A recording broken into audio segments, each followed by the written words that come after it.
Okay, we're finally just about ready here in California.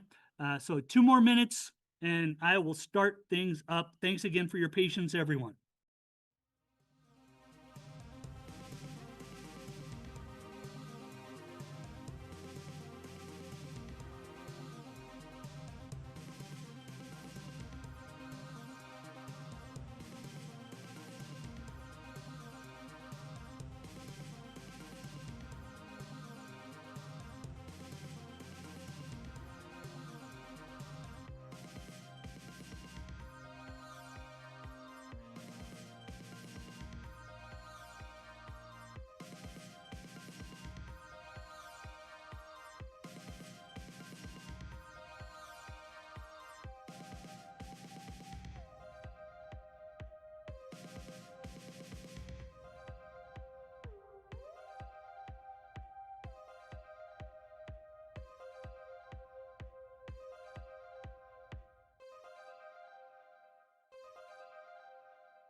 So welcome. We've got a total of 7 different sites, 5 major sites and 2 microsites here on a Saturday in November. Thanks for spending your day with us. We're so happy to have you. I'm Tom Kapal, and so I am the Regional Director for the Pacific Northwest region of the International Collegiate Programming Contest, and want to formally welcome you to the 2025 Pac Northwest region. So we could not do, cannot continue to do things without our sponsors. And so first and foremost, JetBrains, who is our global tools sponsor. I want to give thanks to them. They're a longtime sponsor. And so there's a little video here that I'm going to play for us.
Last week, I had the privilege of being at the Greater New York Regional, and the JetBrains team was there. I got to hang out with them, and I told them I was very jealous and that they need to come out west here to California as part of the Pacific Northwest Regional. And so we're working on having them here next year. So thank you, JetBrains. All right. Our next sponsor, Jane Street. Let me say a few things about Jane Street. So they are a multi-year sponsor. The t-shirts that you're wearing today, along with the purple ones, if you got those at your site, those are courtesy of Jane Street. So let's take a look at Jane Street.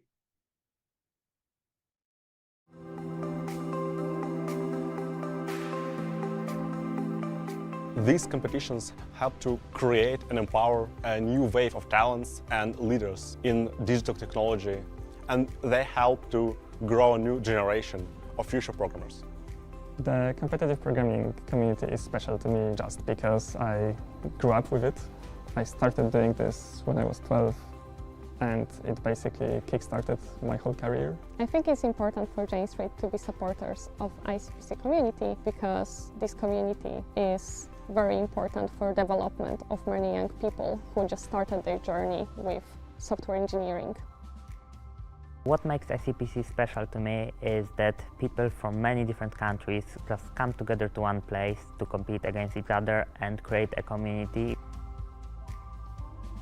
Many Jane Streeters have been involved in the same competitions you're here to take part in. I met some of my closest friends through these competitions, and to this day I still enjoy solving problems with them. I have been competing in ICPC for 10 years. It was what introduced me to the world of programming, to the world of problem solving. My experience at ICPC prepared me for my role at Jane Street, mostly in terms of being able to formulate my ideas clearly and implement them quickly. I use a lot of programming skills I learned during my years in ICPC competitions. I think Jane Street is kind of similar to ICPC in a sense that we solve a lot of complex and interesting problems in a very quick matter. And I think this experience led to me being successful in my career and having a lot of expertise in what I do. This is how I've met a lot of friends in high school and in university.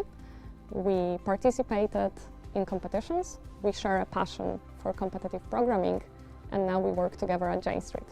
You're surrounded by people who care about the same things as you. If I could give advice to someone competing today, I would say make as many connections as you can. The most important part is to find your friends, gain knowledge, and have fun.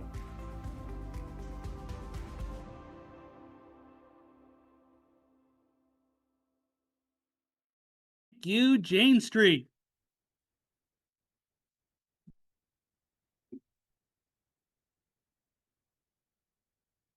So another North America sponsor, multi-year sponsor, is the National Security Agency, NSA. We don't have a video for that, but we want to recognize them. Thank you, NSA.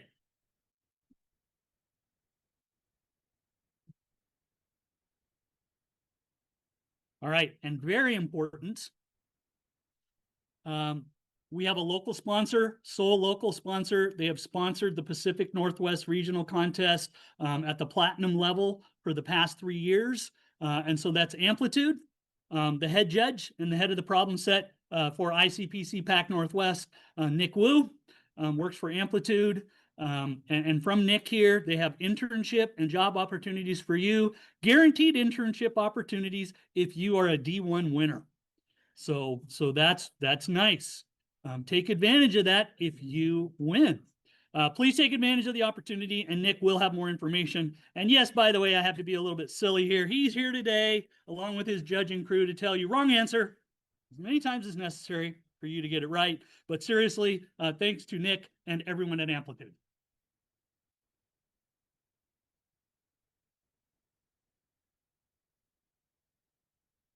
Okay, so now the details, lots of details. So your login credentials for today's contest will be included under your keyboard along with the envelope that holds the problem for the contest. Okay, so needed for PC Squared, you need your team number and the password. And a quick note, you cannot access the PC Squared contest control system until the contest actually starts. So you also need to log into the contest environment image, which is Ubuntu based. Hopefully you are familiar with it and worked with that image as part of the practice contest that led up to today's actual contest. And so the username for the Ubuntu login is team and contest, unless your site director or systems team decided to use something else. And so that is the case at De Anza. And so here on the De Anza end, it turns out you have to log in twice using your credentials because of how the underlying system works. So a specific note, have to mention this for De Anza due to the environment in place. Be sure and save all your work to the sources folder under your home directory. If you save anywhere else and your machine for whatever reason restarts, you'll lose your work. Okay, So it's running a VMware system. And so this is how we have to do it to make sure things work out. Okay, so problem statements, and this is for those that aren't actually competing. Problem statements will not be released to coaches, spectators, and the public until likely 45 minutes after the contest starts. We are sharing some problems with the Southern California region, and their contest is not scheduled to start until 1:30, maybe 1:45. So site directors, you will be notified when it's okay to release those problems. So I think we know this, but some basics: one machine per team, even if there's an empty machine for whatever reason next to you. From the technical notes and the rules, books, notes, textual material, all of those things are allowed. Not allowed any form of electronic media. So phones, watches, any of those things. Coaches, please gather those before the actual start of the contest. No internet access is allowed. Google search, ChatGPT. This should be disabled in the contest image, but you're not allowed to do it regardless. Okay. All right. And so scoring. Certainly, the team that solves the most problems wins. All right. Each correct submission includes the amount of minutes into the contest that it was solved. Total minutes for problem solved is totaled, and when two teams solve the same number of problems, the team with the lower number of total minutes wins. Excuse me. Each incorrect submission incurs a 20-minute addition to your total number of minutes, provided, of course, that you ultimately solve that problem. If you're working problem D and you try it 20 times and never solve it at all, then you won't get penalty minutes. By the way, compilation errors, an important piece here. Compilation errors do not count as an incorrect submission. Of course, you did see all this during the practice contest. That's why we had it, but just some clarifications here before we do the real thing. So schedule, I think we know what it is, but the contest will start promptly at 1 p.m. Barring unforeseen issues, I don't foresee us having that problem. All sites successfully did a connectivity test. I think we're in very good shape as far as that goes. You can pretty much count on 1 p.m. For those of you that are running systems, watch the Slack channel, but the plan is to start at 1. I will, here on this Zoom that we're on right now, I will do a countdown up to 1 o'clock if you're interested in that and have the ability to listen to it.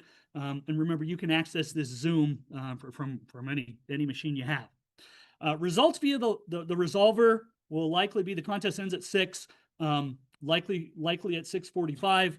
I guess I skipped over this. It's really important. When you are seated in your lab and at your machine, don't touch anything until the actual contest starts. Okay, so that means problem statements, that means keyboard, that means mouse. Don't touch anything till we hit 1 o'clock and we get the official go. Check with your site director for lunchtime and dinner, pizza maybe, probably, post-contest. And so we do hope that you can stay for problem set discussion.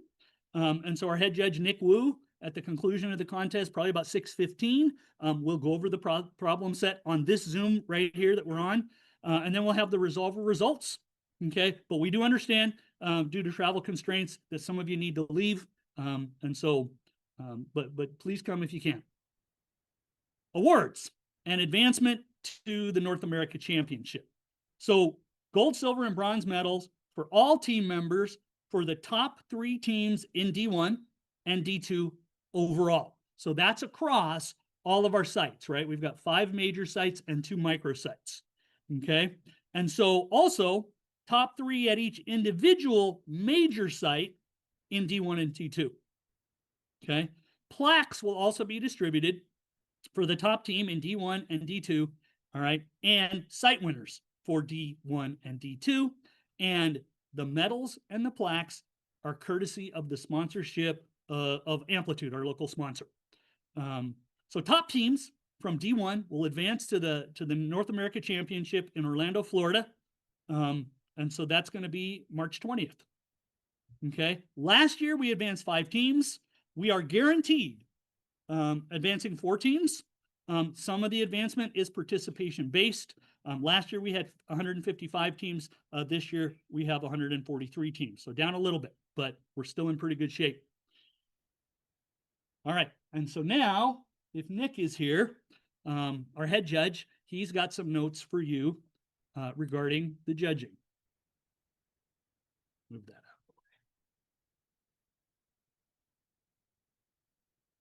Okay, hi everyone. So just some notes, just some guarantees and other like miscellaneous announcements.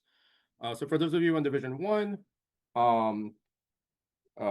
you might be used to other regionals where they do some interesting stuff with the problem order. They'll put problem A as the easiest or whatever. In Division 1, we don't do this. All problems are in alphabetic order.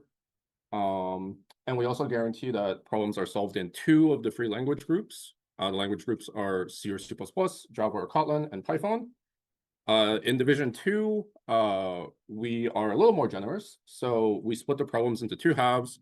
The first half, the first half is more accessible than the second half. And then within each half, both problems are in alphabetic order. And also in Division 2, we actually guarantee that all problems are solvable in all language groups. So here's an example from Division 2 from 2023. You can see that the first 6 problems are in alphabetic order, and then the last 7 problems are also in alphabetic order, but there is sort of a clean break between the first half and the second half. We don't insert any like extra pages or anything in the problem set. You're just going to have to know your alphabet. Some more notes. So the scoreboard freezes at the 4-hour mark. This is an obligatory announcement that we, at our discretion, may freeze the scoreboard earlier. And if we do that, we will let all of you know via the global clarification system. For those of you who are spectating, coaches, or you have friends who want to do our contest, we are running open contests on QOJ. I will pause here for, oh, this is slightly in the way.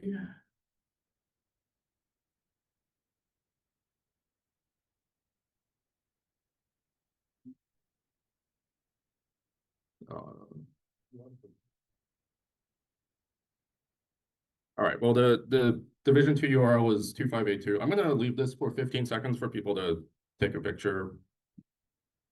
Yeah, if anyone needs it.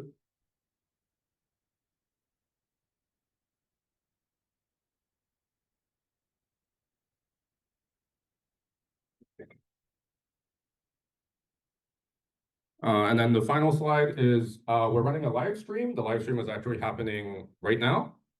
So for those of you here, or if you have friends, give them the QR code or tell them to look up ICPC Live on YouTube. And we're streaming under the 2025-2026 North America West Division.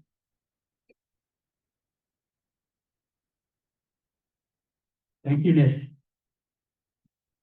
Well, it shouldn't have given me, yeah, right?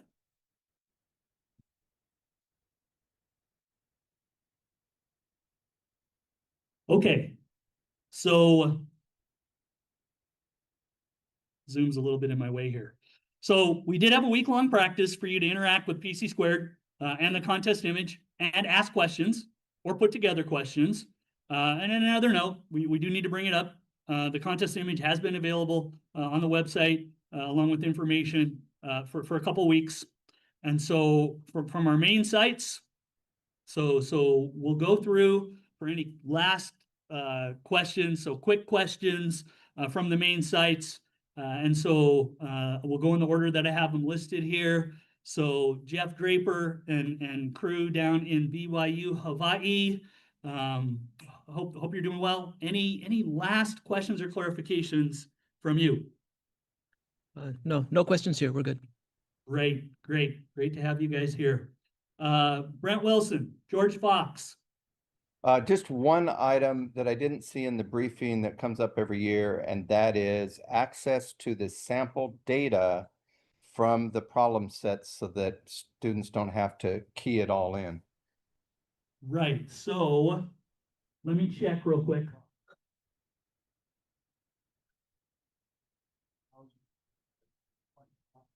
So from the systems team, I just stepped away. They're just right around the corner here. There will be a link to that from the browser. Okay, so it was just like it was on the practice. Okay, thank you. So no, that's a good question, and that will be available. Okay, Simon Fraser. Bobby Chan, any questions? No questions here. Okay, thank you. And so Chris Marriott at UW Tacoma, my home. Any questions, Chris? Looks like no questions here. Okay. And then, so our fifth major site here, De Anza. Any last questions from anyone? Yes, Brian. Are plushies disallowed? You can have a plushie for emotional support. Good luck. All right. Of course. Of course. My plushie is a Snorlax. Right? All right. That's great. All right. Seriously though, anything else? All right. Let's move on. Some thank yous. Oh my gosh. Some huge thank yous. All right. Recognition. And so our site directors, and I just mentioned their name, but at BYU Hawaii, Jeff Draper, longtime coach, longtime ICPAC Northwest site director, over a decade involved with this. And contestants, some of you will know, but many of you don't. The things that go on behind the scenes to bring this stuff together, the work, the limited sleep in the couple of weeks leading up to the contest, that's all real.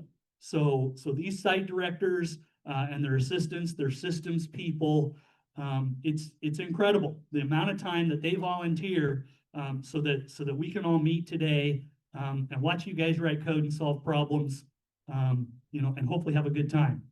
So same kind of thing from George Fox, Brent Wilson, over a decade of service to ICPC. Just a steadfast site for me forever. I know if we're doing anything wrong, Brent always politely says, hey, did you think about this? Oops, we didn't. So, and then Simon Fraser. So Bobby Chan is there, another over a decade of service to ICPC, so grateful. And so here at De Anza, Mary Pape stepped in for Manish Gwell, who left for other things. And along with Dee has gone above and beyond, stepping in for Manish to make things work, overcoming so many challenges to set De Anza up as host for the third straight year. And we are so grateful to De Anza for their support and their beautiful facility and just wonderful staff. And then my home base, UW Tacoma, Chris Marriott, this is his third time running a regional contest by himself. He's done multiple local contests, definitely my partner in crime for ICPC. He's my deputy director for the Pacific Northwest region, a longtime coach, and Chris actually competed in world finals as a student. So shout out to Chris Marriott, and we're gonna go to Buffalo Wild Wings next week and chow down and decompress. So just putting that out there. And then I do want to recognize the microsite hosts. So Shireen Brogel at Humboldt. And so Humboldt has been a multi-year microsite. Appreciate them participating with us and keeping their students competing. And then a longtime friend of mine over in the Spokane area, Kent Jones at Whitworth University. Thank you so much. Okay. I got to move my Zoom stuff. Oops, I didn't want to go there yet. So you guys heard from Nick, and I do want to recognize Nick's contribution. So third year as head judge for Pacific Northwest, over a decade, easily of service to ICPC as a problem writer and a reviewer. He serves ICPC in many other capacities. He's at the North America Championship. He does problem pool support, judging. He's been a commentator at the North America Championship. He does world finals, analytics, and he's also worked with ICPC Live. Mentioned this before, so important. He's got sponsorship from Amplitude, where he works the past 3 ICPC PAC Northwest regionals. Those sponsorships are the things that keep team costs down for us. And while it's $125 per team, other regions it's $175, $200. So we do what we can. And coaches, I know you scramble to come up with that money. We appreciate your support. More thank yous. So head of systems, and he's just around the corner to my left. So those of you on Zoom don't see him, but John Clevenger, He is the head of systems for World Finals, okay? And so he's a lead developer for the PC Squared contest control system that we're using today. He's been involved in ICPC for 3+ decades. I think it's probably 4 at this point. And so he's in charge of the systems team here, PC Squared developer, system crew for World Finals. All right. And then his assistants, Sam and Troy and John, the 3 of them are here today. And then from afar, Samanway and Kate. There's Andrew from ICPC Live, and Lydia is also here from ICPC Live. She's here today. And so then our judge crew, I mentioned Nick Wu, longtime contributor, Andy Wynn, and then there's Jason and Jerry and Misha and Tom Rikiki, who was the head judge of the Pacific Northwest region for many years.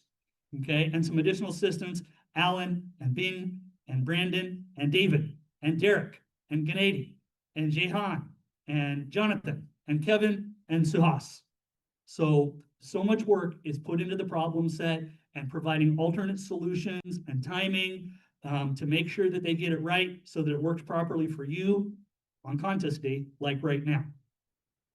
All right, and so I would also like to formally thank De Anza for hosting for a 3rd time. This is a beautiful facility, as I said before, and wonderful staff. So thanks to the administration, the site volunteers. And so at this point, I'm going to hand the microphone over to Mary, who is the site director, and she'll say a few things for us, and then we'll move on to the chancellor. Thank you.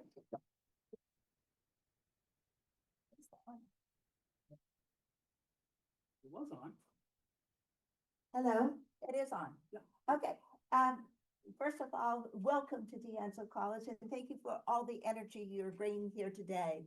And congratulations, you are the ones that are going to generate the innovation that's the next innovation, whatever that is.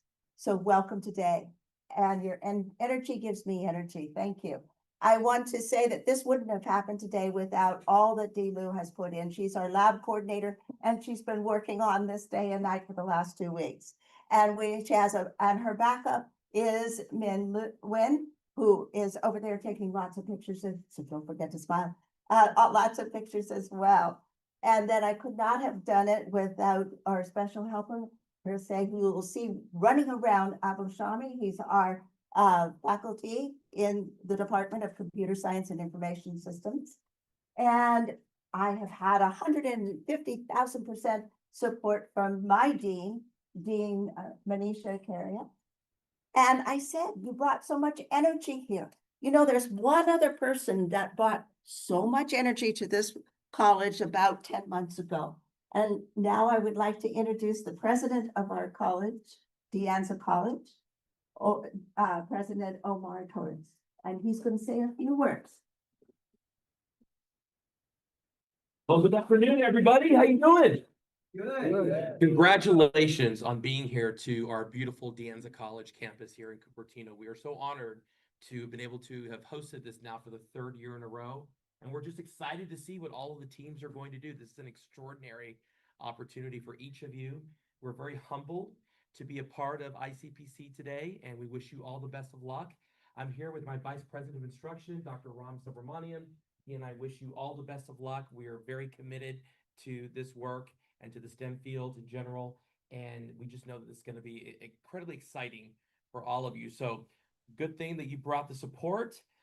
Stay relaxed, breathe easy, and go get them. We're proud of you. And with that, I'm going to introduce the Chancellor of the Foothill De Anza Community College District, Lee Lambert. Thank you. Good afternoon, everybody. So it is my pleasure to welcome you to De Anza College, one of the 2 colleges, Foothill College is the other, that comprise the Foothill De Anza Community College District. We are also the home of the Community College Systems of California's Digital Center for Innovation, Transformation, and Equity. You are our future leaders, leading us into this digital transformation deeply into the 21st century. So I just want to say congratulations to all of you. for being here. Wish you all the best of luck. And let's just give a hand again to our faculty, our sponsors, the staff and administration, please.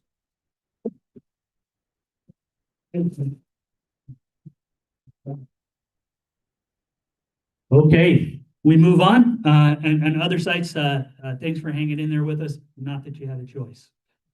Really important to thank those that take care of you. So here we are. Good luck today. I mentioned this earlier. I'll bring it up again. Head Judge Nick Wu will discuss the problem set shortly after the contest finishes at 6:15-ish. And so we'll do it over this same Zoom. And so site directors, really anyone else, I'll keep this Zoom open throughout the contest. I mentioned that earlier in case you need to get a hold of me. And so then hopefully about 6:45, we'll do the resolver. So join if you can. And so, we don't need to do that. That's closing comments. So with this, our briefing is done. So go get ready to start up at 1 o'clock. Best wishes, and we'll see who wins in a few hours. Take care. Hey, Tom, I have one more question from Hawaii. Yes. One of our students wants to know what kind of CPU the judge's servers are going to be compiling or running the code on. They want to know what CPU? Yeah, for the judging server, like what kind of machine the problem's going to be running on. I know that the judge's CPU is faster than they've done timings and everything. So I don't know specifically what CPU it is and what hertz it runs at. People Yeah. going Okay. to their locations, No. because that's what they're doing. No. I'm sorry. I've got Jeff. Yeah, the judge's machines, everything's timed, it's taken care of. I'm sorry, I've got to go deal with some stuff here at my site. That's good. Oh.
It was a false start. Hi everyone. Welcome to the wonderful last in this season ICPC North America Regional Contest. Here with you is Mili Zeprowska and... hello, I'm Alan Zhang. Yeah. Alan, wonderful to see you. You are in my... Okay. Now, come closer. Okay, sure, We've spent the whole day, a week ago, we commented south because this is where you're originally from. This is your home region, home turf. You're a graduate from Johns Hopkins University. Yes. And a very experienced contestant Sure. and ACs behind your belt and stuff. So life is pretty good. Today we're looking at West Division regionals. And ICPC West Division includes 2 regional contests. It includes Pacific Northwest that has just started, what is it, 2 minutes, 10 seconds ago, which is exciting. And I'm very much looking forward to seeing how it goes here. But as you can see on the screen here to the left of me, I have a testing queue for Pacific Northwest Division 1 and testing queue for Pacific Northwest Division 2.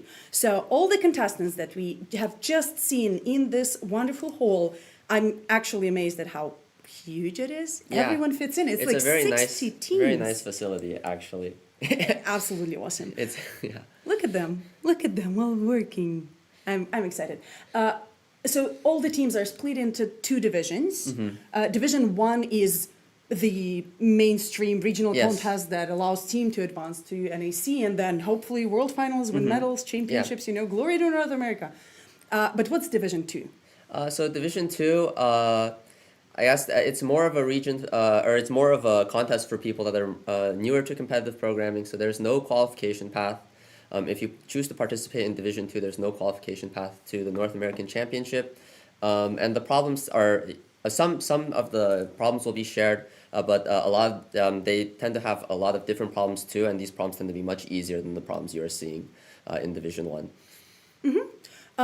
Which, honestly, in my opinion, is absolutely awesome because, there need to be more opportunities for people to participate in easier programming competitions, something where you don't have to actually donate 10 hours of your week time every single week for a few years to achieve nice success and to enjoy a programming competition.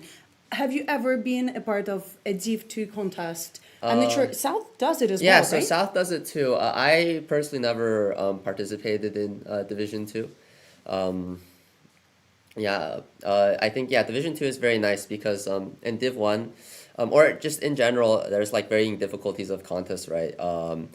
And so sometimes even for competitors like myself and those who are even stronger than me, there's some stuff like Universal Cup, and if they do some contest from China or something, tryhards. There's sometimes you will be able to do some stuff for the first 2-3 hours, but then the problems just get way too hard and you're kind of just sitting there for 2 hours. So Div 2, kind of a lot of the teams, we noticed that they would go and they would solve maybe 2-3 of the more beginner problems in the contest, maybe within the first 2-3 hours, and then they would kind of just sit there for 2 hours, and that's not really not fun. So we decided to create another contest format, and we're really pushing so I mean we're making the Div 1 contest on the harder end now because this Div 2 contest exists for teams that you have to decide for yourself, but Yep.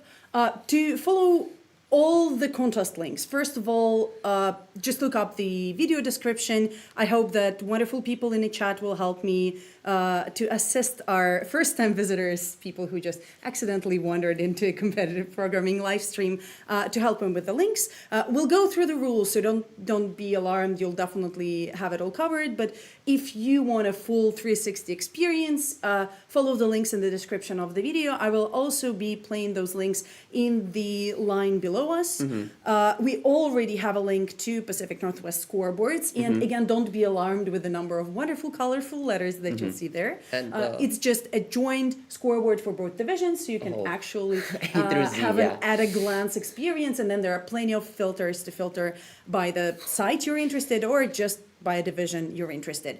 And we already have wonderful ICPC competitors from Europe saying that actually Div 2 is a great idea. I mean, you should take it up. I believe there's a mirror as well. I believe it starts at 2, right, on QOJ. Exactly. So as soon as the veto period. Oh my God, I've been watching too much jet lag. It seems. Embargo. I think what Nick Embargo has been calling period. it. Thank you. Ends for the contest. A few exciting things will happen at once. First of all, problem statement will be published online, and so you will be able to look through the whole PDF file, much like our wonderful contestants are doing now. And we actually have a first submission. Team SFU Pink has a submission on problem A, which the fact that it's problem A in Division 2 for us is not that surprising because we're trying to help Division 2 users, and it's a pretty natural sequence of problems to make them go left to right. And they got it. First accepted, nice. First submission. And now let me do my duty and explain you what the hell is going on the screen. Okay. So right under our screen right now, you have two different testing queues. So every single time a team submits a solution, much like right now, Div 1 in Spirit, team has submitted problem A as well, and now problem A submissions throw in. You will see this item in the testing queue. And then as the testing progresses, you will see them either turn into the green AC. Green AC is good. Green is good. And currently for SFU Pink, we see a star because this was the first to solve. And it's a nice nod to how at a high-end programming competitions, every first to solve gives you monetary prizes, but more importantly, a nice foiled star-shaped balloon. But then other teams would be getting a C if everything's right, but every now and then we'll get a verdict that is an incorrect. So a submission that will be declined by our judges as an incorrect solution.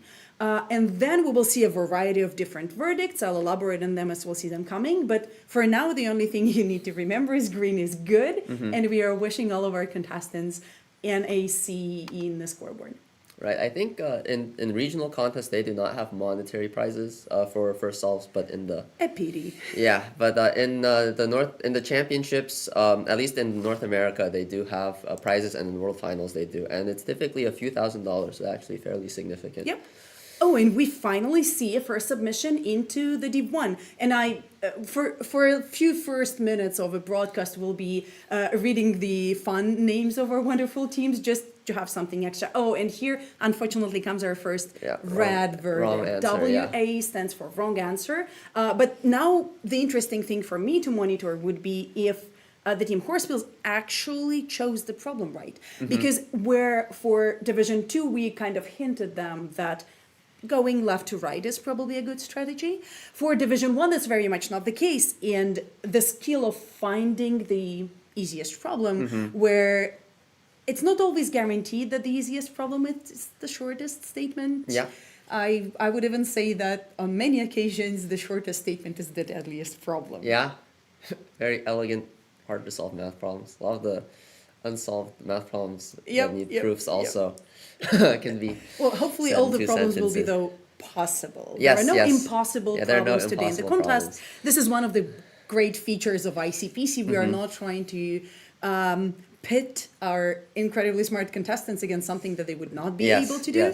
We honestly think that it is, and okay, we is probably a bad word. I don't want to speak on behalf of our judging team, just in case if judging team wants to speak on behalf of judging team, I'll give you that opportunity.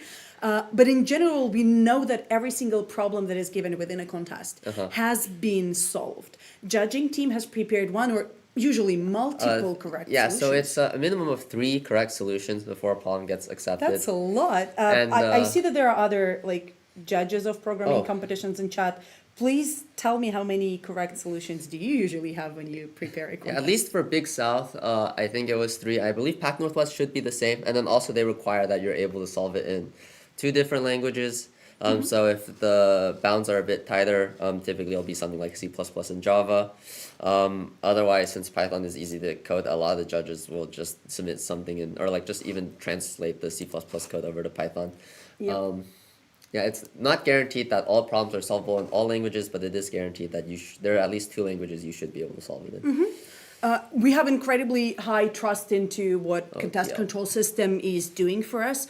All the test data, all the problems, all the checkers were preloaded into the system before the contest has begun. So there is no human factor after that. No one is actually validating if the Right, submission was right. done by that specific person, that the presentation of a submission is good in a Yeah. human to human kind of way. No, it's very automated, and so it's very objective. Oh, and Division 1 continues to introduce the new incorrect verdicts here at of two hit wonders. You see TL, which stands for time limit exceeded.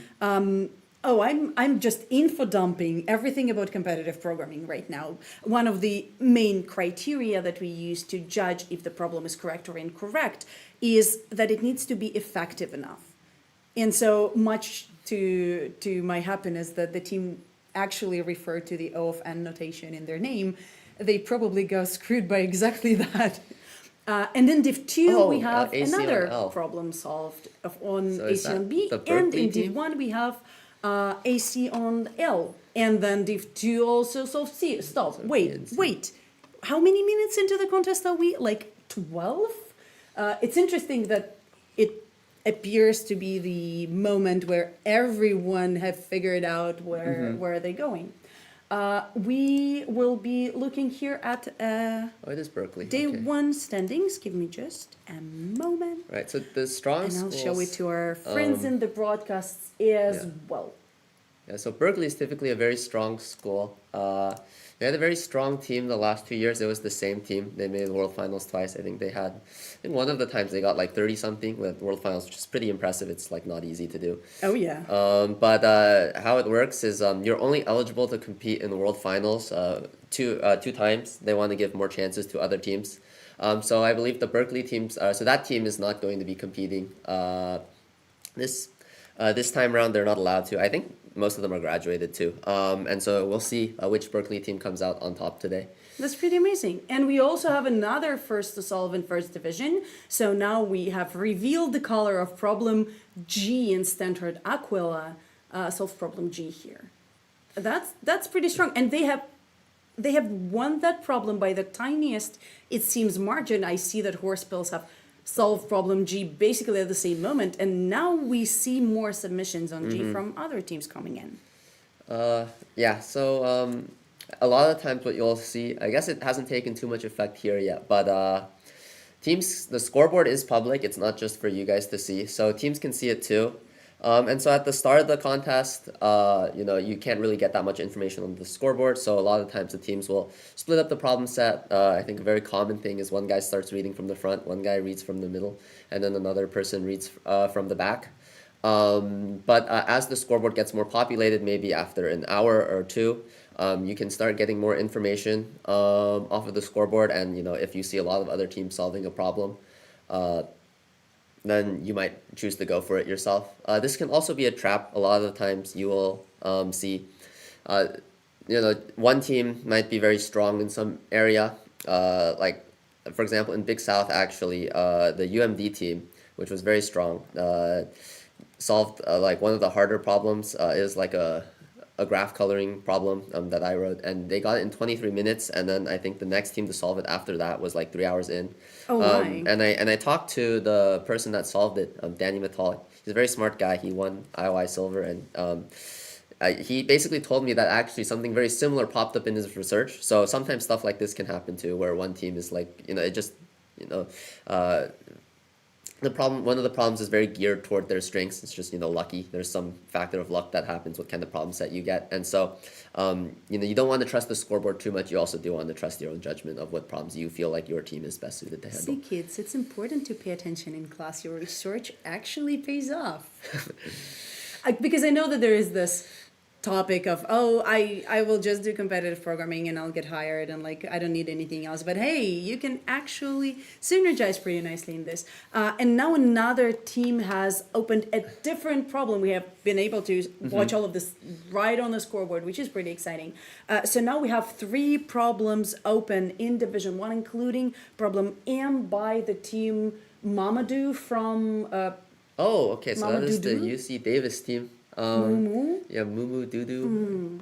I will need professional assistance from someone from UC Davis fans to help us with pronunciation here. But yeah, UC Davis also competes in Division 1. Yes. And they have already been to NAC, so that's Yes. a team that's definitely familiar Yeah. with how the real contest rolls. Yeah. Yeah, I think the UC Davis team is quite strong this time. They have a USAGO camper on the team. He came out of retirement. His PhD advisor Camper. his PhD I played advisor too much computer. encouraged him to participate, and so he's on the team there. They should have a very strong chance. I think the favorites for this event, probably Berkeley will qualify a team. Stanford will probably qualify a team. And then I think the UBC actually is typically pretty strong, at least in the last few years. So I would expect them to be able to qualify a team. And then, so I guess maybe we can talk a bit about how the qualification works. Absolutely, go ahead. And in the meantime, I'll make sure that we are able to see university names in our scoreboard. I Yeah. feel like this is missing. Yes. Oh, also, past epic, Reina Orzi. Well, Theo, Reina, Nathan Orzi, but I only see Reina. She's an incredibly strong contestant. We've been chatting a lot, and so it's a really cool thing for me to see strong female contestants. We Yeah. do not have enough. Yeah, Please do more competitive programming. The gender ratio at North American Championships quite. In general, in the world of competitive programming, we can do better. And dear spectators, you can definitely do better. Yeah, you can contribute by participating if you're a girl. But of course, we encourage everyone to participate as much as possible. Anyways, yeah, so how qualification works for the North American Championship. First of all, each university can only qualify one team. So, for example, if you go to MIT, it's like harder to qualify than it is to win like a medal at NAC, because you have to beat out all of these other very strong contestants. So that's the first thing. So actually, Figuratively, during the contest. Sorry. Yeah, not physically. All right. I guess no teams have been desperate enough to qualify for something to resort to such And things, MIT at is a least desperate place. Honestly, the competition is pretty wild. Not in North America. Yeah, MIT is definitely brutal. Actually, there's a lot of people that win gold medals and IOI, and then they go to MIT, they participate the first year, and then they realize there's no hope for them, and then they move on to doing other things. But anyways, yeah. So UC Berkeley. Stanford, definitely UC Berkeley. A lot of times they have a few very strong schools, so they're actually probably more concerned not with being in the top 4 of this region, but more with being the number 1 out of their school. So sometimes Stanford will have a few teams that are pretty strong. So this year is one of those years they have 2 very strong teams, and then. Right, so then that's the first thing. The second thing is, okay, so for a given region, so for some regions, like Big South, which happened last week, Big South is a division. It's comprised of 3 different regions, and each region gets 4 slots. But what Big South opts to do, and like also the East Division, is they will guarantee each region 3 spots, and then the last spot of the 4, they pull it together as like a divisional wildcard. So after the 3 schools qualify from each region, they take the next 3 best schools, and then they will send them off. So Pacific Northwest does not work like that. So I think it's just the top 4 schools from this division. They will just qualify. They don't share anything with SoCal. And then after that, so there's 11 regions. That's 44 spots. NAC typically likes to have around 50 teams, and so there will be another 6 global wildcards.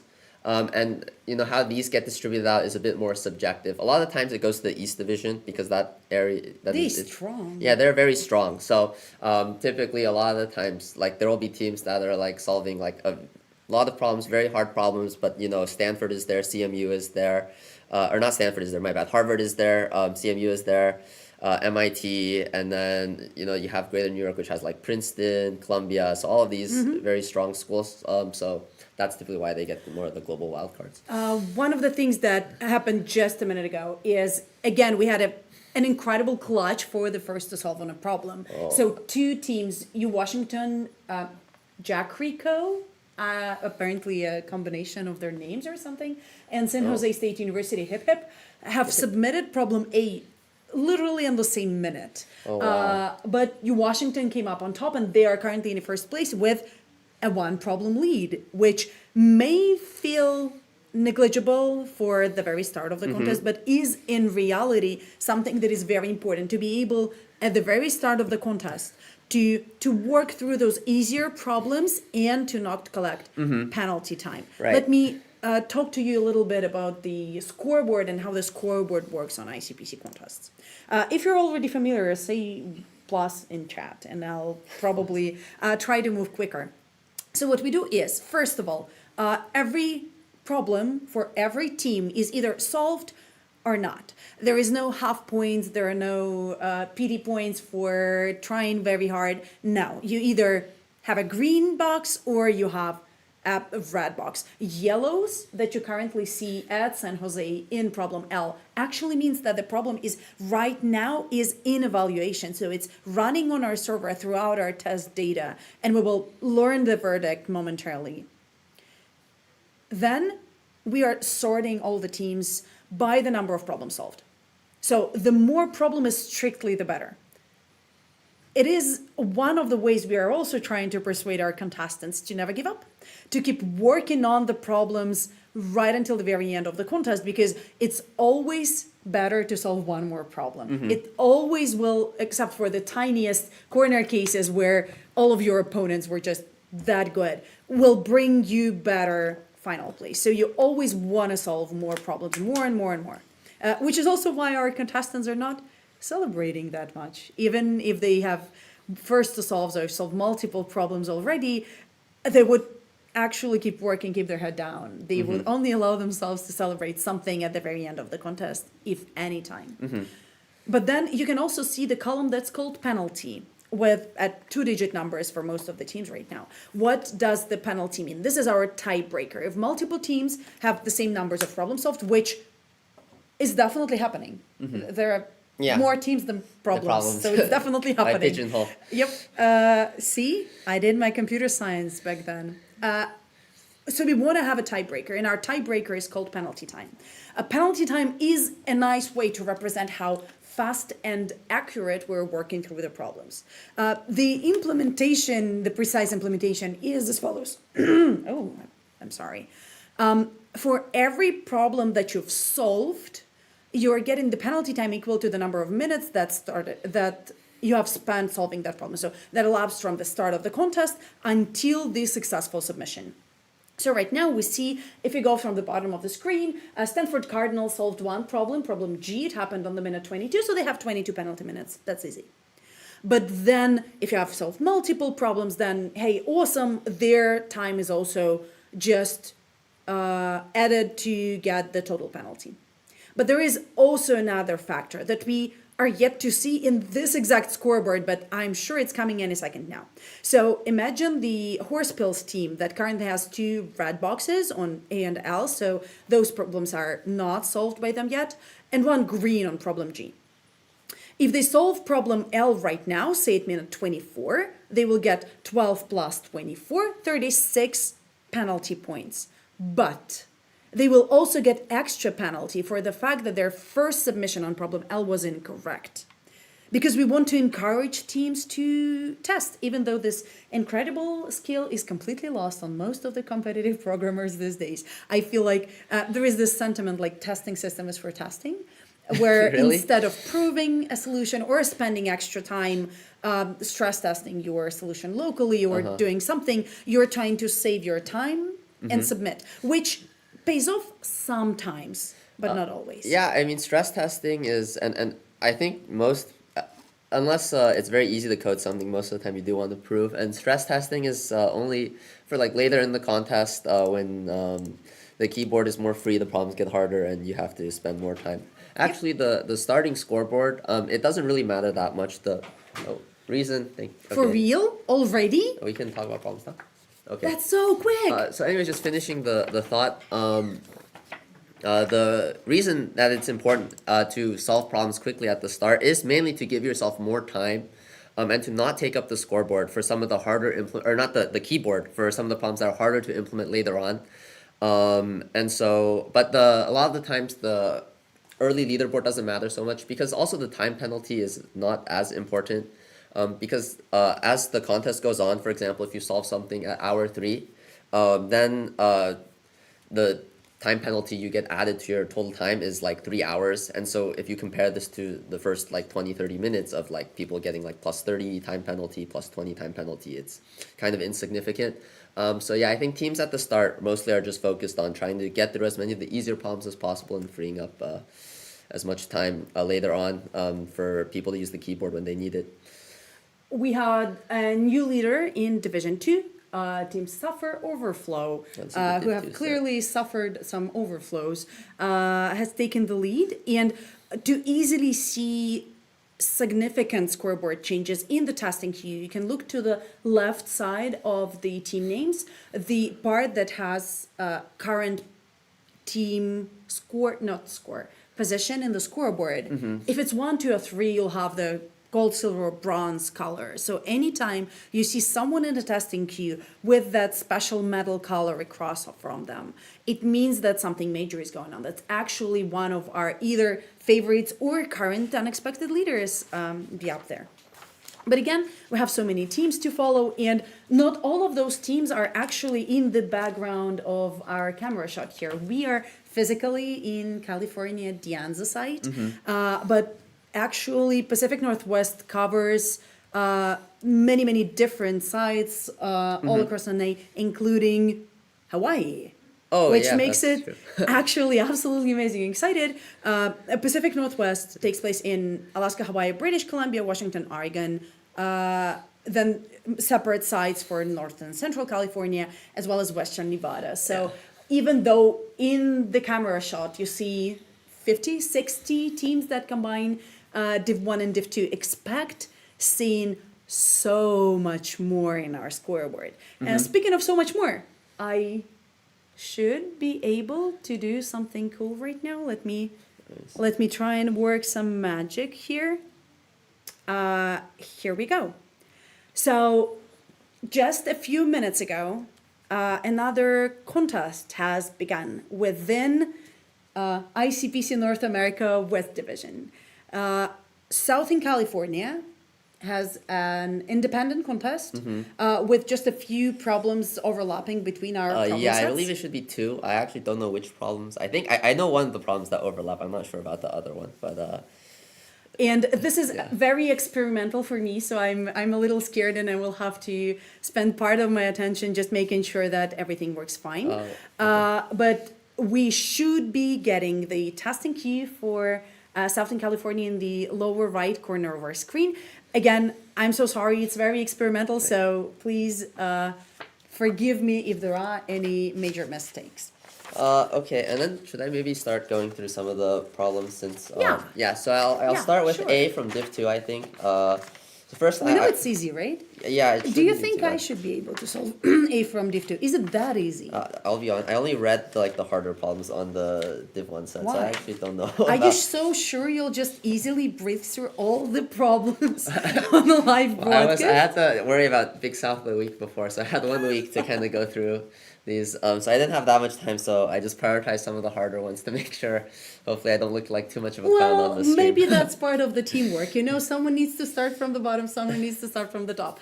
And again, in an unofficial Southern California, we already solving this. And then I guess the other disclaimer I put is, so this is our best effort attempt to solve them. I know solutions to some of them, but not all of them. So what is said on here, there might be mistakes.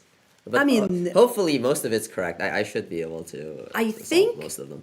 It's pretty natural that there can be mistakes, because we see a number of mistakes that our contestants make. Let's actually take a very brief look into our statistics. So currently in Division 1, 4 problems have been opened, and then on some of them, we can clearly see that contestants struggle a little more than on the others. The red bar percentage is a little larger than the percentage of others. And I think that's also a big signal for contestants to be more careful about one problem or another. In the meantime, Div 1 in Spirit advanced to the first place in Division 2.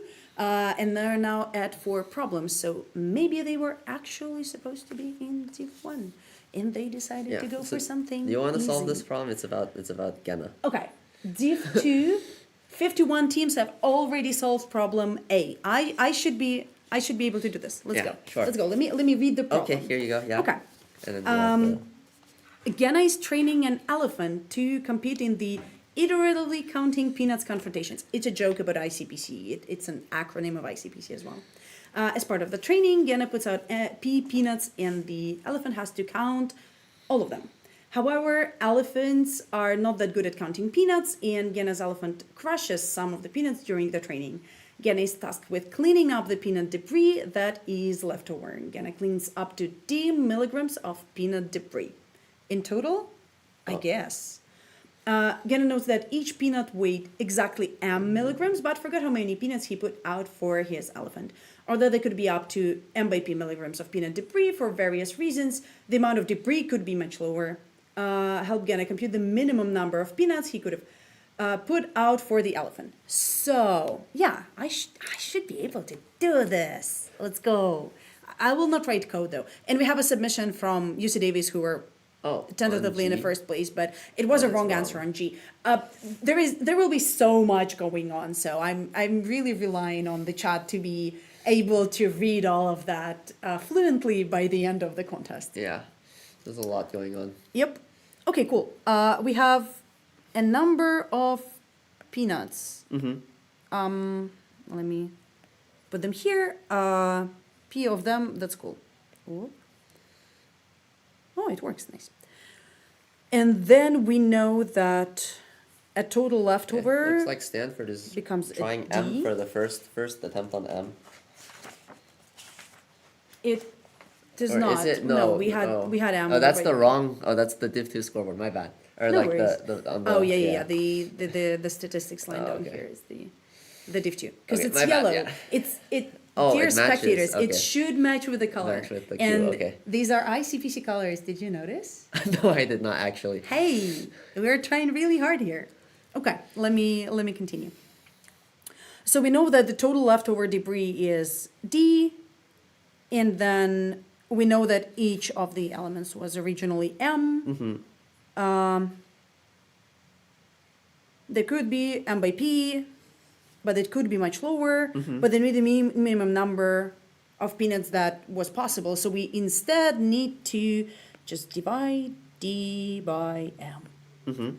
That's basically the solution. But now we need to round it in the correct direction.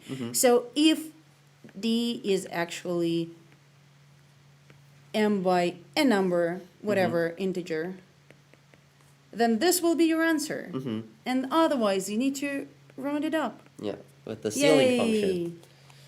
Fantastic. Yeah, that does seem correct. I have to keep looking at the problem statement. And if you would like to see the problem statement, we can please pull it. visit our incredible website online. And you can also see the link below. Let me make sure that we have it in rotation for our spectators as well. Let me pull up the problem Will we be set. showing the problem set on the stream as well? Or? We can be showing a problem set on the screen. Yeah, no problems. Let's vžuch this here. Okay. Oh, let's take up the whole screen. Guys, engineering, so hard.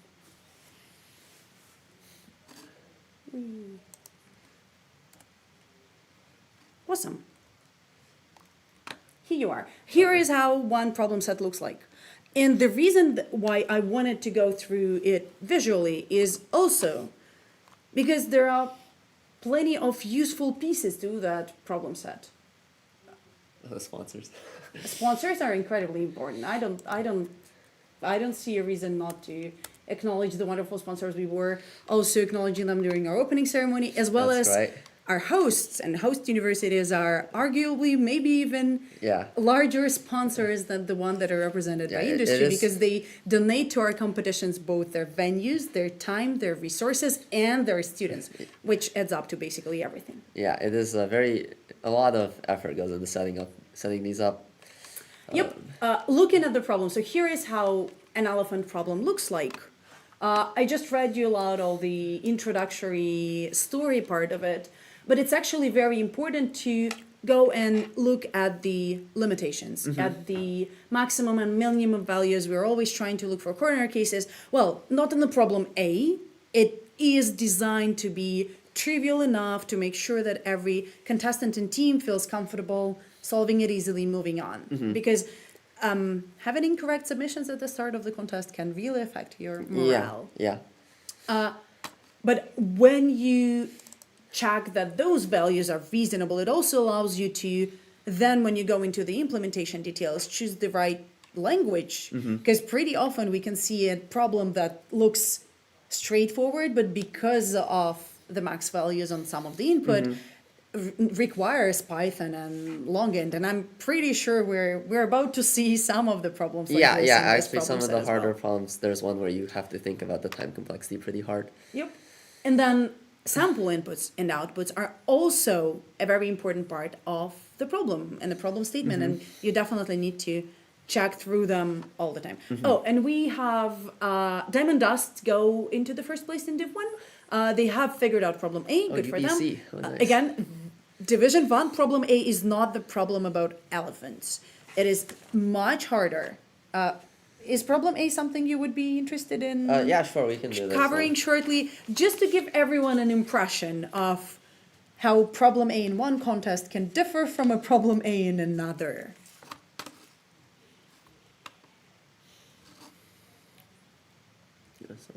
I have so many windows open on my computer. You could not imagine. This is absolutely crazy.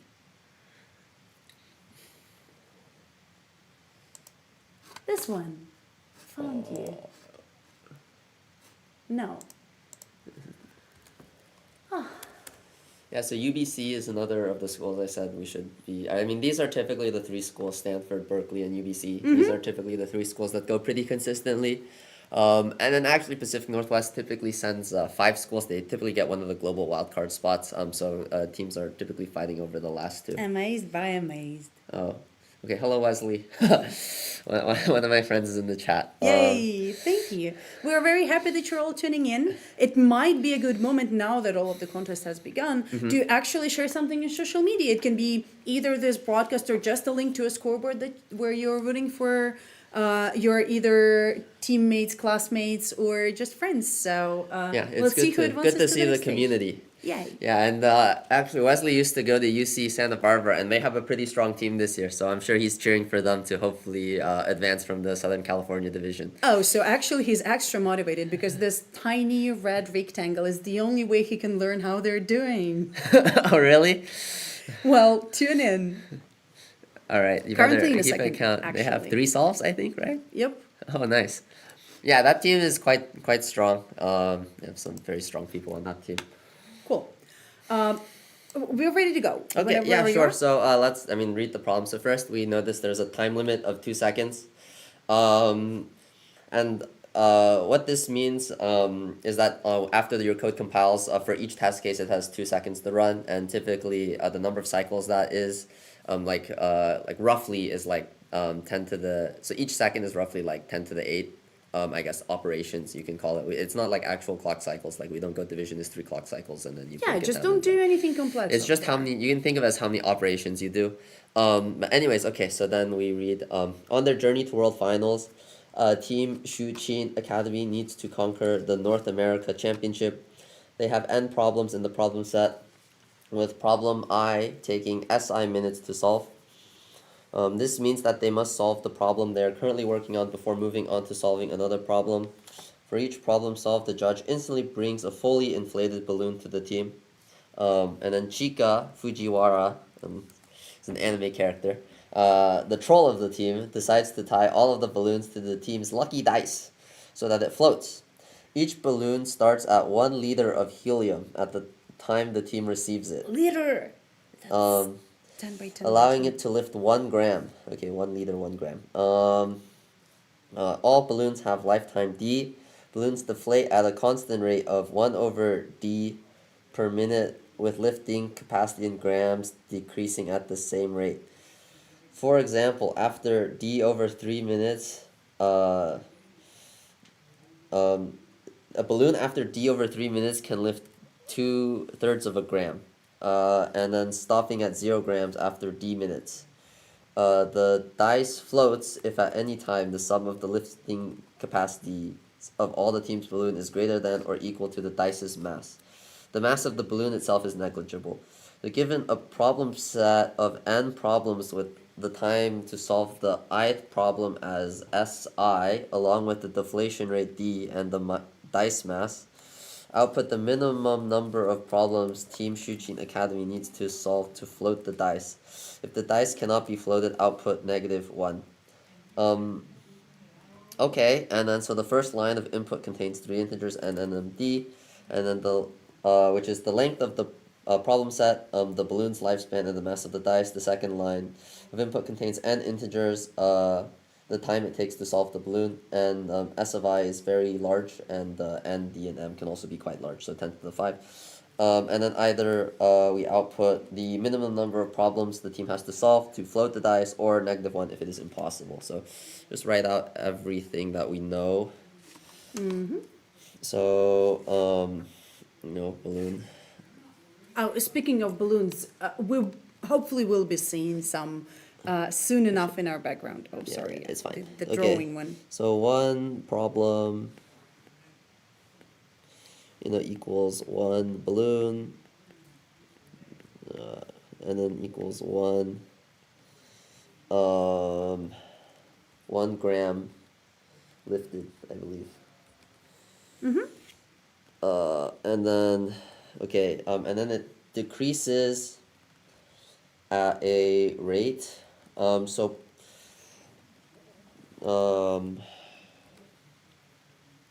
But the rate it decreases is constant for all balloons.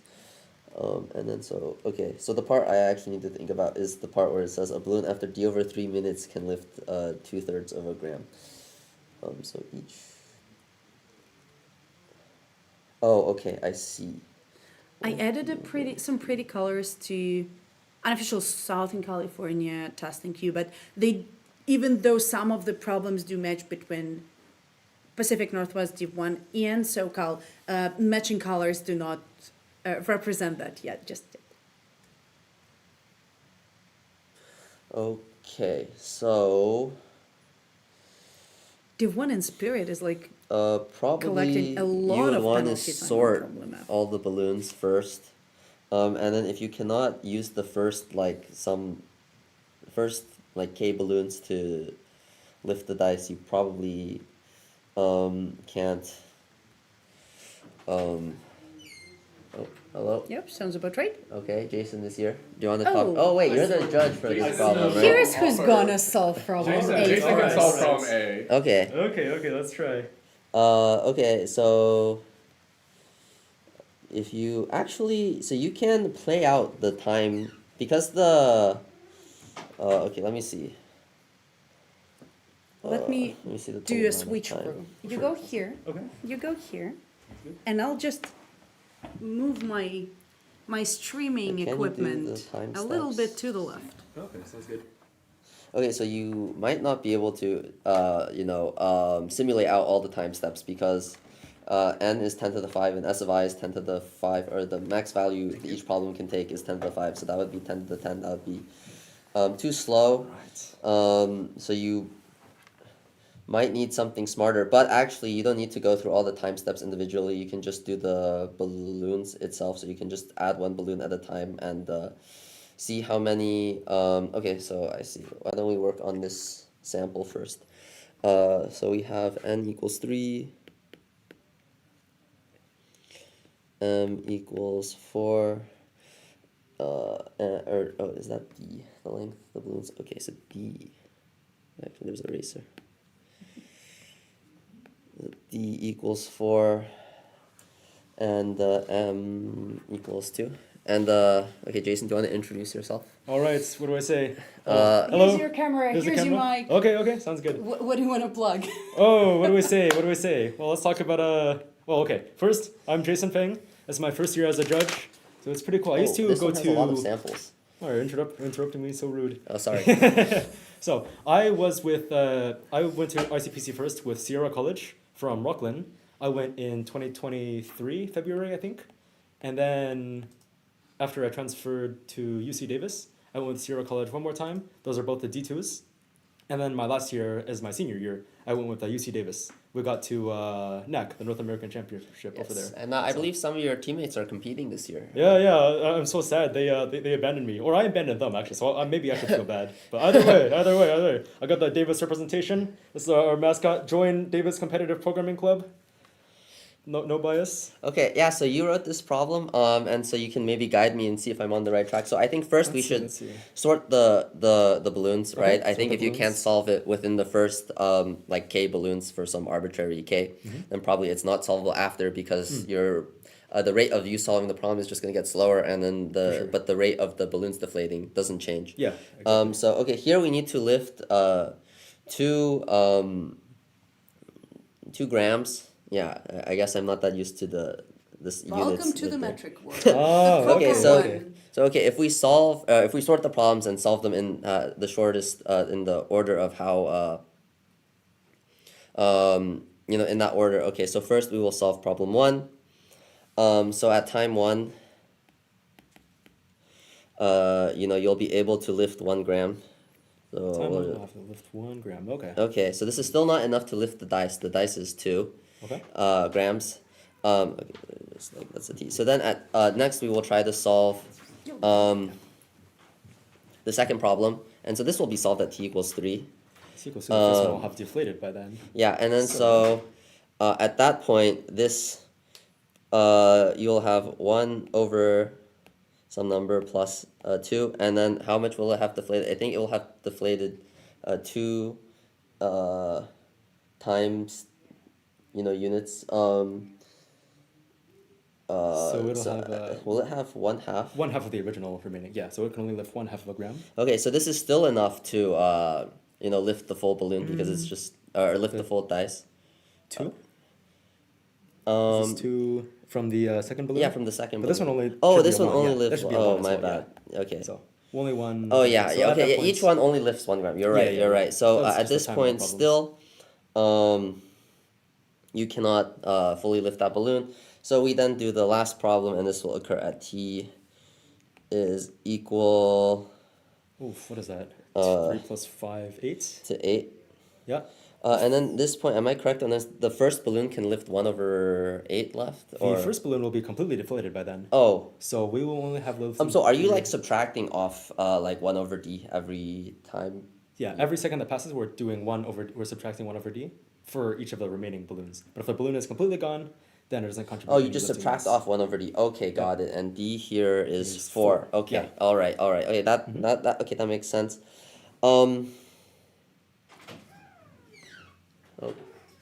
Okay. Okay, so the first balloon is now completely deflated because we have 8 seconds, over or no. No, yes, 8 seconds over 4, which is 2. So this has been deflated for a while now. And then I need to see if we can, how much of this is on the screen. Okay, so we can move this over a bit. Okay, the second balloon has been there for 5 minus 2. has been there only for 5 seconds, right? 5 seconds. Well, that means it's completely gone though. Yeah, it's also completely gone. And then the okay, actually 5 over 4. Yeah, this is also completely gone. And so the last balloon is new, so it can lift 1. We can lift 1. 1. Is that not correct? Here. Yeah, I can lift 1. So at the very end, we'll only have 1 balloon. So that's a problem. We are not able to lift the dice even if we solve them in that order. Yeah. So why is the sample output 3? What's going on there? Yeah. Huh. Okay, so maybe you cannot, just simply, start with the, you sort them and do it like that. So you might need a smarter approach. How interesting. Okay. So in this particular case, actually, you can see. Oh, okay, what order would you be able to do it? That would be good. I'm entertained. You do. If you do the so then maybe something to try would be to do the problem that takes the longest first. Okay, actually, yeah, that seems pretty good. Okay. Let's see. So in this particular case, this probably doesn't generalize out super well. If you do the first, you do the longest problem first, then after t equals 5, you'll have 1 full balloon. And then let's say we do the and then at t equals 6. T equals, all right. Yeah, maybe we do the shortest problem next. Then we'll have, 1 minus 1/4 plus 1. So still not enough. And then t equals 8. It's like a 1/4 plus We will do like 1 minus 3/4 plus 1 minus 1/2 plus 1. Is that enough? And so this does not appear to be enough either. Okay, so then I guess if we do reverse order, I will have to.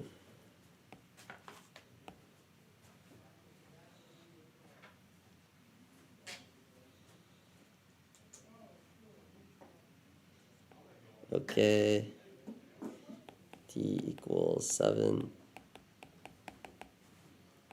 Okay. And t equals 8.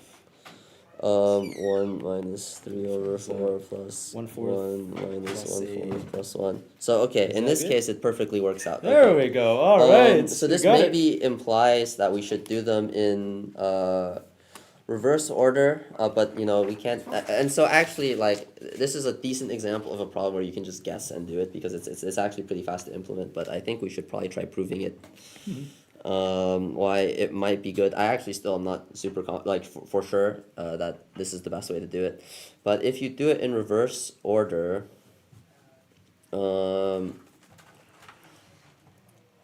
so still probably it is, if you have to do it in like the minimum number of balloons. Like let's say the answer, let's say magically the answer, it's K. Still probably, you can do it in K, and for those K, you would probably use the K shortest time problems. There's no reason not to do that. And then probably, if I guess you were to do it in reverse order, and then, so I guess, why do we do it in reverse order? What do you think about what's the problem with doing it in the ascending order? Yeah, so in the ascending order, basically we need to solve all of these problems. And so actually, a good way to do it would be to compute the sum of the penalties you're taking. If you do it in the reverse order versus if you do it in the other order. And so if you do it in the reverse order, let's say you have like K, you have let's say K minus 1 balloons, and you want to do the last balloon, right? And then you want one more balloon to make it K and be done. Then basically all these K minus 1 will be paying, let's say the last balloon is the longest balloon.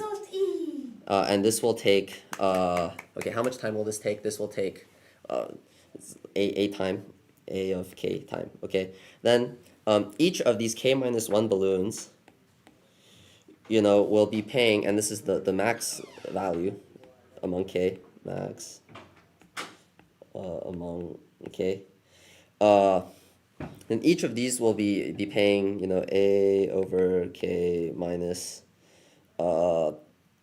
D penalty, okay? And then there's some, additional, oh my God. Some additional things you consider, like, you can't take more penalty than if your balloon's already completely deflated, it's completely deflated. But I think this leads us to a solution. So the solution basically is, so if we know, so now we know if we have some K, like imagine we have the answer, then we can basically just, find the K smallest balloons, or K smallest or shortest problems to do, sort them in reverse order and do them in that order. Okay, well actually there's a way to basically assume K, and that's binary search. This will find you the smallest K. That works because, if some K works, then K plus 1 should work too. Because, you have this previous balloon, and even if this balloon completely deflates since you did this like larger balloon at the very start, it doesn't really affect the rest of your balloons. So, it can only help it. So yeah, that would be the solution, I think. And this whiteboard is kind of a mess, but yeah. Yeah, that's the solution. So maybe I'll just like quickly, write. Write some bullet points. Yeah, so does that sound correct, Jason? Well, yeah, so yeah. There is you are able to do this one without a binary search. Oh, really? Yeah. If we just wrote it in the reverse order, there is some way to do it without. Interesting. I will say, my initial solution did use a binary search and some totally completely over-engineered interval scheduling Oh, to wow. get rid of those. It ran in login. Since I am a Python guy, of course that's going to take 8 seconds to run. So this one is not going to work. But we have a better solution. Oh, there's a better solution. Okay, so definitely in the frame, if you're a contestant at this point, I would just implement the binary search solution because That's it's reasonable. It doesn't it runs very comfortably in time. Yeah, well, not if you're and reading then Python. it's not and then it should also it runs very comfortably in time, and so there's no reason to not do it. It's not that much harder to implement. Okay, but you're saying there's maybe a way to do it faster. Yeah, there might be. I will tell you that most of the teams that have solved this problem did not use binary search. Oh, really? And Interesting. They have the good solution. Okay, quote unquote. that's good to know. Okay. Interesting. No.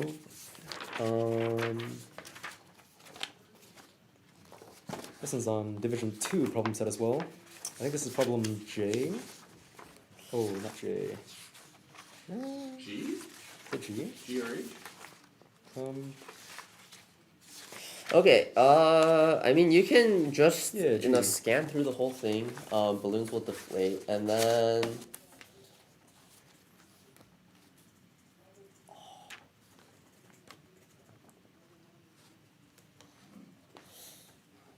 Okay, so you can just go from left to right, solving problems in that order. And then, you know, balloons will deflate as you go.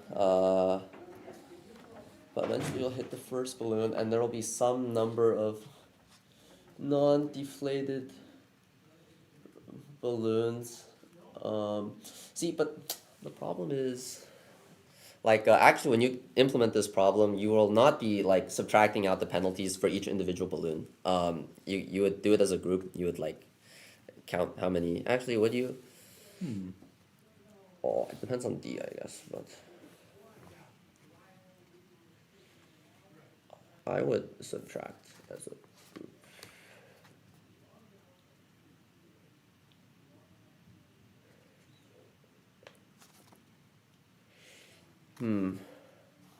Okay, yeah, I'm actually not too sure how you would solve this in O of n. Would you like to? Oh, yeah.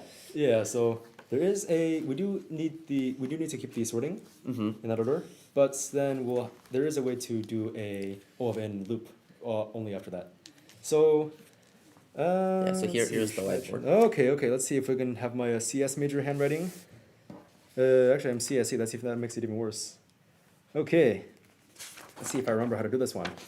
I only remember my totally over-engineered solution, so I will have to find a way to rederive the linear loop solution by scratch. Let's see how good this goes. So, let's take the first test case. 3, 4, 2. Is this one too small to see? No, I think it's good. Sure. Let me set the variables as well. And this equal sign is bothering me. Okay. Let's do the m equals, sorry, is it n equals? Is it in its first variable? 3 dice. And then 4. Oh, I think I know how to do it. Oh, okay. You want to cook for a while? Okay, yeah, so actually, I think if you realize the implementation details of the problem, you can simplify it a bit. So actually, how you would implement it probably would be, okay, let's see.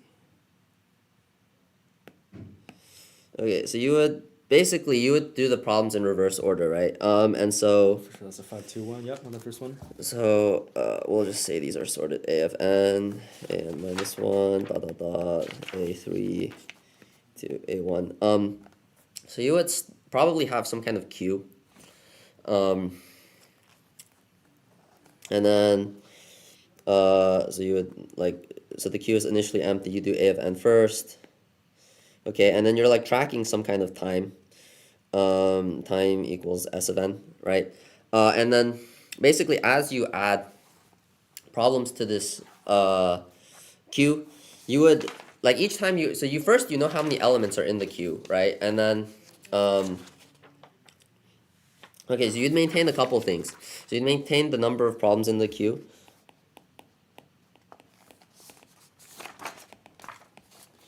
the sum that they're able to lift.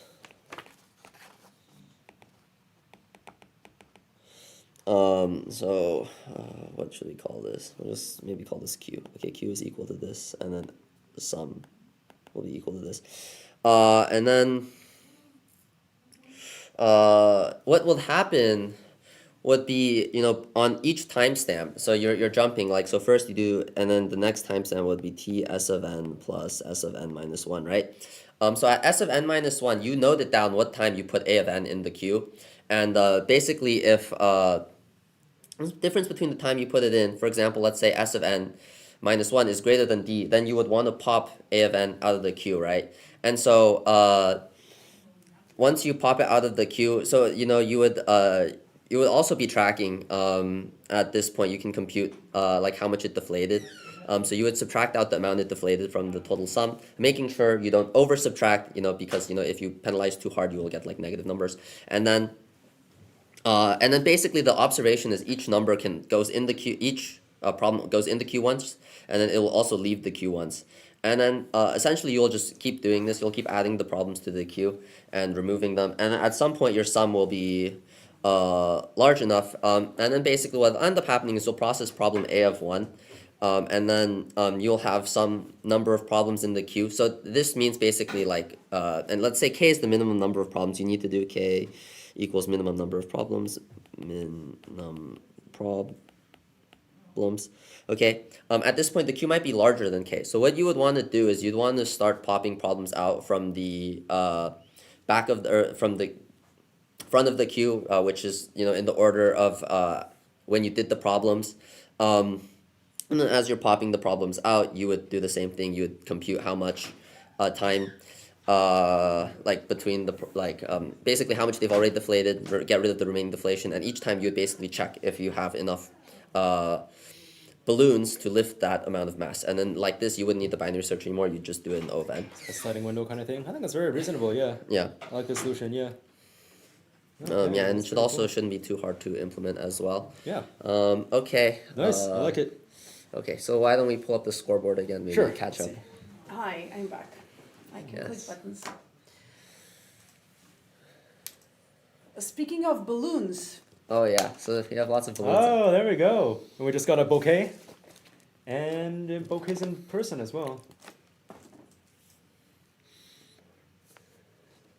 Okay, yeah, UBC, Stanford, Washington, looking good. All right, so G has lots of solves, L and M. And F and H, why don't I take a look? I will not go over F and H yet, but let's see what they're doing. So H, K of King, that's a problem by Jerry, another one of our judges. I went to UCI, went to World Finals twice, very strong competitive programmer. And then F is friendships. I actually have no idea who wrote this problem or what this problem is about, but I'm sure it's not easy as well.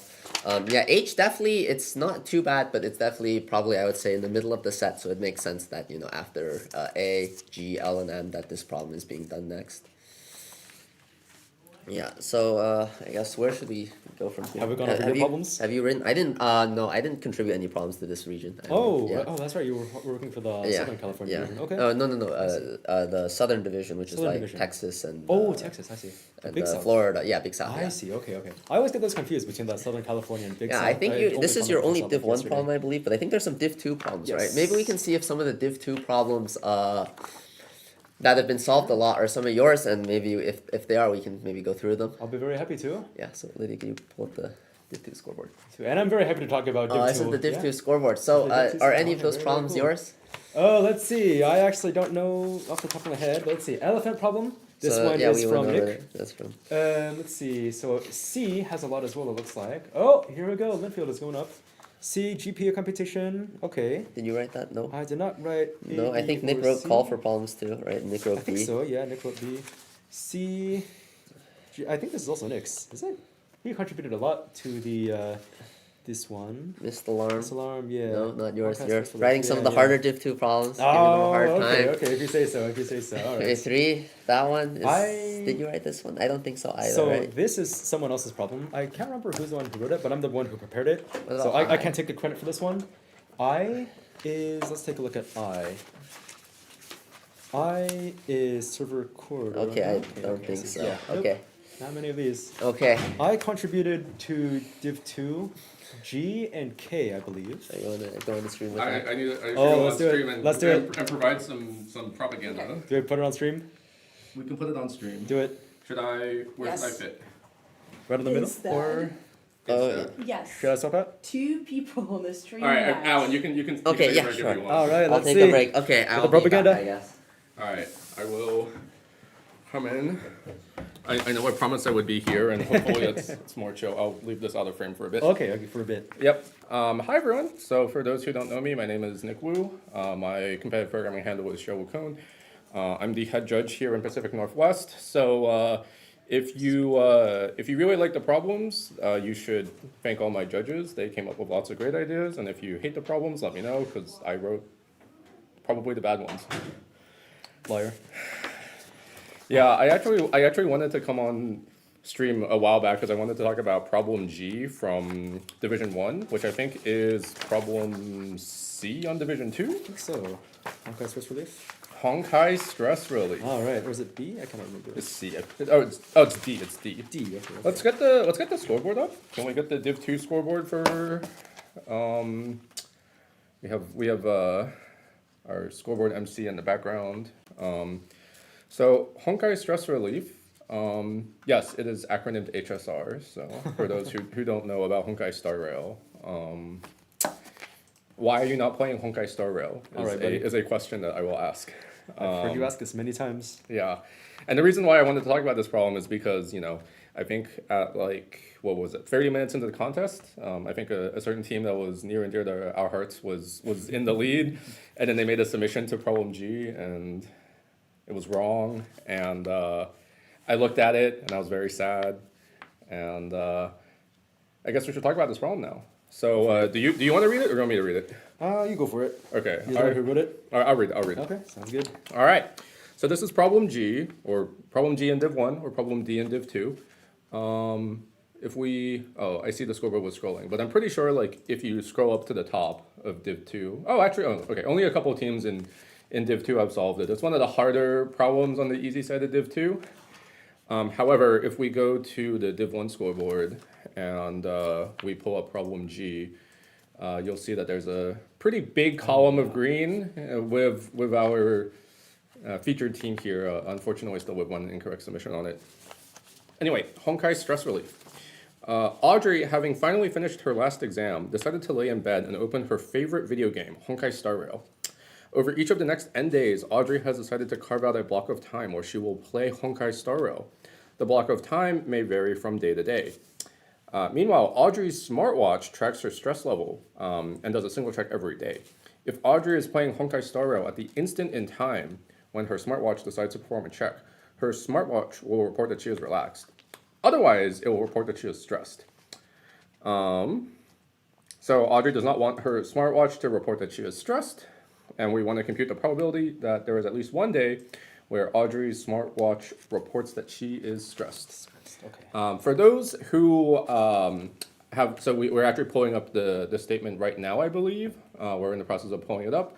I've omitted a bunch of the formal math speak, but I've tried to keep the general gist of the problem. So basically, Audrey likes playing Honkai Star Rail. It keeps her relaxed. When she's not playing Honkai Star Rail, she's stressed out. And so we want to compute the probability that she is stressed, or her smartwatch claims that she is stressed over at least one of the next N days. So yeah, did you write a solution to this problem or no? I did not. So all right, perfect. So you can solve it. All right, let's take a look. I will. Well, you can work on it. This is a problem. This is math. I'm a CSE major, and that means I am very bad at math. So I'll do my best. So we'll take a look at the first input then. The input format is in, A, and B, in being the number of days, and A and B. Is this one inclusive or exclusive? Let's see. All of the bounds are exclusive. exclusive. Okay. All the bounds are exclusive, and all the intervals are exclusive. All intervals, okay. A, B exclusive are the time of the Smartwatch, let's see. Yeah, okay. At all values exclusive of what interval. So I think the thing to start with here is to calculate the probability that she is stressed on each of these individual days. So for the first test case, we start out with n equals 2 days. And the interval is going to be 19 through 39. All intervals will be exclusive. So we will do the parentheses. On the first day, we have 18 to 31. On the second day, we have 28 through 50. Okay, let's see. So, the first interval, I would prefer to draw this one out a little bit. Let's see, how do I scroll this one? I'll scroll this one a little bit to the left so I can see. Oh yeah, you can scroll and then we will manage. Gotcha. Sounds good. Okay. So I will do like this. I'll just first draw out the two intervals and see how this one turns out. So the first one from 19 to 39 is the watch. The second one from 18 to 31 is the first day. The second one from 28 through 50 is the second day. So we can see there is some intersections here. We want to compute. Let's do this one first. How do we change the color of the... It's on the left. On the left? Okay, thank you. Very cool. Oh, very nice. Let's do a... What's a cool color? Orange. I don't know the HSR colors. Papaya. Papaya? Oh, Hey, it's let's like see. purple. Let's do purple. Okay, sounds good. All right, let's do purple this one. It's like purple pinkish, I think. Okay, let's see. There's a better one. You would know, Nick. Purple. What I know? Is it like this? I tell everyone to play Honkai Star Rail. That's you know. I think that's a pretty good color. This Let's is use this is not one. a Honkai Star Rail plushie, but you know. Put it here. On the back? Play, right? Yeah. Do I play? Can you see it? We will find out in like a few seconds. Should I put the Yusuko here as well? The propaganda? we can, Okay. We'll find out if you play in a few seconds. Okay. We can have a short intermission. Nick Wu streaming Honkai Star Rail. All right. I need to stay on brand here. Wow, so responsible. Can I get the cow to balance on the? I think it's doable. Well, it's you very do round. this. Okay, let's see who gets this first. This is just like a It's blitz. the race. There's an advent of code Oh, I got practice. it. Oh, I lost already. This guy's too fast. Nick Wu needs a handicap. Oh, yeah, one hand, he's gonna win. Oh yeah, one-handed blitz. All right, let's see. So, some kind of intersection here. If we pick a time uniformly from this time interval here, this is a good color, it's not enough. So any color in here, the chance that it intersects with this section is going to be, what is this one? 31? Is my handwriting very bad? Of course it is, I'm CSE.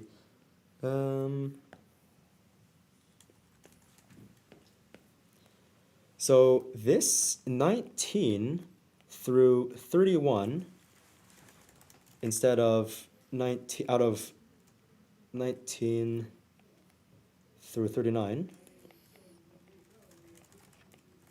is going to be, do we have a calculator we can use? I'll just tell you, it's 12 over 20. 12 over 20, okay, thank you. It's going to be 12 over 20. And let's take a look at the second one. Would be an interval from 28 to this 39. 28 minus 39. Divide this one by 19 over 39. Of course, we have the absolute value. Which one is this one? What is this? 11 over 20? Yeah, it's 11 over 20. Okay. So let's see. The answer for this one should be 0.67. Interesting choice of a solution. Let's see what happens. So the 12 out of 20 is the chance that the watch picks a time where Audrey is playing HSR. So this is a chance that not stressed. And 11 out of 20 is the not stressed as well. If we have the probability where she is stressed, this would be the inverse of a 12 over 20, which is going to be 8 over 20. And if we do this one, same logic would be 9 over 20. Okay? So we have to compute the chance that she's not stressed on both days. Interesting.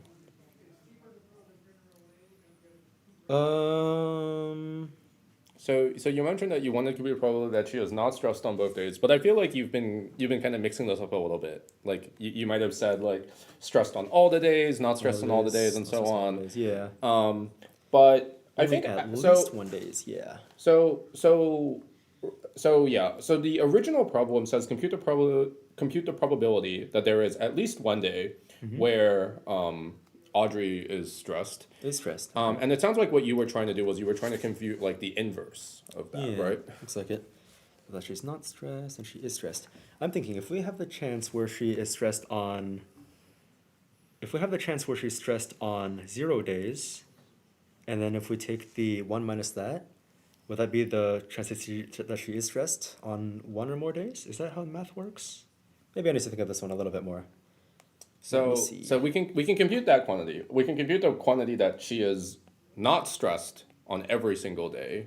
That's 12 over 20 times 11 over 20, which So it's 2 over is 5.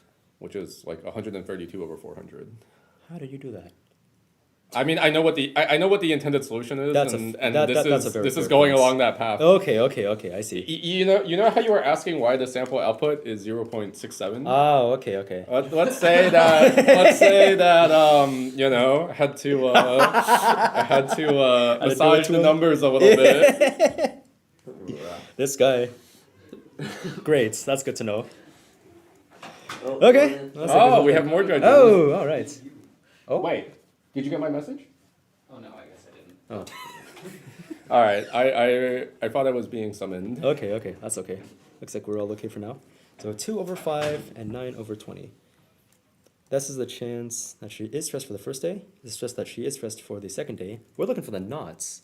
If I multiply these ones, that's the probability that she is stressed on both days. We're looking for the probability that she is stressed on those days. If we were to completely brute force this, we can try. Oh, let's see. Am I doing this one right? Oh, probably not. So that solution actually does work. My brain is telling me with the in is less than 20. I should write the bounds here. But in is in between 1 and 20. Which makes me think if we just brute force every subset, maybe we can do some kind of thing like that. I mean, you can. I can. So like you can, but that is not the intended solution. Yeah. And being less than or equal to 20 just makes it so that, you know, pretty much any reasonable thing passes, including Right. that This approach. one is D2, so it's nice to have those extra solutions. But the intended solution is actually you have all the correct probabilities. Okay. And we'll have to do some kind of math on this one. Yeah. So okay. Let me cook a little bit. All right. Let me cook. So, what if we just take a look at the probabilities that she is not stressed? The 12 over 20 and the 11 over 20. If we do, okay, let me simplify these ones. 12 over 20 is 2 out of 5. 11 over 20. Wait, I've made a large mistake. Okay, I understand if you want to fire me from being a judge. Thanks for. Wait, hold on. This is not a roasting session. Yes, okay. Okay, thanks for having mercy. Okay. So maybe one of the other viewers might want me fired as a judge, but different topic. Okay, Hello, sounds Steven. good.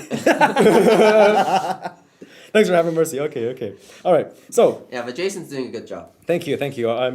It's an honor. So if we have this 3 over 5, multiply this one by the 11 over 20, this is the probability that she is not stressed on all of the days.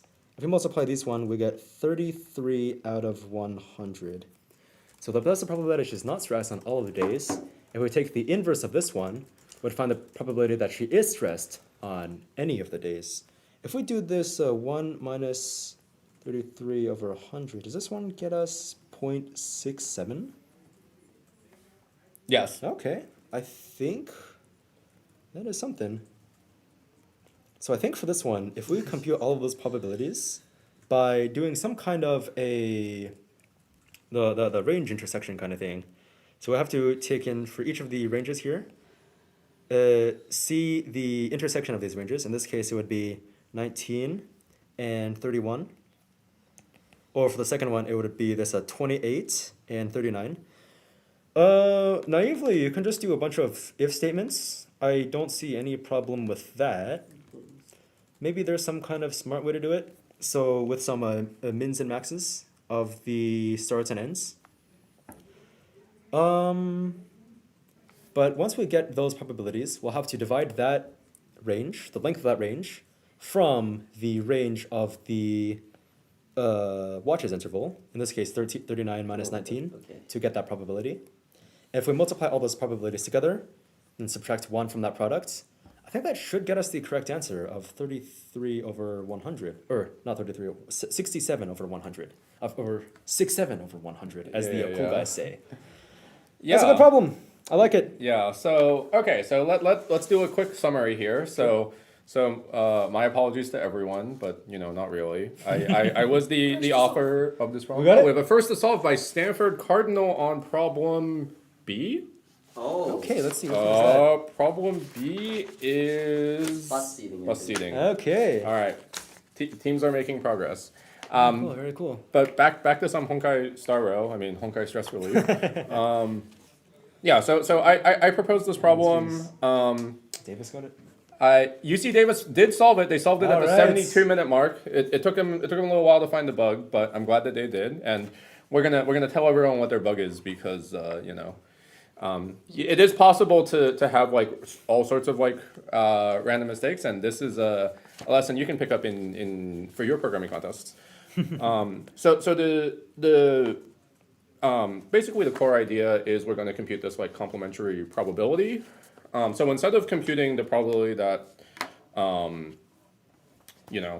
there is at least one day where Audrey is stressed, we're going to compute the exact opposite. So the opposite of there is at least one day where Audrey is stressed is equivalent to there are no days when Audrey is stressed. So we're going to now compute the probability of her being stressed on none of the days. So we just multiply. So each of these are now independent. So we have to compute the probability that she is relaxed on every single day. And so you do the interval math that you were just talking about. And then you like compute all these probabilities, and then at the end you print 1 minus this probability, and that's the answer. So the UC Davis team had a really unfortunate bug. So when you're doing the interval math, so you're checking like computing the intersection between like this interval and then like this other interval, and those two intervals might have no overlap. This one, yeah. And if they have no overlap whatsoever, then Audrey is guaranteed to be stressed. So that's a 0. And so then the answer, so the probability of her being relaxed is 0, so the answer is 1. Mm-hmm. If the answer is 1, so what happened with the UC Davis team is they had a special Boolean flag that said like, oh, we found a like this disjoint interval case. And so when they were outputting the answer, they basically had like an if statement that says like if this Boolean is set, we're going to print 1. And then after that, they actually had like cout, and they forgot an else. So they printed out, they put an extra output. And the extra output is what gave them wrong answer. So they had the correct answer. Their logic was completely correct. They just failed to print it. I see we're being told about another first to solve. Let's see. First to solve by UBC on problem C. Problem C is closest equal pair. Okay, I like me to see. for that. Yeah, problem writer. Let's do it. I mean, we can pull in whoever for whatever. So I will. Where's Misha? I like it. You know how to solve it? I submit at 2 a.m. Oh, I see. I'm so proud. It's a nice problem. It's not too bad. All right. Wow, you Well, can see I have so a clarification request on Honkai Stress Release that I will need to answer, but I will Go. pull in someone else. All right. Okay. In the meantime, do we want to take a look back at Division 2? Yeah, maybe. I think maybe it's too early to talk about C. It's actually probably one of the four hardest problems. Okay. I think is what the judges anticipated. So Okay. cool to see it solved so early. Yeah.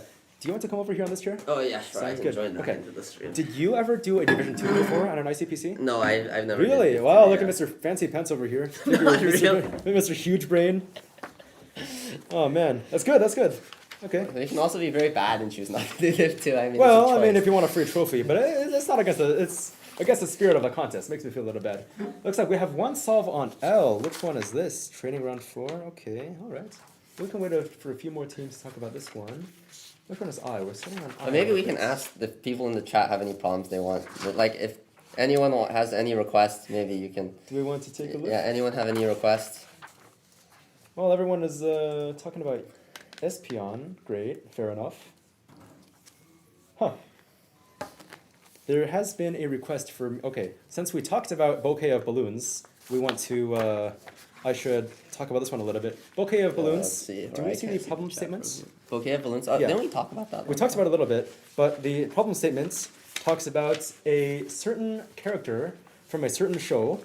Oh, okay. Let's see, Yeah. I can't find it on here. Bouquet of balloons, okay, here we go. Yeah, this one's the G. Or, yeah, there it is, okay. So, Chika Fujiwara. I have been requested to do the Chica dance on stream at one point. I don't know at what time I will. I hope Nick doesn't record this for posterity and / or blackmail. Well, Or it's, he's not- if it's on stream, it's recorded already. I'm terrified. This has been a terrible idea. Can I drop out of being? Is it too early or too late to drop out of being a judge? Once he comes back, maybe I'll consider it. Okay, I'll consider it. Okay. You want to be let's see. fired? Yes. Fired from being a judge? I'm not making any money from this, anyways. Oh, okay. Okay. Steven, you should petition for him to get fired, not me. Hey. How rude, how rude. Okay. How many solves many do we solves have does on K? K has 0, yeah. That's Okay, the other one 0? I wrote, Okay, it's but maybe I not want the to check easiest, I guess. Strawberry on K. So how much have we gone in depth over the D2 problems? I think we went over like 2, Two and of one them? of them is probably like one of the harder ones Okay. because we went over that while That's doing fair. div 1. Okay. Yeah, so G has no solves right G now. has but- no solves. Okay, that's fair. Okay. How about? Do you have anything for F? Oh, I have a few for F. Okay, a lot of wrong answers on F. Okay, I can guess what those wrong answers are from. Okay, I mean you did prepare the data. I did believe, prepare right? this problem, yeah. Yeah. Do we have a list of which problems we talked about that we can take a look at? Or? No.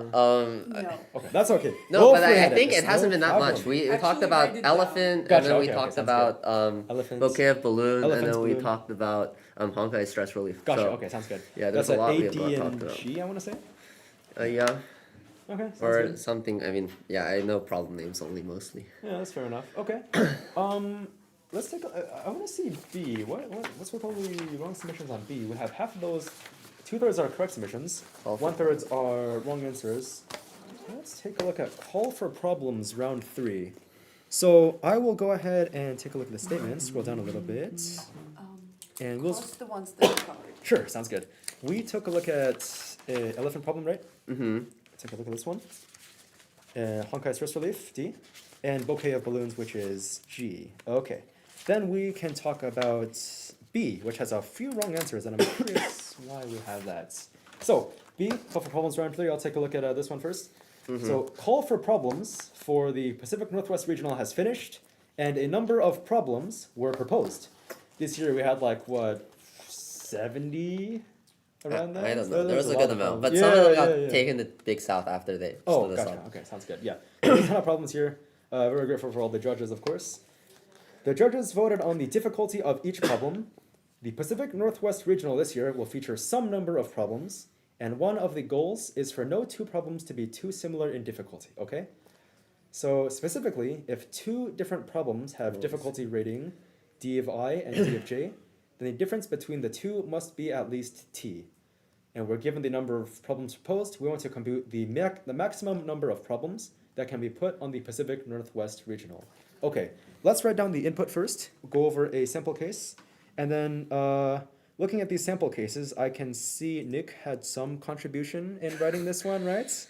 He maybe he wrote a 6 or 7% of this problem. 67%. 67%. Yeah. This guy. Cool. I'm so glad this is our head judge. Don't tell him I said that. So let's take a look at the first case. We have in and T first. In is the number, the difficulties. Let me put this down in the middle for us to see. The first number is going to be the number of problems. And t is going to be the, let's see, what is this one? The difference between the two problems, difference between any two problems is in the minimum difference between two problems. Okay, so let's take a look at how we want to do this problem. The first sample case is 5, and then the funny number. Mm-hmm. And then, unfortunately, there's not many funny numbers on the rest of the I don't think this 60. one is that interesting. Yeah, that's okay. I mean, the second one the has second some one is a yeah. bit We'll better, look I at this think. one later. Yeah, okay. This one Okay, doesn't have okay, that okay. many test cases, actually. A lot of times on the Div 2 problems, you'll actually find a good number of test cases because they don't want the contestants to get kind of like frustrated. Yeah. This one, we want to be like a super hidden beginner-friendly thing. Test so, cases, sure. but I guess, Yeah. this one, it does not have that. Okay, so for the first problem, we have a list of 5 problems. 3 of them have difficulty 1, and 2 of them have difficulty 68. We want to find, and the answer for this one is going to be 2. So we have to take 2 problems from this set such that the difference between any of the 2 difficulties has to be less than this number t. How can we do this one? Our constraints for this one is in is between 1 and 50. T is in between 1 and 2500. So those constraints are pretty low. We can do a lot of fancy stuff here, but I think we can stick with a pretty simple solution for this one. If we were to, let's see. If we were to sort this one, we have a 1, 1, 1. That's always a good idea with an array problem. If it's not like if you don't have to keep the order of the problems, it might as well try to sort it. Maybe we can find out some kind of solution if we sort it. 1, 1, 1, 68. 68.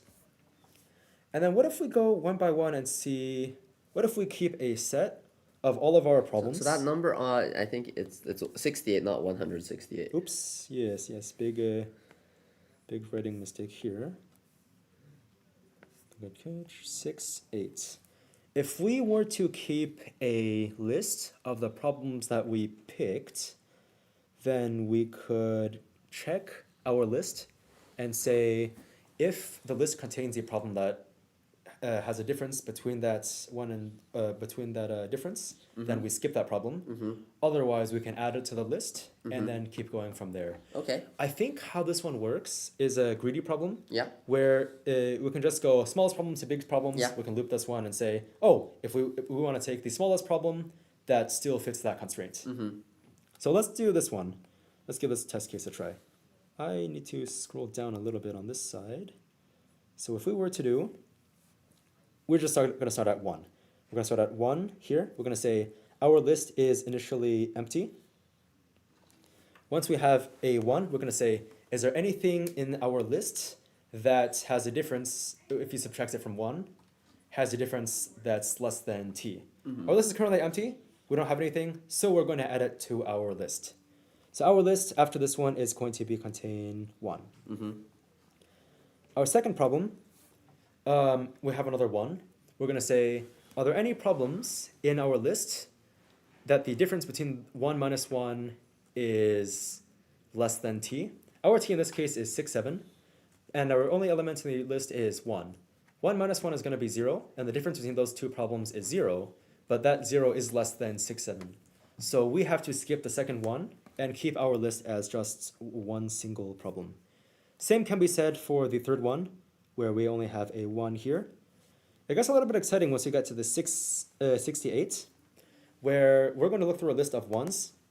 We're going to say, for each of those things on the list, we're going to do 68 minus 1. And we're going to say, this current difference is going to be 67. And does the difference 67, is that less than the difference of 2 problems? 67 is not less than 67, they're equal. In this case, it has to be strictly less than. If they were equal, we would have to skip this one. But the problem wants it to be strictly less than this 67. Must be at least t.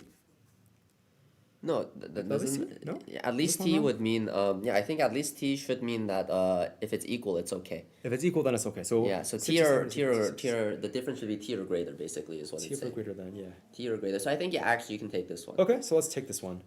Because 67 is greater than or equal to our T, which is 67. So we'll take that 1 and 68. And then for the very last one, of course, 1 minus 68 is fine, but 68 minus 68 is still going to be a 0, and that 0 is not greater than or equal to 67. So our final list is going to be 1 and 68.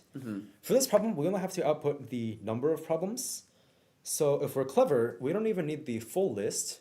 We can just keep the largest number on the list, because the smaller number on the list is guaranteed to have a larger difference than the current number minus that number.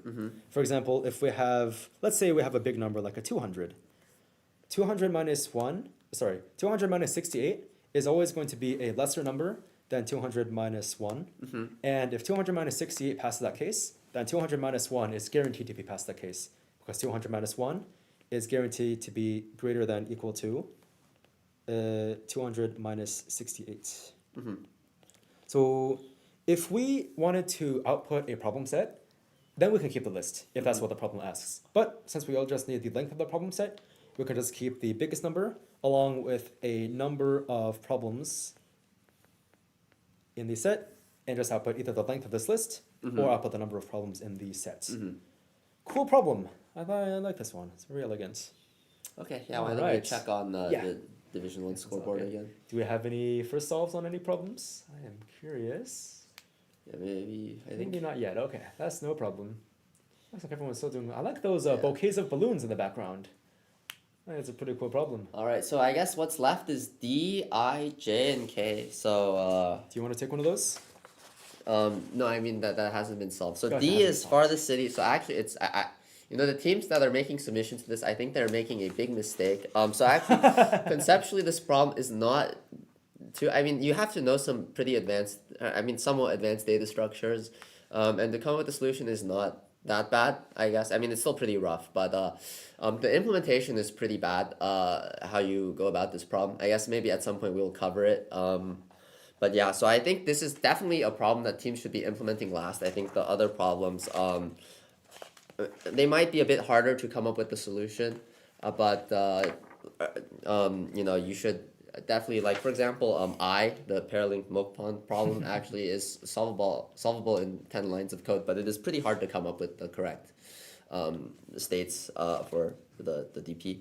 And then I guess J is server room. This problem is definitely not easy to implement, but it's still much easier than oh, and someone solved D, or is this a div? Oh no, this is div 2. This div 2. Okay. Okay, cool. Okay, I would have been shocked, but yeah, server room also is not that easy to implement, but it's definitely significantly easier to implement than D. And then what was the other one that didn't have solve for div 1?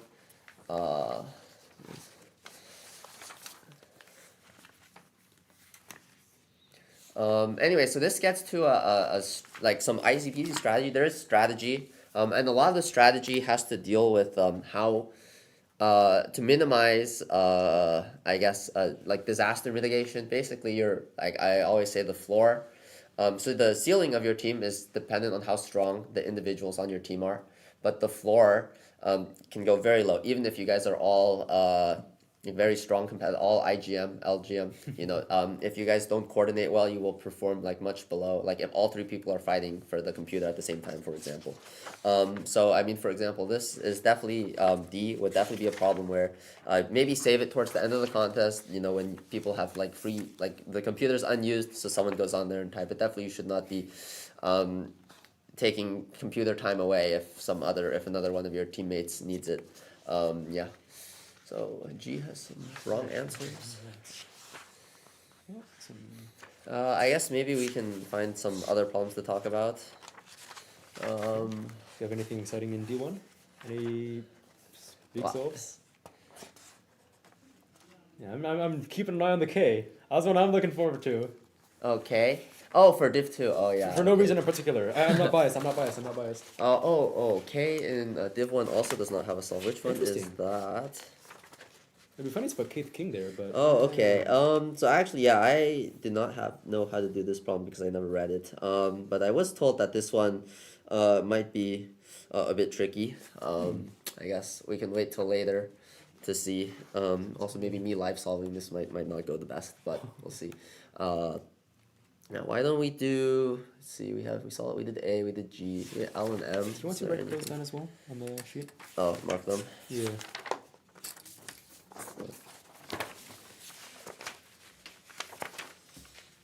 Mark this one as well afterwards.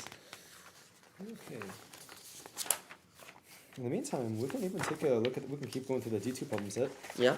Since I started with D2, I'm pretty impartial. I'm pretty biased towards giving D2 a chance as well. Mhm, Yeah. I see. Yeah. That makes sense. You know, it's also good to get maybe some of our newer viewers. Yes, that's for sure. More approachable problems. So, I believe some regions don't do a Division 1 and Division 2. I believe the Southern California region doesn't have that. But the Division 1 contest is for stronger algorithmic teams. Those can qualify for the North American Championship and the World Finals after that. Division 2 is going to be a simpler problem set with, there are some challenging ones at the end, of course. We share some problems, but it's really for students who are getting their first steps into competitive programming. I wouldn't say first steps, but more like maybe not as algorithmically strong as Division 1 and want some practice to go into Division 1 for the following years. Yeah. I did 2 D1s, or 2 D2s. I only started my sophomore year of college, so I started a little bit late. But looks like it's a very good practice. So let's take a look at GPA computation then, which is problem C on the Division 2 problem set. Sure, sounds good. So I'll read it as we pull it up. So let's take a look at this one. Lydia wants to know if she is Valedictorian. This is a very good name choice. I think it's spelled differently though. I think it is, yeah. We have an I, but yeah. Well, Still a good name. Still a good name, still a good name. All right, so Lydia wants to know if she is valedictorian. Lydia's school computes the grade point averages of a student as follows. For each class that a student takes, the student gets a letter grade from A to E.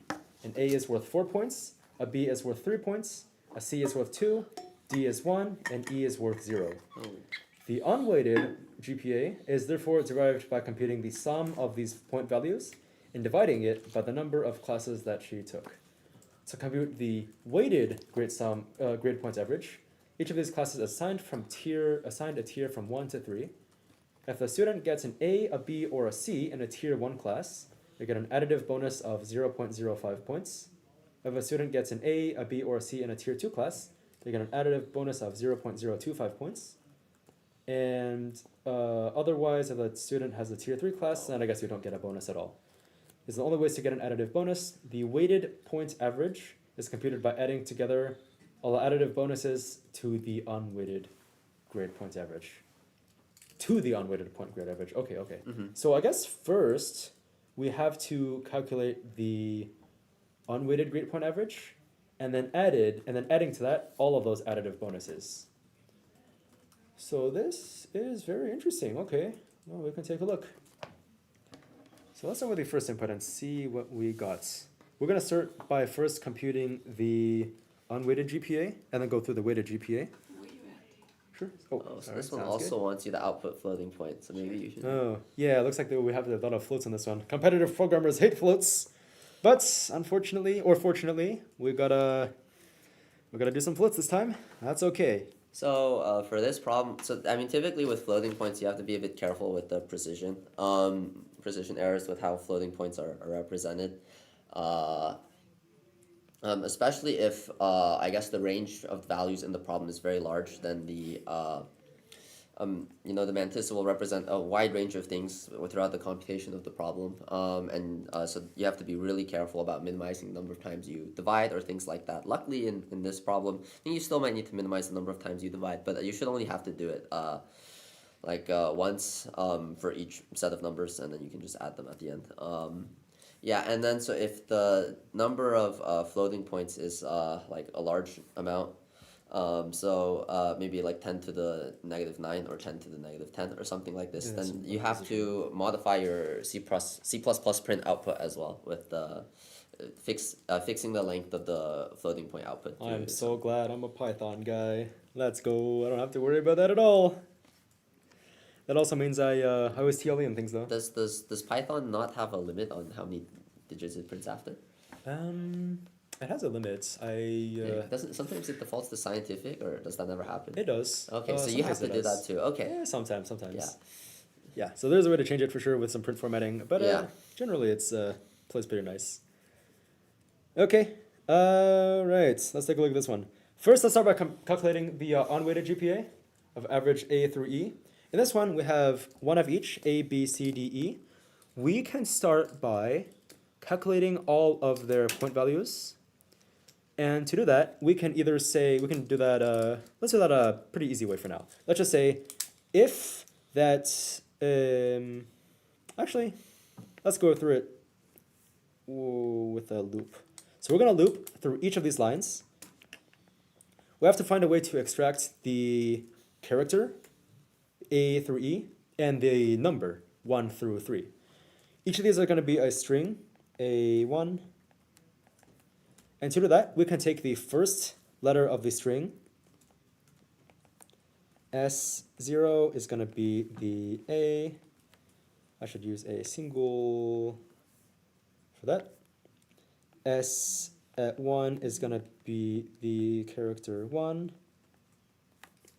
So we're going to do a pretty simple for loop throughout the S of 0. We can say if S of 0 is A, we add a counter.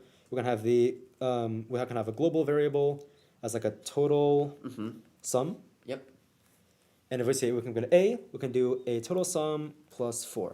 And if we say if we have a B, then we're going to have a plus 3, which is have a 5 if statements. If it's like that, then we'll add it to the total sum.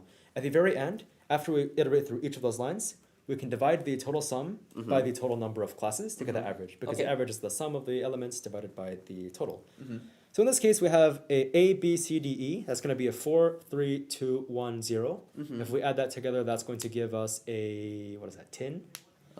If we divide 10 we have by 1 2, of each? yeah, Okay, 4, 3, 2, 1, that's We'll a 10. do n times, Yeah, n times n minus 1, triangular number. Yeah, it's 15. It's 15. Oh, yeah, 15. I have some special guests. Oh, Special okay. guests, okay. Oh my god. Welcome. Oh, We have 2/3 of some team. Okay, hello there. USA 1. Holy I cow. will let Woods. y'all figure it out. Okay, you guys wow, wanna if you're all on the right. stream. Let's keep going then. So if we divide this total sum by these numbers, we have to be careful with this one a little bit. If both of these are integers, then many languages will default to integer division. So if let's say our total sum is instead 11. 11 divided by Do you want them 5. to live solve something? That could They be fun. will. Yeah, yeah. All right, Oh, which let's give them the harder ones, yeah? D? Our heroes. It's gonna be a 2, because that's how it works, right? 11 divided by 5 is 2. Maybe in some languages. Many languages, if these are already integers, Yeah, it will treat the it'll- division as integer and round down Yeah, every time. yeah. We have to make sure that we handle a floating point division by casting one of these to a float or a double. Double 11 over 5, or double of the total sum divided by that in. To this one, we also have to extract the 1, 2, 3, 1, 2. And here's another tricky part. I can for sure see why this can be tricky at first, because these are not integers. Whereas, right? S of 1 is not an integer. That's a character. That's a character of 1. If we just say if that S of 1 equals the number 1, this one is not going to pass, because 1 in ASCII is a different number than 1 in decimal. So we have to either compare it with a letter of that. So if it's a 1, we can say we add to the weighted average, the unweighted average. So unweighted plus equals that 0.05. If it's 2, oops, then we do a 0.025. Otherwise, if it's 3, we can either add 0 or just for that case. At the very end, we have that, oops. Erase. Erase? The other stuff. It's too Sorry? much. It ran out of memory. What happened? Oh. Yeah. Actually, okay. Too Wow. many scribbles. I see. Okay, let me erase some things at the top. We've got a memory leak, everyone. Let me erase some things at the top, and then we can do that one. F-sync error. Ah, okay. Let me get rid of this. Is there a way to select a lot of things at once? Let's do like this. Oh wow, that's cool. And then I didn't know that was a feature. Delete. Do I press delete button? Oh, that doesn't work. Oh, rude. I assume we can press trash can here. Oh, Okay. there we go. Are we all good? Okay, I More. think we're a little bit better. Yeah, More? just get rid of the top too. Sure. Let's go into that stuff as well. Oh, I can actually do that for you. Oh, thank you. Sorry. All right. Sounds good. For you. Now we're all back. Cool. Sounds good. So with this unweighted average then, if we print out the final answer after adding all these, we should get that final unweighted average, 2.075. Because we have we have 2 1s, 2 2s, and 1 3. Where do we get here? Am I doing this right? Maybe I'm doing this one wrong. What's the issue? It looks like if we just add this one 0.05, we would have a 0.05, 0.025, and then 2, 0, right? Isn't that? and then a 0.05, and then 0.025. But it looks like if we just add these ones together, we have 0.1, 0.15. Am I doing this one right? Okay, yeah. Let me. I guess I'll take a look now. 0.05, 0.025, and 3 has no weighting. Okay. So that should sum to. And then the weighted grade point average is by adding together all the added bonuses to the unweighted. So what is 15 divided by 5? Right, but the scale is I'm gonna scale it though. Back onto a scale of out of 4, right? Oh, that makes sense. Yeah. Yeah. So then you would need to Should we divide this one? Yeah, Also you'd probably by- need to like divide by 4 or something. So let me think. So this number at the very end is going to be 0.15. Right. So okay, this is what would happen. You would get the total. You would divide it by 15, and I think you'd multiply it by 4. And then after you multiply by 4, you would add on the last part. Does that give you the right thing? Can you explain that one? Yeah. So okay. So we have 15 total points, right, from their A, B, C, D, E. And you can get this. That's just some like from. What is the? Yeah. So that's the sum of. Oh wait, no, not even. It's 10 because A is equal to 4. Okay, so it's 10. And then out of how many possible points? It's 20. And this is equal to 0.5. Okay, and then you multiply it back on the point, and then so that should be 2.0. Okay, so that should be correct. And then We'll get the 0.075 though. That's the one I'm worried about. These are only ways to get additive bonuses. The way the grade point by adding together. Okay, so my guess then on how you would get this is you would need to multiply. You would first add. I guess what is it like? So you get 11.5 over 20. Like you would add these to the total first. And what does that give you? So it's just 11.5 over 2, or Divide 11.5 over 5. You can give that a try. It's 1.15 over 2. That would be 5 times Ooh, no, we're struggling. 7. Like here. I want to see the others. 14. Okay, 5 points, or no, 0.75. So then 0.75 times 4 is what? 0. Yeah. So this is not organized anymore because I'm just doing the math everywhere. Is equal to 5, or no, it's not. 0. We're trying our best. 0. And then okay. I think that's a 3. Okay, it would be this. Okay, so that's not it either. Okay, so we probably need to read the statement more carefully. Oof, reading. 1, 2, 3. So 1 is a 0.25. 2 is a point, so we add this one. 0.75. Together all the added bonuses to the unweighted, but it does seem like you would do that first. So 0.01, 0.01, 0.15 plus 3, you get like 2.15. Should be, no. I don't know. Interesting. Okay, is there more samples? This one has some 3s, but wow, we're struggling. I've got to think about this one a bit more. A is 4, B is 3. Use the unweighted grade point average, therefore derived by computing the sum of these point values and dividing by the number of classes. Okay.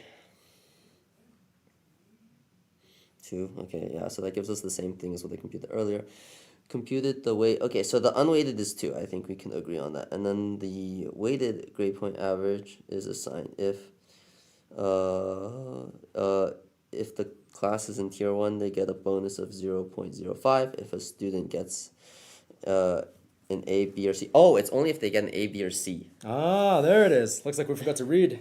Okay. Okay, that makes more sense. So yeah, if we look at that, then this D that they got, they don't get a bonus for that. So then it would just be 2 plus 0.75. Okay. Okay. Oof, all right. Total my faults. We did not read this one clearly. All right. So yeah, that's, okay, just make sure when you do the if statement for the bonus points, you also check if the letter is an A, B, or C, and then you should be good. Yeah, that's another pitfall I've done many times, not reading the statement clearly. That's gonna be a blistering advent of code, though. Sure. And so, all right. Do we want to ask the Yeah, so we have some legends? special guests on. I actually have did anyone solve I yet? I kind of want to, I saw your I code, This looks very interesting for the DP problem. Do we want our heroes to do you- join the stream? If some- Break and. Okay, Yeah. let's swap. Yeah, so we have, I guess maybe they can introduce themselves when they come up. Go on the stream.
Hello. Hello, everyone.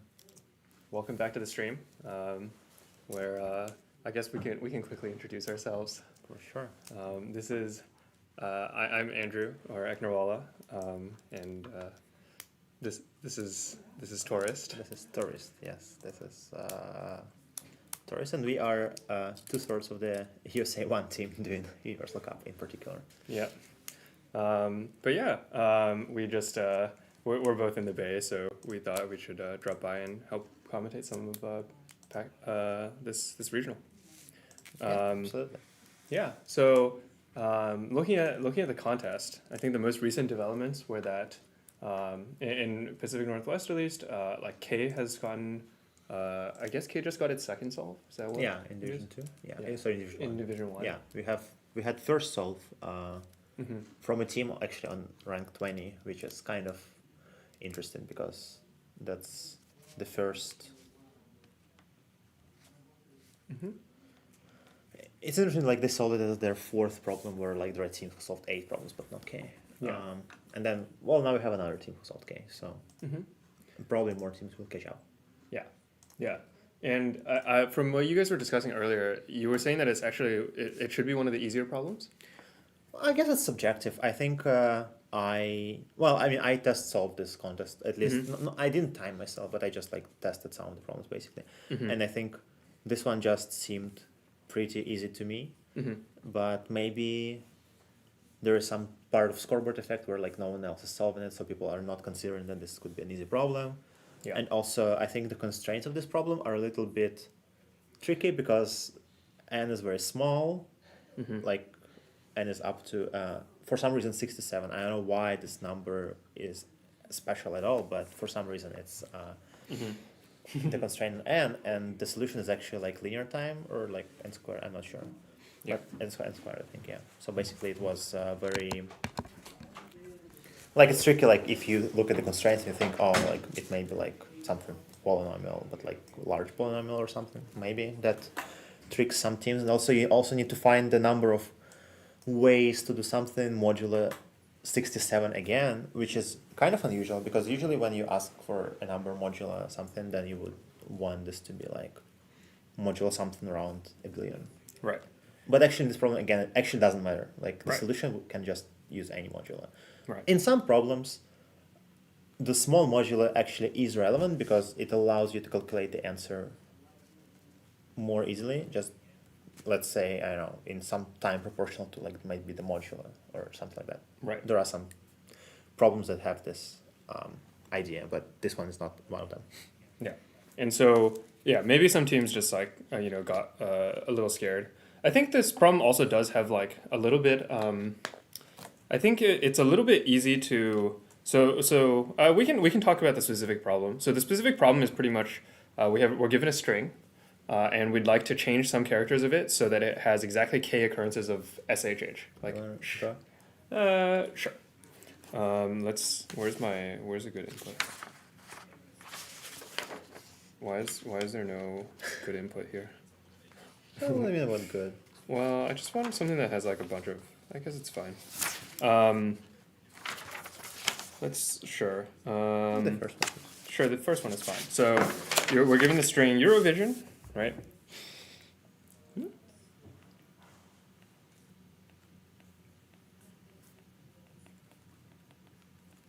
And we want to make it into an instance. We want it to have k equals 2. So we want it to have we want to change some character so it has 2 occurrences of SHH. And so one thing is like if we're trying to change fewer characters, right? We kind of should reuse this S, right? This S is like already a good start. Yeah. And then the other one can kind of be anywhere, right? Yeah. So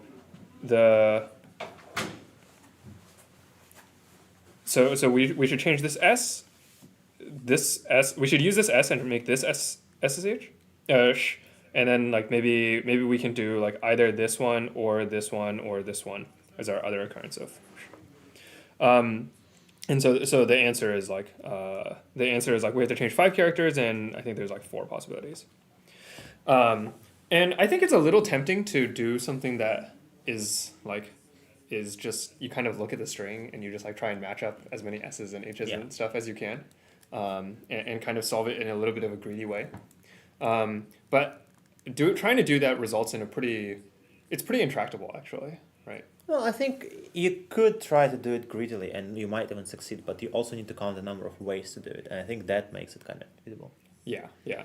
Well, even then, if you have some greedy structure, like you probably can actually like brute force through it and get your answer as like a product of choose or something, in some not too hard way. Maybe, yeah, maybe. But also another thing in this problem is that you need to have exactly k occurrences of SHH in your string, which means if you have more than that originally, then you want to actually remove them. Yeah, but that actually is easier, right? Because you just take every occurrence of and you just like you change at least one of the characters, and you just take care not to make additional. Yeah. So so the thing is like you need to take care not to make additional ones. So for example, like consider this string. Let's say the string is just two times. Yeah, and we want it to be 1. Want to be 0. Okay. So you might think that the answer to this test case is how many, like you want to basically remove both of those, right? Right. So if you want to remove one of the occurrences, let's say just one SH, like let's consider a simple case now first.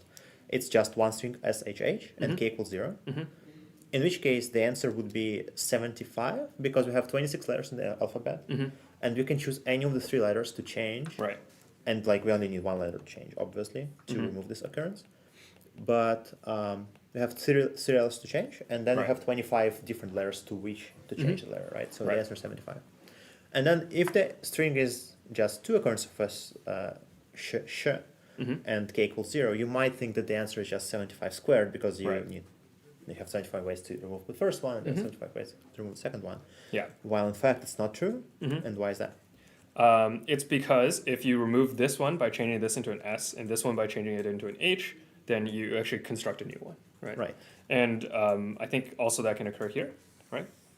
Also, can we move? I think you're... Oh, sorry. No, I can move. If you change this to an S or this to an S, right? And this to an H. Right. So it's 75 squared minus 2, right? Is that right? I don't know the exact number, probably. Yeah, it sounds right.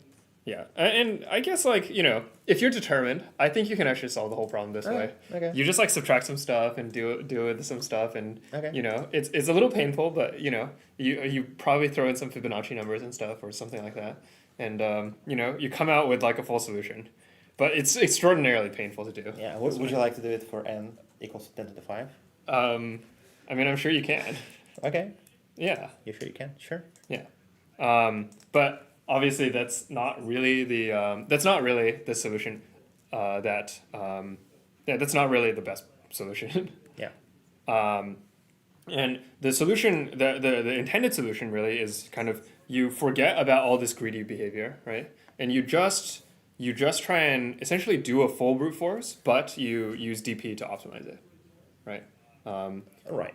So we're actually going to just like, you know, we'll just have a DP, which is like for a prefix, how many letters have we changed, and also like what's the maximum number of occurrences of sh, and we can count like the number of ways and like whether it's possible and all those fun knapsack things, fun DP things. Right. Yeah, I think one thing that maybe didn't mention is if you, let's say, go just left to right and for each character just decide whether you change it or not, and what you do to change it to. Yeah. If you do, then you need to know what position you're at, obviously. You need to know how many occurrences of sh did you have before this position. Right. But also you want to know if you have an S or an SH on the suffix of your current prefix. Right. Or like what you have right now. Like, is it going to help you, like, let's say if you write another H, is it going to make you another occurrence or not? Right. But basically, I think it's an interesting point that you made here. I think DP in general, like dynamic programming, is something that not easy to grasp sometimes for beginners, especially because they're like not sure what it even means. Like, why do I describe my state this way? Why do I just like why? Like, it just seems kind of magical, and just I think there's like at some point something clicks and it becomes very natural. But maybe a problem like this could be one of those that actually kind of moves you towards understanding that concept in general, because like you said, it's basically you just do kind of brute force, right? And your brute force is just going to be, oh, let's just go left to right, and for each character, let's just try to change it to everything, right? So that would be like 26 at the end, just very standard brute force. And then just look at it and like, okay, but now like as I go left to right through the string, actually what do I need to know about the string at this point so that I can keep going, right? And then it turns out you only need to know just like a few numbers, small numbers. Right. And so we can actually compress a lot of the state space. Yeah, like many of them are just basically equivalent for your brute force. Like, doesn't matter what you did on the prefix, you would end up at the same state. Yeah. So I don't know. I think another reason that teams could get trapped is just like this problem statement is like twice as long as it needs to be. They spent like half of the problem statement defining substring. That's okay. I think we have teams of different levels, so that's okay. I think some like Code Force, for example, does doesn't like a small text. Or like at the bottom or something. Or like in a the line section and then sometimes. Yeah. But I don't know if that's actually the reason, because it's been 2.5 hours. Yeah. Which means teams must have had enough time to read the problems. Right. And hopefully all of them by this point. Right. Like I would definitely, on teams I'm at, I would definitely want at least someone to know each of the problems that we are left, that unsolved, that aren't solved for us. Right. And I hope the teams also try to do the same. Yeah. And so maybe the teams just like really have not like spent much time thinking about it at all. And kind of when you have a lot of problems that you have ideas on, it's kind of okay to not like, focus on, to kind of just like continue working on the ones that maybe problems like E or H or something that like are also solvable, instead of ones that you've only seen a couple teams solve. So even though like it would only take you like 3 minutes to solve if you actually like thought about it, you just never getting around to spending those 3 minutes. Maybe that's okay, but basically it's just very painful if after the contest you learn that there was a problem which you actually would be able to solve in 3 minutes and you just never read it. So just try to avoid that. Yeah. Who is this? And now we're looking at the Division 2 standings. Division 2 standings, right? Yeah. And these problems are they are also lettered A through F. Okay. They are also A through M. They are not. There are some problems that are shared between Division 1 and Division 2, but the letters are not matching. Right. And also, I think in Division 2 there is a rule which basically says the problems A through F are easier than the rest of the problems, which you can see teams are mostly solving the earlier problems, which I think is an okay rule to have. Like I think it's definitely, probably easier for beginners to know what problems they should attack. Yeah, and kind of like one bit of like, or like, just knowing the median it's like, it's a nice little middle ground, instead of sorting the entire problem set. Right. Yeah.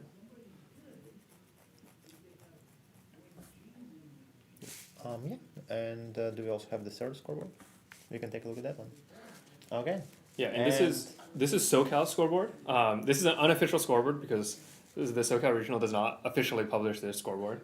And in fact, I believe their teams see only a like summary statistics from the scoreboard in the contest, which is like they see number of problems and penalty? I think they see what do they see? Is it number of problems?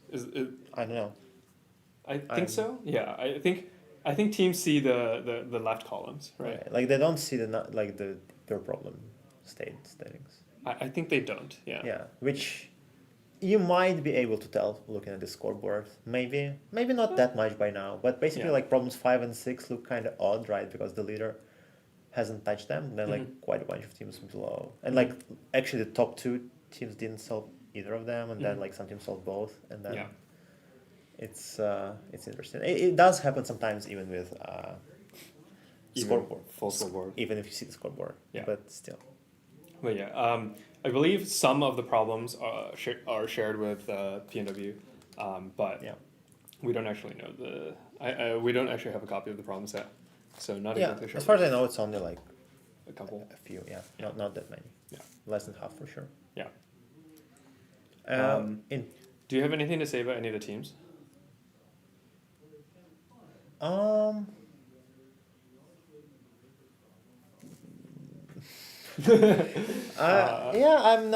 I think I'm not that familiar with the teams yet. Yeah. But maybe I can learn more today as well.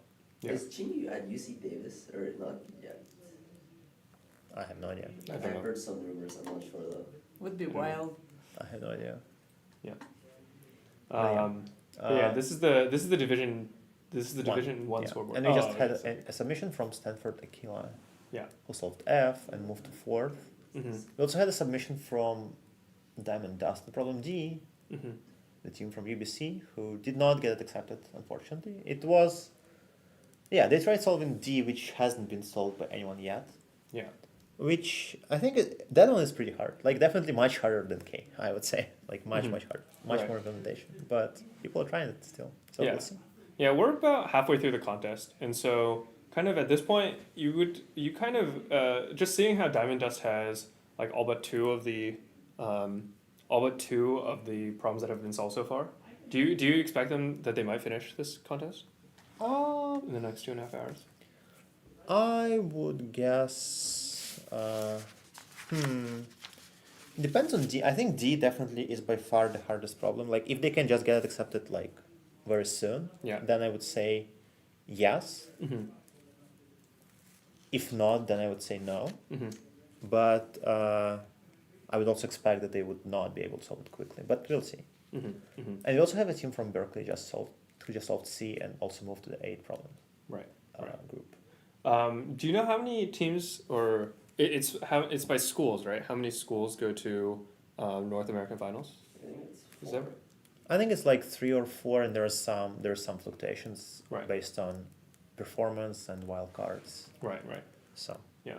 So I guess at the top, like there's the same schools have many teams at the top. I mean, the top 4 are all distinct right now, right? Yeah, and then I think there's only like 5 schools in the top 10 or something. Oh, the 5th one is UCSC. Yeah. UCSC, yeah. All right. So all- but the top 4 are all 8, and then UCSC is at 6. So Right. if you assume it's 4 Right. schools for this region, then it might be pretty clear cut. Yeah. Although, for example, Stanford has like another team at 7, and then UBC has a team at 7. Yeah, and so so there could be some like internal. Yeah, the selection within the school definitely could change. Yeah. But yeah, I think seems it's likely that the 4 schools are going to be Yeah. UBC. But again, we don't know the exact number about 4, so also don't take it Mhm. like Yeah. strongly. Like I don't have an actual like Yeah. 100% insight about this. So Mhm. we also have a new leader, I believe, in Division 2 now. Mhm. Team Suffer Overflow have ended their suffering problem L after having 3 incorrect attempts. They actually got it accepted and moved to 1st. Yeah. What is problem L in Division 2? Actually, is it shared with? Yeah, problem L is actually shared with Division 1. Uh-huh. Which problem is it in Division 1? It's also L. Oh, okay. This is easy to tell. Yeah, so many of the Div 1 teams have already solved this problem. This is one of the easier problems in Div 1. This is, I think this is one of the easier problems in Div 1. Yeah, in Div 1 we can see that 37 teams solved. So it's actually the second easiest problem in Div 1. Right. After G. Right. But in Division 2 it's like the second easiest problem of the second half. Right. So the first half is basically right easier, and then Mm-hmm.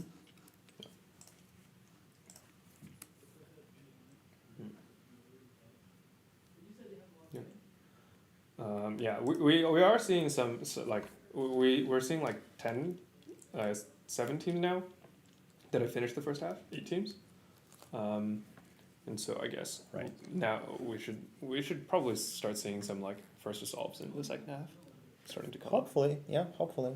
Yeah.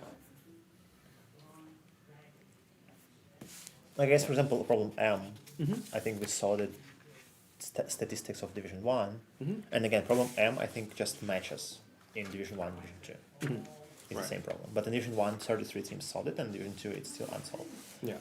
Although, like we discussed earlier, there's some effect where, like, I think if one team solves it, then many more might follow. Yeah. Yeah. Do you want to talk about problem D really quickly? You mentioned it's like by far the hardest problem on the set. Yeah, for sure.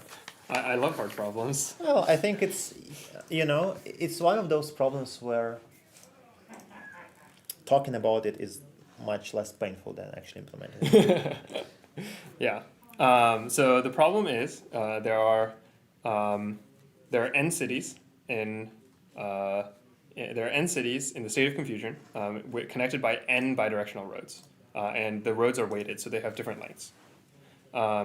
And what does it look like for a connected graph with n vertices and n cities?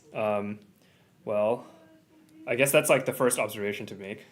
Right. I think that's interesting because problems about graphs which have n vertices and edges have been kind of... Oh, first to solve on G. Okay, in Div 2 we have first solve on G. What was G? 2 minutes after you said that. We went over this stuff. Yeah, which is a shared problem. Right, right, yeah. It's probably under 2 minutes since you said, actually, We're gonna first get to solve first from the solve. second half of the problems that should be coming in any minute now. Yeah. Andrew is the prophet. What can I say? Amen. Yeah. So, right. So I think problems about like graphs which like have n vertices and edges have been kind of popular in different moments, I would say, because like I think at IOI 2006, which was 19 years ago, which is more than the age of many contestants today, there was a problem You're not which that old, right? I am that old. Oh. But that's not the point of this. Sorry. There was a problem which literally like was it wasn't the same problem, but it was also a problem about a graph of that shape. But you'll still start participating when you're like 12 or 13 or something, or no? I mean, that was my first IOI, and I was okay, like okay. 11, so Okay. I'm not that Okay, old, but okay. somewhere else. So yeah. Anyway, so the graph of that form usually looks exactly what Andrew. Exactly. Exactly. Yeah, that's the only shape that the graph has. Yeah. And so one thing is because like a tree has a tree has n vertices and n-1 edges, and so if you add an extra edge to a tree, you kind of like take one particular path of the tree and you kind of like close it into a loop. So a connected graph with n vertices and n edges has one big loop and then a bunch of like trees hanging off of it, and that's always the structure of these graphs. Right. So there's always, since we're talking about implementation, there's always this part already that like you probably need to identify the loop. Yeah. And then like write it down further, and then for each tree, like after you remove the loop edges, you have a bunch of trees now. Yeah. And you also need Rooted probably trees. Rooted trees, yeah. Yeah. And you also need to process them in some way. Yeah. Probably. Yeah. The problem we haven't actually maybe talked about what we need to find the problem. I'm not sure. But basically the edges are weighted, so each edge has some length. Yeah. And then for each vertex, we need to find the distance to the furthest vertex from it. Right. But it's the shortest path, right? Right. And so one important thing is like the distance, the shortest path from, let's take some colors. The shortest path from this vertex to say this vertex, right, might be like you go into the tree, up the tree, along the cycle, and then down the tree. But to this vertex, right, it might be, you might go around the cycle the other way, right? So when you have a tree, usually there's only a unique path from any vertex to any other vertex. So the distance is very easy. Like there's no shortest path, longest path, or anything. There's just the path. But here there's actually two possible paths to every vertex, right? There's the one that goes clockwise around the cycle, and then the one that goes counterclockwise. Or if it's in the same tree, there's only one path. Right. And so the one important thing is, yeah, you need to make sure that you figure out which side. The shortest, because we're trying to find the vertex with the far, like longest, shortest path, kind of the things that are more than halfway around the cycle and less than halfway around the cycle are two different cases. Mm-hmm. That's right, that's right. But one thing that you can notice here is that we want to solve it for a tree with an extra edge, but how do you usually solve a problem like this on a tree? Like what would be your go-to way of solving it on a tree? I guess you should tree DP. I mean, there's easier ways of solving it on a tree. Okay. So one interesting property of a tree is that this is like, I don't know, this is very non-trivial in my, but it's not that non-trivial, but one interesting property of a tree is that the farthest vertex, if you have any diameter, then the farthest vertex, the farthest point from any vertex is one of the two endpoints of the diameter. Right. It's like the farther one. And the proof is kind of like this proof by contradiction, where if you have a different vertex, that's even farther, then the diameter going there would be better, right? So say we have like a diameter here, and then a vertex here, and we say this vertex is farthest is here. If this path is longer than this path, back to blue, back to green. If this path is longer than this path, then actually, then this path is a longer diameter, right? So the farthest one is always like matches the diameter. Yeah. Oh, Oh, I'm it kind out of of went order. out of the way. That's okay. Okay. Here, I can Oh, go can you- lasso it in. Okay. No. No. I meant to. What is the lasso? No, What's it's the okay. selection? We're gonna get help. Here. Okay, so you don't got need to do it. it. I got it. Okay. No, we're done. We're done. Okay. And so anyway, that's one property, yeah, that is helpful. I think it's definitely not easy to find. Like, I think if you don't know about it, it's pretty tough to like come up with it and use it in a problem. Yeah. So that's probably one of those things that is very useful to know and Yeah. very easy to use. Yeah. So yeah, basically I think here in each of the trees, like I said, when you remove the edges of the loop, you have to solve this problem inside the tree. Yeah. But then also, like for each vertex, you can find the furthest vertex in the same subtree, right? But then you might also want to go around the loop, right? And that's the other case, right? And in this case, you need to, well, you kind of need to go like by the loop. Basically, I think the real thing that you need to find, like if you want to go from a vertex, you want to go out to the loop and then go around the loop and then go down somewhere. Yeah. First, you need to go to the root of your subtree. Yeah. Right? There's no much point in, like we might as well just consider this point. If we're trying to find the farthest vertex from this point, we might as well just go up here first because every path that uses the loop will go through here. Okay, we have breaking news. Like, that's super important because we have 9 problems solved by the leader in Division 1. Yeah. And yeah, the University of Washington has 9 problems now, solved problem B. Yeah. They only have 2 wrong attempts in the whole contest, which is pretty impressive. Yeah. Actually, like Stanford Cardinal has just 1, and in general it seems pretty clean. It seems like people actually are pretty careful. The USCS team has no incorrect attempts yet. Yeah. So that's pretty nice. And yeah. None of the like top, I don't know how many, a top bunch of top 5 teams have the same set of problems solved right now. Yeah, none of the top 5 teams have the same set, although I guess University of Washington kind of covers everyone except Stanford Cardinal solved K. Yeah. And so let's see. I mean, clearly it seems like University of Washington should be solving K next because the other 2 problems are yet unsolved. But we'll see what actually happens. Yeah.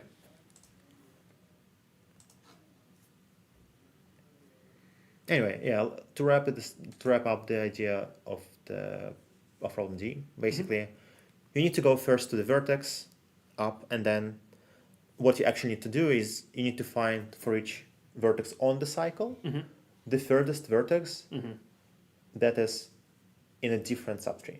Right.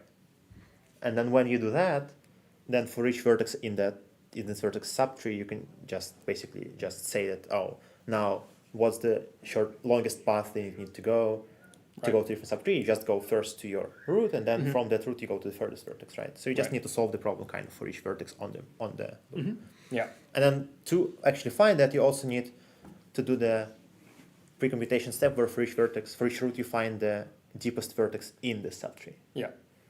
And then on the loop, there are, I think, multiple ways to solve it, like to find for each vertex the furthest, accounting for all of that. But that's doable, multiple ways. I think we don't need to cover any specific one, but basically you can do it in linear or in Logan, depending on what you decide to use. And then there's some monotonic queue ideas. You can do secretary queries on like this interval and this interval.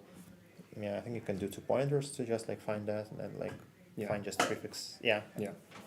Yeah, I think there are a bunch of ways. You can use like sparse table or anything else for range manual or much more. There are a lot of ways, I think, but yeah. Also, it's it's cyclic, so you have to make sure you do the cyclic part correctly. Yep. Yeah. Which is anyway. Do you guys ever leave problems for later in the contest if you think they're kind of hard to implement? Like, would this be a problem you would leave towards the end? I think it depends. I think usually it's like at any point in time there is some kind of greedy strategy. Basically, like if there's nothing else better to do, we would start typing it, even if we know that this is definitely not the next easiest problem we want to finish. And we would be like, oh, probably like that other problem would be like 5 lines to type, but we need to like think for 5 more minutes how to do it. Then maybe like one of us would start typing this hard to implement problem, and then just get swapped from the keyboard when there is something better, and then get back. Is there an argument to be maybe that it's better if you don't think you can like get this problem in time? Maybe it looks like it'll be very hard to do. Like it might be more worth it to have the person that would be typing it just think about something else. It depends on the difficulty of this problem, I would say, and the amount of time until the end that you have. Like at this point in contest, like if there are like 2 hours left, you probably have we would definitely start typing it. I think it's definitely like there are definitely problems that sometimes are just like, this problem would take an hour to implement, and we have like 3 problems that take like 40 minutes to implement, and so we should just do those. Sometimes like at this kind of state in this contest, like all of the top teams probably should be expecting to solve this problem, or should be planning to try at least. This one, right? I think you should solve the other. I feel like you should solve the other, because like for yeah. example, I think definitely this one probably has to be Maybe the if last you need one. to Like, beat out your school or something, then yeah. I feel like if you I feel like you need to be pretty confident to actually start this one. I would personally say like I think some problems like server room, which I haven't looked at, but it's somewhat textbook DP, which I think no teams have solved yet. So basically like they should look at this, and then the other one is, what is I? I is the This one, I think I is like probably one of the 2 harder. Probably like one of the 2 hardest problems, I would say, but it's hard in a different way. D is hard to implement, and I is harder to come up with the idea. I is very fast to implement. Yeah, and in fact, we've had some news in Division 2 when we get scrolled back to the top of this standings. We'll see an imposter team that actually feels like they should be doing Div 1, but for some reason they are leading Div 2 now with 9 problems. And they have first solve an H. Was that their most recent solve? I don't think so. Okay. I think L was their most recent solve. Okay. After 3 incorrect. After a bit of suffering as well. So C is getting more solves, I think. You want to look at that? On the Div 1 and Div 1. On the Div 1? Yeah, it's... Sure. We'll talk about C. I mean, you know the problems. I don't know the problems. Closest equal pair. So... Do you want us to... Come in. No, come in. Join us for the commentary. No. Come. Why? You will be forced to. No, I'm leaving. Sure. Say hi to the broadcast and we'll introduce you later. Hello. Welcome. Thank you. Excellent. We've been visited by Deputy Technical Director of ICPC World Finals, Samira Shu.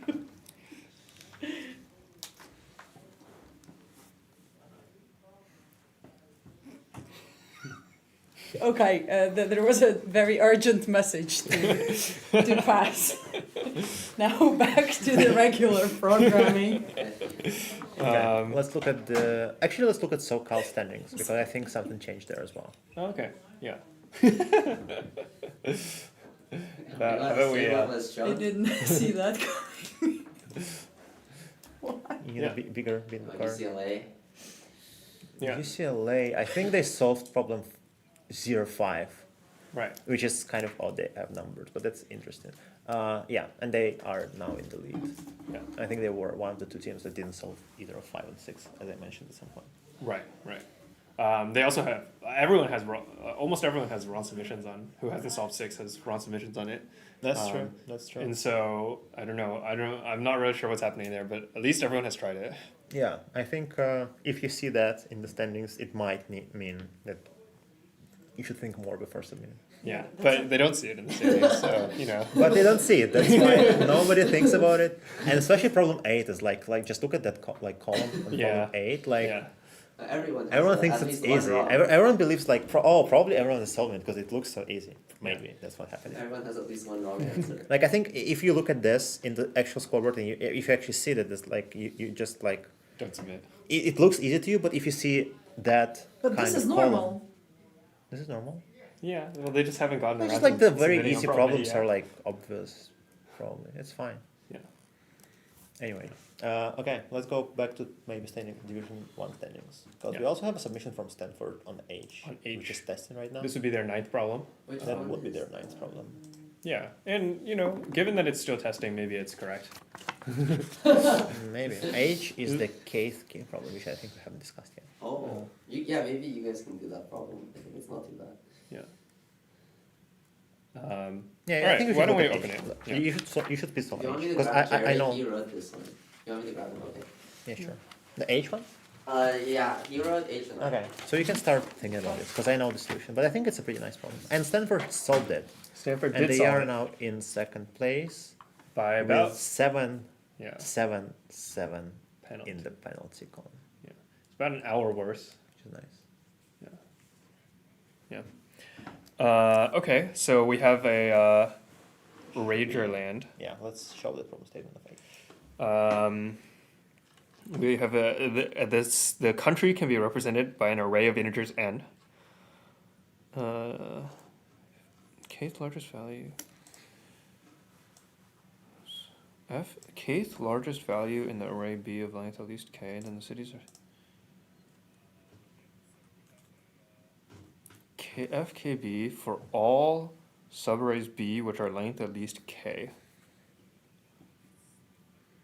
And then we can change the values, and then we want minimum number of days to transform the current city into an array that represents the kth king for all k from 1 through n.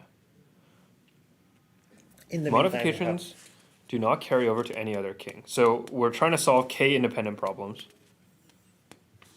Okay, and we're outputting k independent numbers. And so I mean, the first thing to do is to kind of start and try and analyze what this statement even means, right? Right. So, what? Let's look at the scoreboard. Of the Okay. While Andrew is thinking. Will it be testing so long, you think? What? No, So let's see. 'Cause it's been tested for a long time. So the main tool to approach this kind of thing, right, is how do I erase that here? Trash. Garbage. So the main tool that we're going to use is this 0, 1 thing. Okay, so let's kind of like fix the value, right? Let's fix like the value that we want to the common value, right? So if we plot all the points, this is like cities 1, 2, 3, 4 through n, right? And we just have like a bunch of different values, right? Then we're gonna have this line, which is the kth value, and maybe we'll have some points on top of some points that are on the line as well, right? And what we need is for every interval of length. Jerry will be here in a bit. Okay, so what we need is for every interval of length at least k, right? We need, for every interval, we need at least k guys here, right?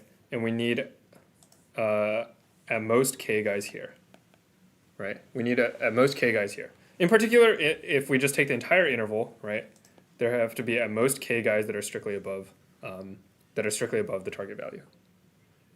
Because if B is just like the full subarray A, then we can't have too many guys who are bigger than it, right?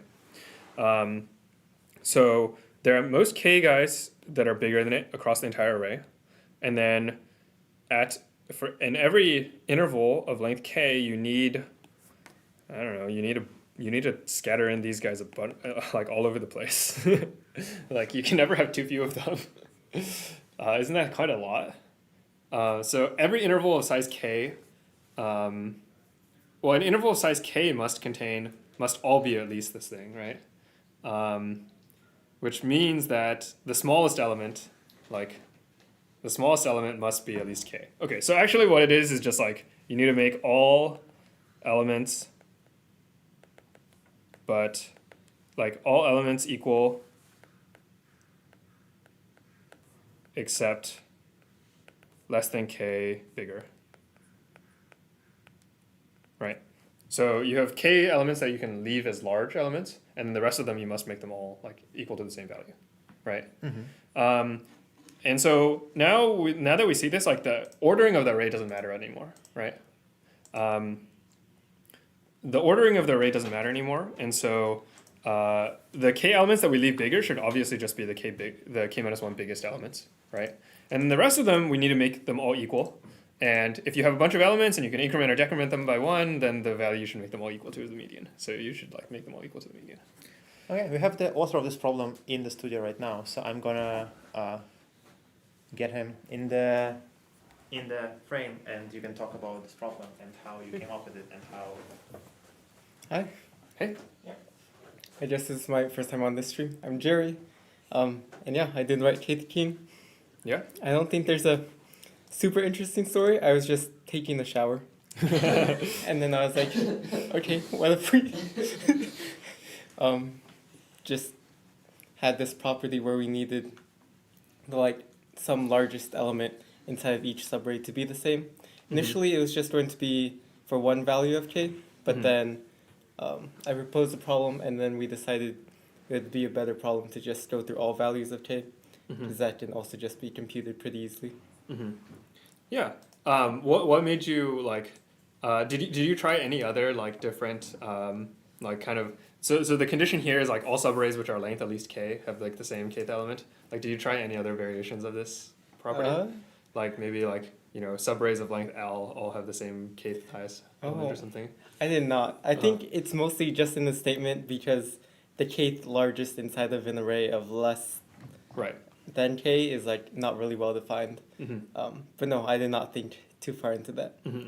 Yeah. Were there like different variations that you thought would be more interesting? I don't know. I mean, they seem harder, but I don't know if that's better. I'm not even sure they're solvable, but yeah.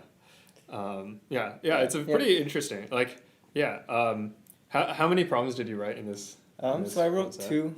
I wrote Kate Keen and then also pair linked Mokepan. That's problem I, right? Yeah. No, just one attempt. No, and the one attempt It's fake. The one attempt is really funny. Did you guys pull it up? No. No.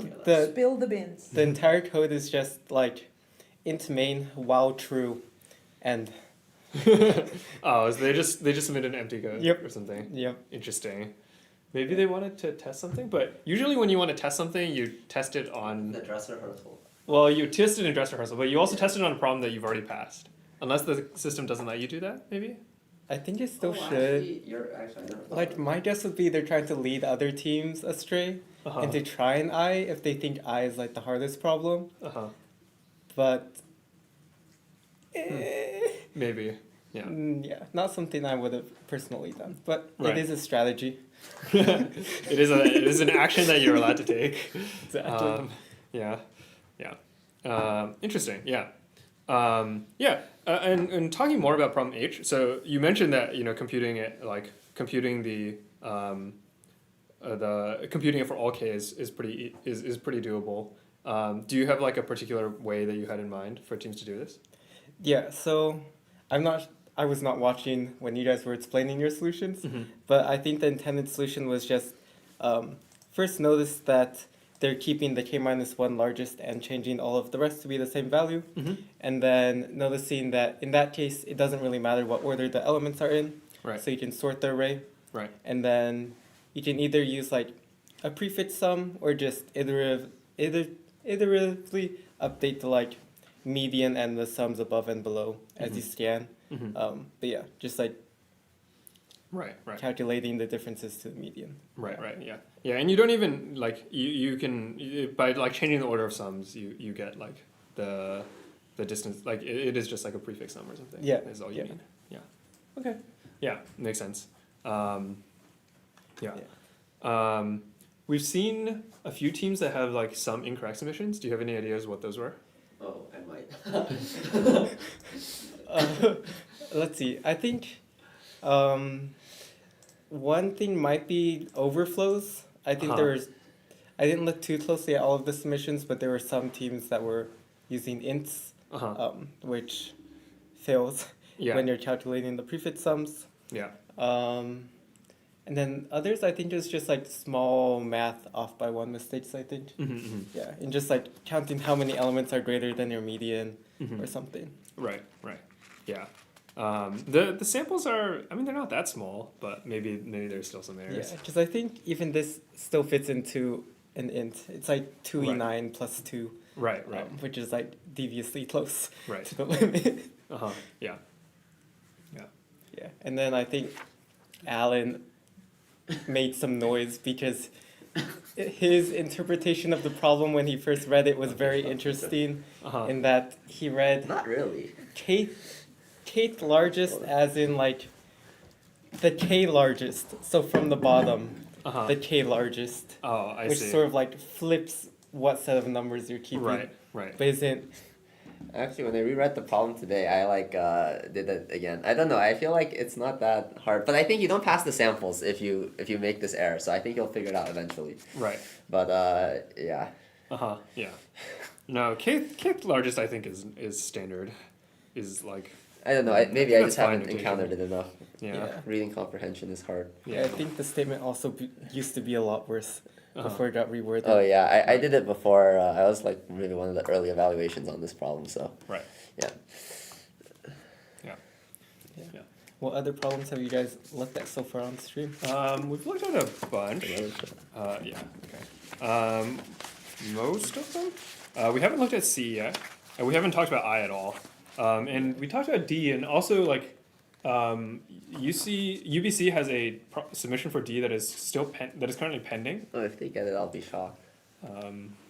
I don't personally. I really don't understand why you guys think it's so hard. I mean, don't you have to like flatten out the tree so you can? I don't know. It just feels like there's like a lot of stuff that can happen. No, it's just TDP stuff. I'm just bad at. It's like rerouting, right? You have to like. They submitted a lot. Yeah, well, I don't think the like idea is hard. I don't know, when I was implementing it, I think I might just be sort of bad at implementing, but it took me a good hour and a half. Okay, I never got around to implementing it because I ran out of time. I like did C at like 2 a.m. last night, so I didn't have a chance to do this one. This is pretty low on the priority list. Yeah. No, I believe a team could solve it before like other problems. Yeah, I mean, I feel like it's not too bad. I like wrote out all the steps, but I think there's like a lot, like you can do off by one, like how you go through, like you have to do it in a certain cycle, and then like how you, I guess I envision there's like some boundaries, right? It's like where it's like the first path is optimal and the other set, the bottom path is optimal, and then you like move, like this boundary moves some amount, and I feel like there's some stuff you can screw up there. Yeah.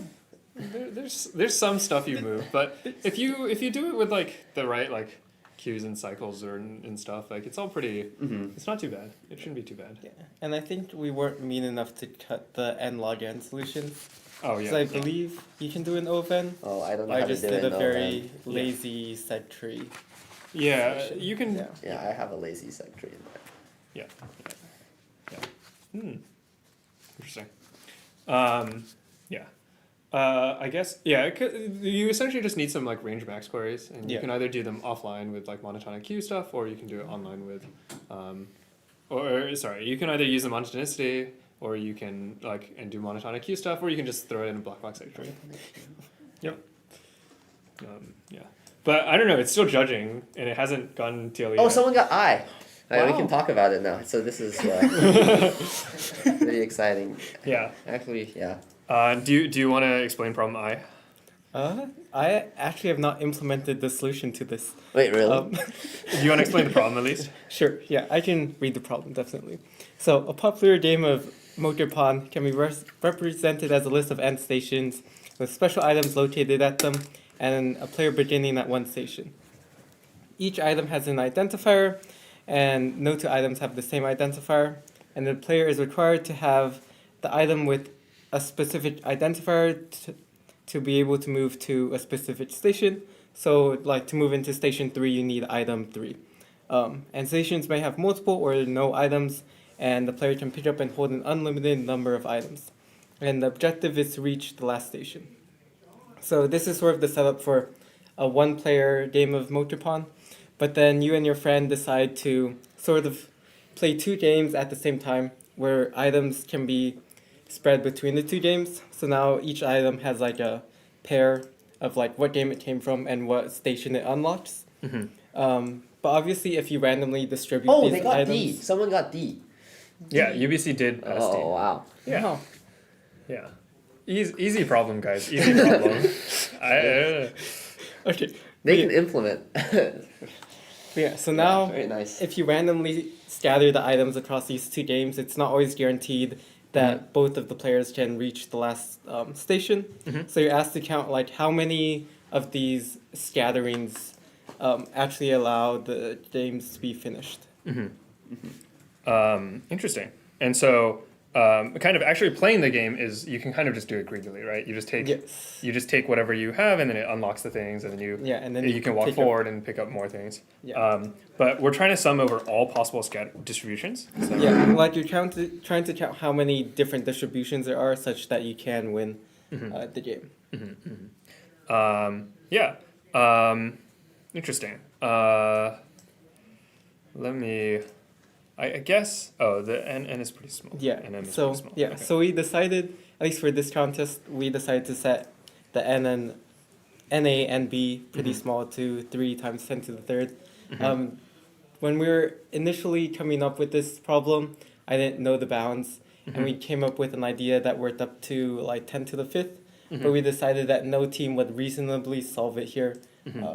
So we decided to just lower the bounds to allow easier solutions to pass. Yeah. So I guess So first of all, like you're never allowed to put an like if you want this to work, like you're never allowed to put an item like later than it's the door that it unlocks in the same player's thing, right? Because that obviously breaks. And then if it's before in the same player's thing, it also is just free, right? You just take it and it always works, right? So the only thing is like sometimes you get these cross dependencies, right? And you just need to never have like a if you kind of like this is A going this way and this is B going this way.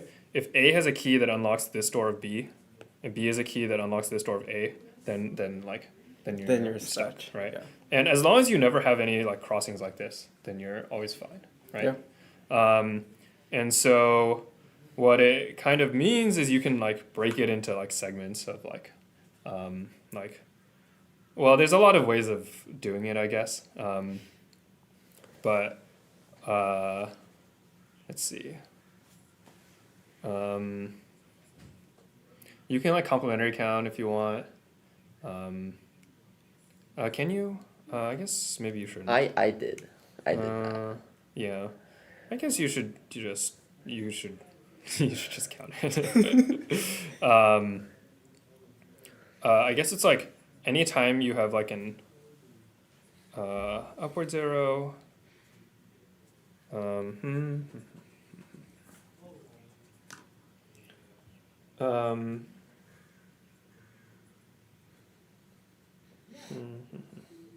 I guess it's pretty small. Maybe we do some DP thing. I don't know. I haven't thought through like exactly what exponents you'd use, but it doesn't seem too bad necessarily. Yeah, I think Alan has a really clean solution for this problem. Yeah. Oh, you want me to explain it? Okay, yeah, sure. Okay. Yeah. So you can do like a 2D DP, and then the states. I guess. If you don't mind me erasing this. Yeah. So if we define. Yeah. dp ij to be so like okay, we'll call like player one is like this. So this will be player one, p1, and this will be p2. Then I will be how far player one is able to go, and then j will be how far player two is able to go. And I mean, let's say so. Like, then let's say at some let's say you're able to go to like some state ij, right? So like I here, and then j here.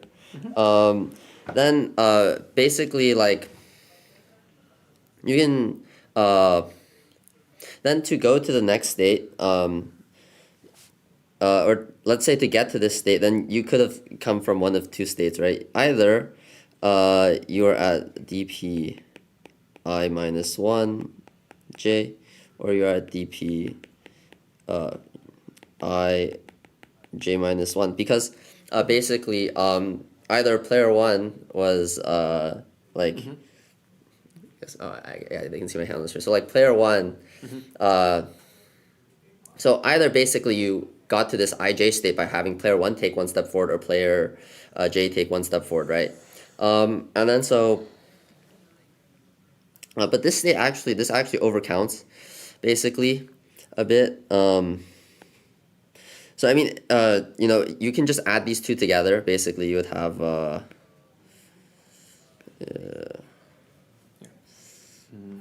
okay, yeah. So like very naively, and this is what I initially had before I yeah, I'm like not good at organizing workspaces, I guess. I had this, a dp ij is equal to I plus j minus 1 times dp I minus 1 j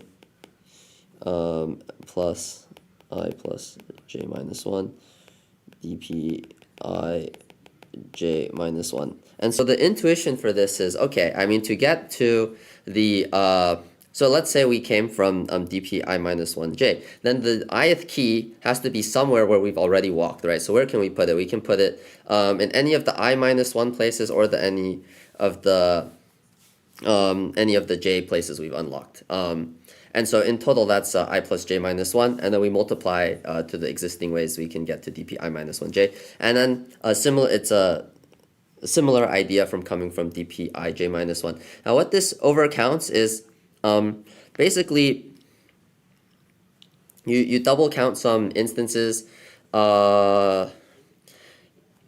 like where I guess you have like the ith key and the jth key, they're both in the previous states, so you kind of overcount that. So basically then what you want to think about is what am I overcounting, and basically what like I don't know how easy it is to realize this, but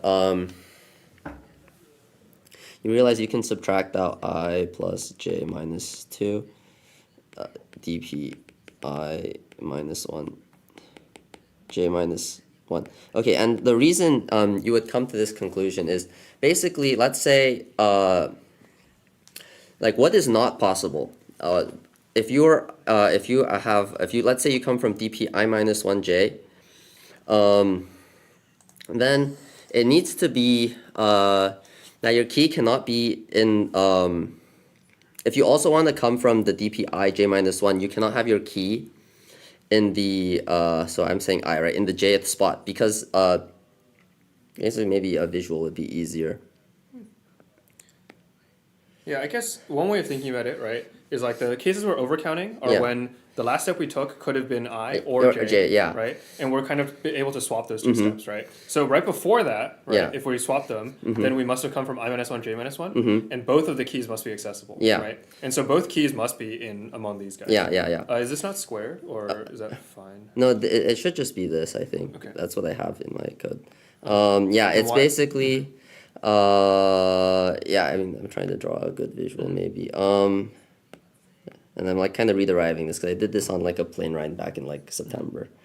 But if you're like, say I is here and j is here, if the ith key is here, then it is not possible for you to also have came from ij minus 1, basically. So that is so we're saying that's not possible. Then all the other states are possible, and so that is this basically.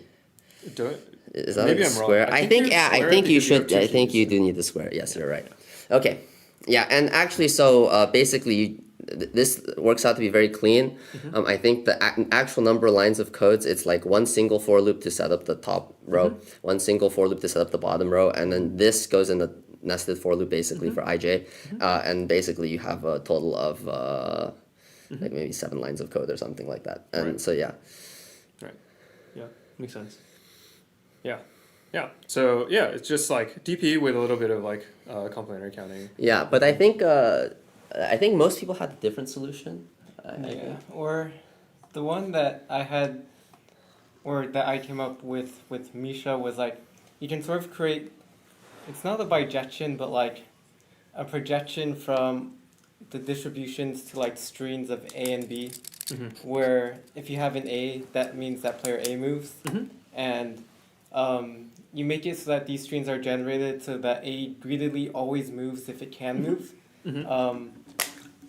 And then that sort of allows you to count using these like sort of like if you have A's, then their keys can appear in any of the previous states. And then Yeah. if you have a B, those keys can also appear in any of the previous states. Yeah. But when you have an A following a B, Yeah. you know that that key must have been in the newest state, so there's only one place it could have been. And so you sort of get this like projection Yeah. that allows you to count via these strings. Yeah. Well, like kind of what we're doing is we're saying like let's for a given valid like arrangement of the keys, right? We're going to canonically pick a particular path through it, right? And the path we're going to pick is just the one where A greedily moves when A is possible. Yeah. And that like turns out to be pretty easy to count. Yeah. Yeah. And you still do care about like you still need the n squared DP state, right? Not necessarily. Not necessarily. Yeah. Like, in order to take the solution to the 10 to the 5th bound, you can sort of imagine that like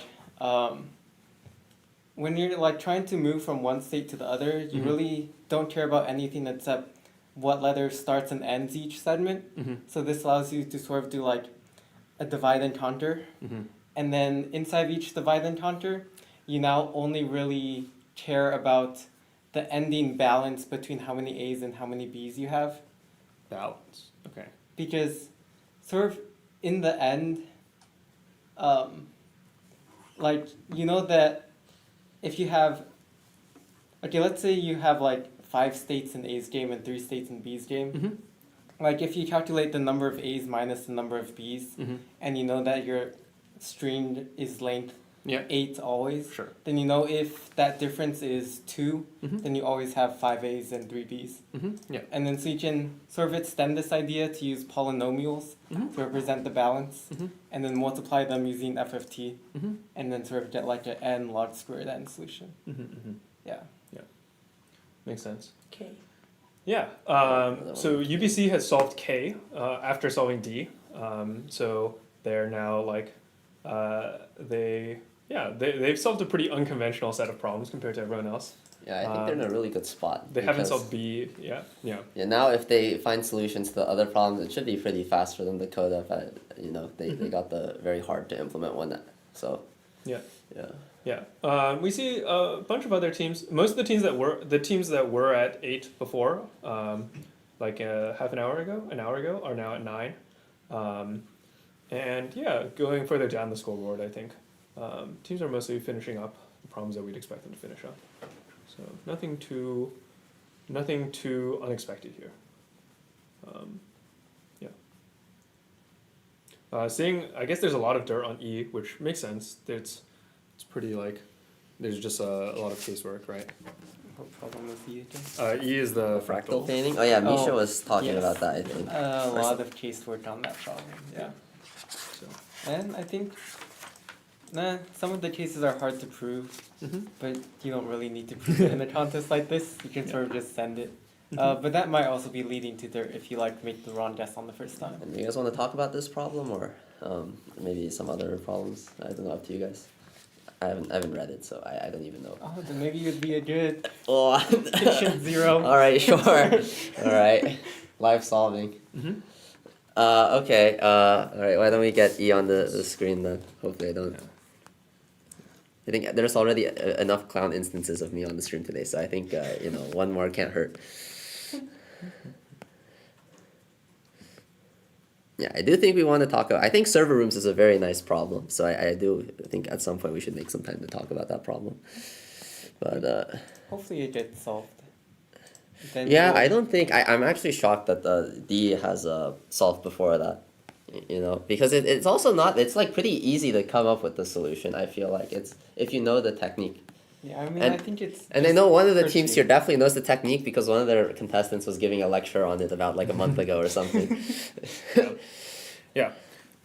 So do we actually just want to talk about that? We don't have to talk about E. E.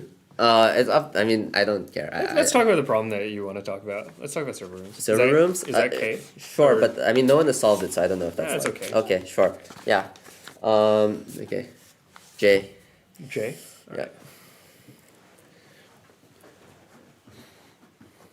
No, Jerry, come back. Jerry, right? Yeah, Jerry, come back. Jerry, all right, you want to explain the problem? Yeah, sure. So let's read the problem first. So we see the J server rooms. It has a time limit of 5 seconds, which is, I guess, pretty important to note. And then it says Audrey is the sysadmin for MiHoYo. It is her job to manage the server room and keep her favorite video game, Honkai Star Rail, up and running. Audrey's server room is a rectangular room that is broken up into some rows and columns. Some areas in the room have servers installed. Some of the servers are already turned on. Audrey urgently needs to turn on more servers. However, Audrey's room has bad ventilation, so if 2 servers that are either in the same row or same row and adjacent columns or in the same columns and adjacent rows are both on, then the room will overheat and the servers will shut down. Basically, what it's saying is like if the Manhattan distance between 2 servers is 1, then it's not allowed. Yeah, and then Audrey cannot turn off the servers that are already on. Compute the maximum number of servers Audrey can turn on from the ones that are currently off without causing the server room to overheat. Furthermore, compute the number of distinct ways to turn on that many servers. And then we have row times columns, very important to note as well. Row times columns is equal to 400, or less than or equal to 400. And then after that, you have R lines. It's basically, you just get a grid represented as a string, where each character in the string is either 1, 0, or 2. 2 means the server must be on. You don't have an option to turn on. 0 means there's nothing to contemplate turning on there. And 1 is a server that you can either turn on or off. Yeah. And then they give you a mod at the bottom to output 2 integers, S, which is the number of servers that Audrey can turn on, and also W, which is basically is the number of ways to turn on a number of servers, but then because the number is very large, they do it modulo some number, some prime number. Yeah, and so just as an example, right? Like if we're given this grid, right? Yeah. The maximum number of servers that we can turn on is like so the star must be on, right? Yep. And then all the question marks like we can turn on or not. And the maximum we can turn on is 6, right? Because we turn on like this one, this one, and then we turn on 2 of these. Yeah. And 1 of these, right? And the 2 of these would be like this pair or this pair. Yeah. And then the 1 is either one of these. And there are 4 ways of doing it because there's 2 ways here and 2 ways here. And right? Yeah. And so what is the general approach for this? Sure. Yeah. So I guess one thing you might notice first, I'll just state an observation that's not super useful, is that like each connected component of ones can kind of be treated independently, but it turns out like this is not that useful for this problem. What's more useful is this row times column is less than or equal to 400. What does this mean? That like the max between the row and the column is at most 20, right? And then the other thing you notice is that if you go about, like, let's say the previous, let's go column by column. Let's say the previous state of the number of servers, like the previous column, the state of that previous column. And that's all you need. You don't need, the stuff before that. And so, seeing that row times column is very small, less than, or seeing that the max or the min between the row and columns is less than or equal to 20, this gives us the idea that maybe you can brute force this, right? So 2 to the 20 is around 10 to the 6. And so there's ways to compute the number of like possible valid arrangements.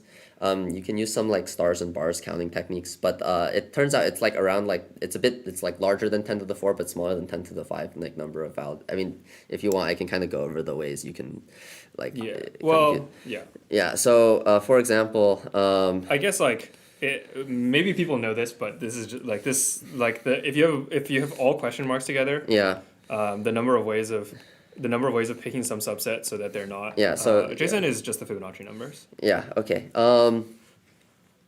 Yeah. So basically, you sum those up and you get like 10 to the 4, 10 to the 4. So if you were just to basically generate all possible valid arrangements, and then compare them with all possible valid arrangements from the previous row, you'd get like 10 to the 4 times 10 to the 4 times 20. This is too slow for 5 seconds. So you do need something a bit better. Basically. Like, but actually, I think why don't we explain the solution first? I think it's like easier to go from this because this is how I did. I went from this solution to like a better one. So if you imagine, maybe we need to make that smaller. I don't know. Tell me which way and I'll adjust. Okay. So yeah, imagine you have like some column. And then you store here all possible like so this is the previous state, all possible like valid. So each possible bit mask basically. So all bit masks. Then if I were to generate like some bit mask here, some like actual bit mask. Like boom, boom, boom, boom, boom, boom. So after checking it's valid, basically what you would do is if all previous bit masks, you have that as a state and you store the maximum number of servers turned on and the number of ways to do it, then what you can do is just you look at your bit mask, you would compare with each one, like one at a time, and there's like between 10 to 4, 10 to 5 valid ones. And then you would if you represent them as numbers, you would just AND them. If they're 0, that means these two are compatible, right? And then you would and then you might already have some, so basically you might have some current state for this because you might have compared to some previous bit masks already from the previous column. So then for this given bit mask from the previous column, let's say, let's find some example instance, 1, 2, 3, 4, 5. Example instance, let's say, I think okay, so this is okay. Let's say, let's do this one, okay? So this is valid because we see that this server is turned on, but this server is turned on, but this one's not, etc., etc. And then we AND it, you would get 0. Basically, first you would see, okay, how many, like if we add 2 servers to the number of servers turned on from here, does that give us a greater number than what we already have stored here? If so, we override what we already have with the new number of servers turned on and the number of ways from the previous state to do it. If they're equivalent, then we simply just add on the number of ways to do it, right? And you can see that if we just go column by column brute forcing this out, you would get the solution. But it's too slow, as we mentioned. So this is where I guess you need to do something called like bitmask DP. And what bitmask DP is basically, you want to, let's say you have some number of bits. Okay, so let's say this is your bitmask represented by an integer in binary. Then basically the DP of this number, then DP of okay, I probably should have found a smaller one.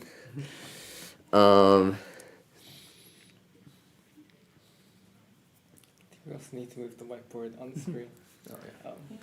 It's gone. Are you trying to do like sum of subsets thing? Yeah, sum of subsets DP basically.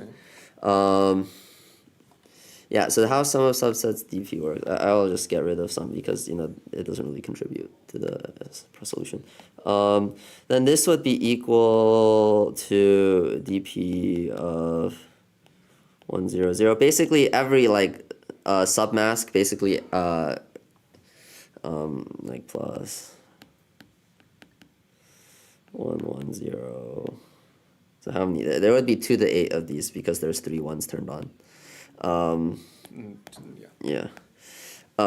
Basically, just like every one that exists in this state that we care about, then basically a submask is if. Wait. Important information. Oh. Yeah. Washington has solved their 10th problem, and it is I. Yeah, I. And with significantly less dirt, they're now in the lead. And Stanford is neck and neck, so it looks kind of. That will be tough, but one team is ahead by like 150 minutes of penalty, so that's. Yeah, 20 minutes is a penalty. We'll see how long UW takes to solve D. I think that's like the biggest question. If it's fast for them, which I think it should be fast, then it shouldn't be too bad. Solves D. I still think you should get J before you get D, and I is hard to come up with, so I can see that being hard. But anyways, the solution you're describing for J is clearly harder than the solution for D. Wait, really? It's like clearly harder. But I mean, isn't it just like you try the brute force and then you like, how can I improve the brute force? No, it's not. I'm not saying to come up with. I'm saying to implement. To implement? Yeah. I think like some of Subsets DP is like 5 lines. Yeah, but also you can do this with like you can just do broken hull like that. Broken hull, I do not know what that is. Stanford teams have now inversed their I can order. explain this. Okay, sure. That's the quote-unquote wrong Stanford team advancing to the World Finals now. Yeah. The wrong? They get to the World Finals? Well. Or no. You mean NAC? To NAC at least. Yeah. I think Cardinals are. I actually don't think either of the Stanford teams this year are like strong enough to be like favorites for. I think they definitely can make Worlds, but I don't think that you should like favor them that much. I think they would probably get somewhere between like 10 and 20 if they were to make Worlds. Yeah. Anyways, yeah. So basically all submasks, and then if you do this, so there's a smart way to do this in like 3 to the n. Maybe I can. Should I write out the loops? They can search it up. It's kind of clever how you do it, but you don't want, like, if you just like do it like super brute force, it's like 4 to the n. But then there's some way to do it where I think, let me see if I remember it. It's like don't write out this loop. I mean, you can do it if you want. And then like I, and then it's like I minus 1 and mask. I equals I minus 1 and mask, yeah. Yeah, and then and basically what this is doing is, so you have your current bit mask, and then when you subtract 1, you turn the last remaining one in your current bit mask into like a bunch of 1s, and then you AND it with the mask to kind of, so like the prefix is like will match, and then the suffix is basically keeping whatever bits are in the mask. But this runs in O of 3 to the n, and I actually don't know why off the top of my head. I think the proof is not that straightforward. Oh, well, it's just like if you have a supermask, a submask, and if you have a supermask and a submask, each bit is either set in both, or it's set in only the super, or it's set in neither. Oh, okay, so that's just 3n. Okay. Right. But that is not what we want for this problem. Actually, it will also run too slowly, unfortunately. Instead, there's a way to do it in n, 2 to the n. And that is basically, so I guess, should I teach them like some of subset DP on the stream? I don't think so here. Okay. I think they can look it up. Okay. So actually you can do this in RC times feed to the 20. Feed to the 20? Yeah, without the 2 to the 20 at all. Oh, okay. And I can explain that if you want. Sure. So this is like a pretty common, this is like a common optimization for this kind of thing. So what was the bottleneck here? The bottleneck here was like we had this column full of values, right? Where are you? I'm sorry, I'm going back to the top. So we had this column full of values, right? And then we had this other column full of values, and we had to keep track of like all 20 of these values and all 20 of these values, right? Which means that it's like, I don't know, like I guess it's like phi to the 20 times phi to the 20, right? And is this like the Euler-Toyen function, or like? Phi is like 1 plus square root of 5 over 2, like 1 plus. Oh, okay. And the number that you're getting, like this is Fibonacci number. Oh, okay. That's where you got 10 to the 4 from. Oh, right? okay. Yeah. I actually I did it pretty cooked. I just like because it's like small. If you have like 20 servers on, and then you do 5. I just did like, okay, you put the 5 servers here, and then there's like 6 places you can divide them. Yeah. And then you need like at least 1 in 4. So then Yeah. after that, it's like you would have, okay, 5, 4. So you'd have 11, I guess, bars remaining, and then you can put that in the 6 slots, however you like. And I just did that one at a time. So then it was like, I think for 5 servers it's like 3,000, and then for like 6 servers it was like 5,000. And then at that point I just knew that like it would be too slow. Yeah. Yeah. Well, if you actually write it out, it's actually like a Fibonacci number. Oh, okay. And the reason is, I guess there's a lot of ways of doing it, but like one way is like there's a recurrence where like the number of ways of putting servers in 5 items is like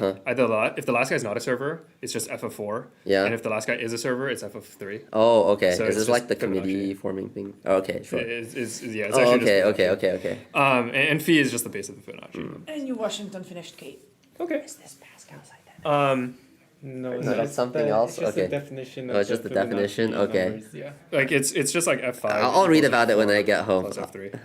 Oh, I mean that's the Fibonacci. Yeah, exactly. And in these servers, like if the bottom server is on, so how many ways are there to put servers in this that don't overlap? If the bottom server is a server, if it's on, right? Yeah. Then there's then this one must be off. Right? Yes. Which means that like these guys can be anything. Yeah. Right. Which is f3. F of 3. Okay. Yeah? And if this guy is off, then these guys can be anything. That's so it's f of 4. Oh, so I the see. number of ways is just Oh, wow. is just the Okay, Fibonacci okay, numbers. very cool. Yeah. So the ways is like Fibonacci and Fibonacci. And you're saying that the phi of 20 is it's the phi is like 1.6, right? 1.6 to the 20. Sure, 10 to the 4. I don't know, something like that. I think it was like somewhere. It's like 5 times 10 to the 4 or something. Yeah, like it should that. be I think that's closer to that. Yeah. Yeah. So the transition from here to here is expensive, and you need to do this times this for every column, right? Yeah, And that's what you were saying is expensive. And like, why kind of are we storing this entire thing, right? Like to begin with, this is already a DP state, right? Like there's actually a whole server here that we've kind of forgotten about, right? There's a whole bunch of servers here that we've forgotten about, right? And because we only care about like, these guys are the only ones that are able to actually like touch any new servers, right?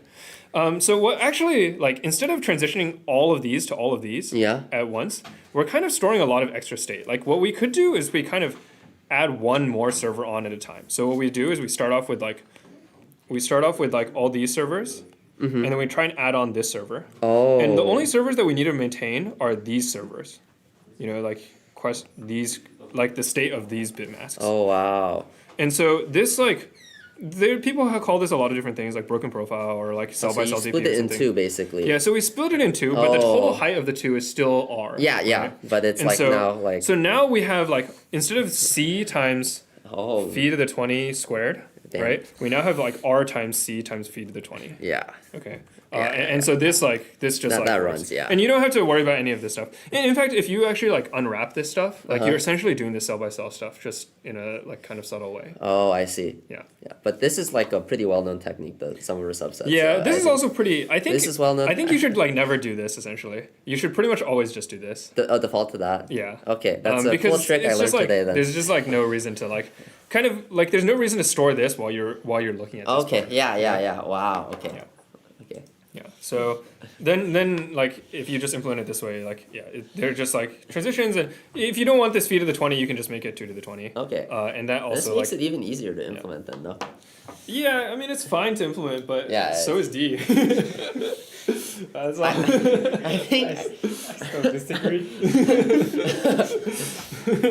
Okay, let's I guess get some stock on the scoreboard. I think maybe we should talk about C and B at some point. I think those are pretty. I actually also never read B, but I think C is pretty cool problem. Literally 3 teams in top 3 at the same time. Yeah. Oh, Washington jumping ahead. Yeah, and Stanford also. But I still think UBC has a very good chance of winning. Yeah, winning. Yeah, I don't know. I think you guys are wrong on D still. Really? I think these top teams can. Are you the implementation guy on your team? USA one? Who isn't?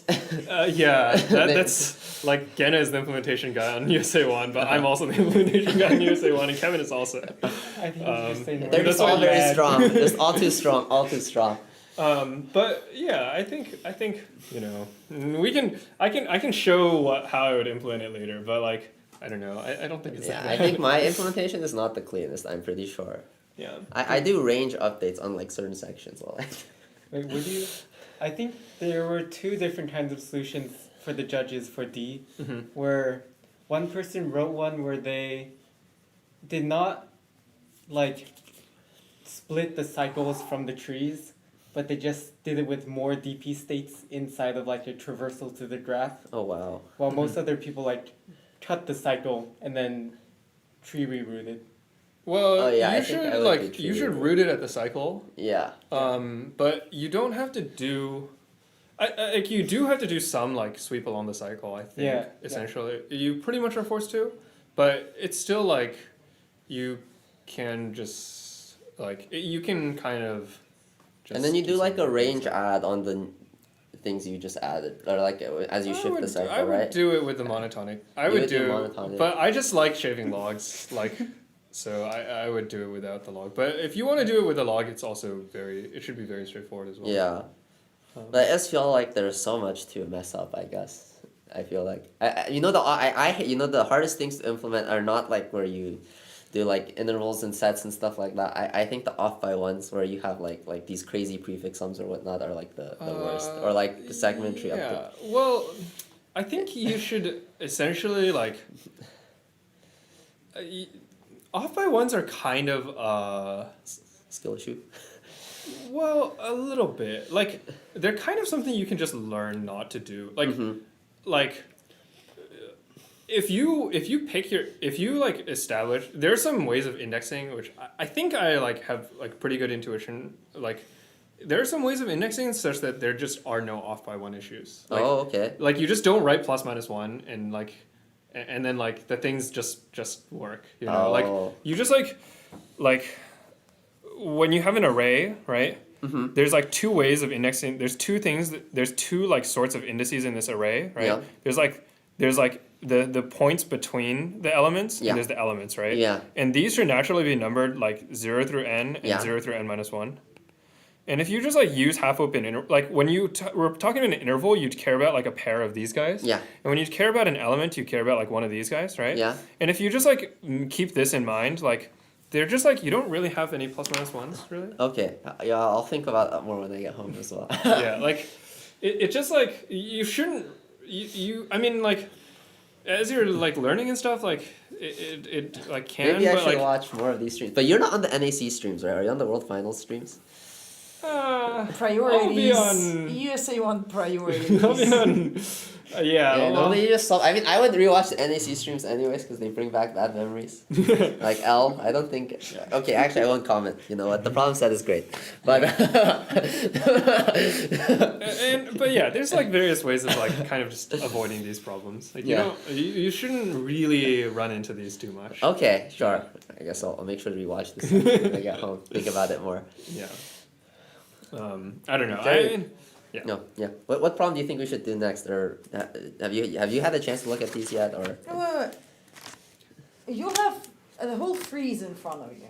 the whole freeze? Oh, I guess And yeah. Maybe we we can have a talk more freeze about in the 15 problem. minutes. But with the freeze, what happens to the queue? Do you still see the ACs or no? You don't, No, right? you just see. Okay, sure. like, We can save. yellow. I guess maybe B and C for. For the freeze. So maybe I'll. I guess wait those are the back to only. judge room. Okay. Thank you for know. coming. Okay, yeah. Thank you for Yeah, we gotta cover both of his problems. Very good problems, and he also wrote some problems for NAC, so Jerry's a very good judge. Yeah. Hope to see him continue contributing. Do you ever submit problems for ICPC? I haven't submitted an SCPC problem yet. Lydia really wants me to. She's looking very disappointingly at me, but not yet. Yeah. Maybe someday. We have Yeah, scoreboard you don't need filters. to be a judge. I think there are some people that just like I think one of the NAC problems someone told me they just submitted it and they said if you want it you want it, if you don't want it. Yeah. It's like some I forgot what his name, but he's like he used to compete at Duke, I think maybe. Or Yeah. Look. Yeah. What is this? British Columbia. All right. So as we can see, Team UBC Diamond Dust is going to go to NAC. I think it's kind of rough for the rest of the teams too. Do you know any of the people on these teams? No, but I know UBC is typically quite a solid school. They always. I mean, I think the most consistent schools here is like actually number 1 is Berkeley and number 1 is or number 2 is UBC. I think Stanford a lot of times they produce teams like there are years where they don't have teams full of strong people. And last year they did have a very strong first team, but there was some tricky test cases or some very malicious test cases for one of the problems that targeted some popular template code and eliminated the first team. And they got beat out by their second team. So actually, yeah, last year Stanford's the team that went to NAC was not that strong. I think they did not the best at NAC, or I don't know. I mean, they I guess they just were not really in the world finals contention. Yeah, but typically UBC and Berkeley are very strong, and Stanford is when they're strong, they're very strong a lot, but sometimes they're quite average as well. But typically these are the top 3 in this region. Yeah. Yeah. You competed for MIT? That's right. MIT, okay, Yeah. Yeah. Twice. Once was freshman year and once was senior year. What years? 2016 and 2019. 2019. Was Ben Q ever on your team? No, I'm too much older than him. Oh, okay. My second team was Kevin Sun and Yunjun XYZ. Oh, okay. And yeah, we were a pretty strong team, but that was also kind of the start of USA 1. Kevin and I kind of kept going since then. Yeah. And USA 1 has taken various shapes with the two of us. And yeah. Yeah. We graciously let Genna join 2 years ago. Yeah. Anyways, making it out of MIT is very rough. Yeah. Many IOI, even someone that full soft IOI full score decided not to pursue it after his first year. I think I don't even know if he, like William, did it his first year, but yeah, it's just so tough. Yeah. And that is the case for, I guess, that is typically what Stanford, Berkeley will be, and UBC will be thinking about at these regionals to be the one team that survives. Yeah. Yeah. In Div 2, I guess teams are we haven't really. So what is H? Let's take a look maybe. Yeah. And I guess M is the other one, but H just got it solved. Yeah. OSU, Oregon State. I think they solved H a bit ago, actually. Oh, actually, wow. Yeah. But this is it's the problem that we're thinking. It's the cases. Which is E from the Div 1. Yeah. We can talk go about over this it. problem Sure. really quickly. All right. Can you pull it up, Lydia? We don't need the problem statement here. I'll just draw it. It's easier to like. Okay, the text sure. Is not, Let me read the problem. I have not read this problem yet. Or maybe do you want me to read it out loud? No. No. Okay. No, we don't need to. That's too much text. Okay. So let's just here. Or maybe I'll just pay attention to your explanation. So and see what the idea is we're going to define this fractal process. Okay. And what we're going to do is we're going to start with a segment. Let's label it A. Okay. This is a segment A. Yep. And we're going to have two segments that come off of it. Okay. One is going to be called B. Yep. And they're both going to start from its end. Okay. So here's the start, and then here's C. Okay. Yeah. And what we're going to do is we're going to make this a fractal. Okay. So what we're going to do is we're going to take this ABC picture. Yeah. And we're going to do it again, starting from B instead of starting from A. So I drew it like this, so maybe this will look like this. So each time it splits into two, exactly two. Each time it splits into two, and this shape should be similar to this shape. Yeah. The angles are the same. The angles and the ratio of the lengths should be the same. Okay. And so C will also split it into two, right? And from each of these, we'll also split this into two and this into two. What about the A end? Does that not? And so we're only going to do it outwards. From outwards. Okay. So it's like a tree outwards. Okay, sure. And the question is, when is this bounded? Is this bounded?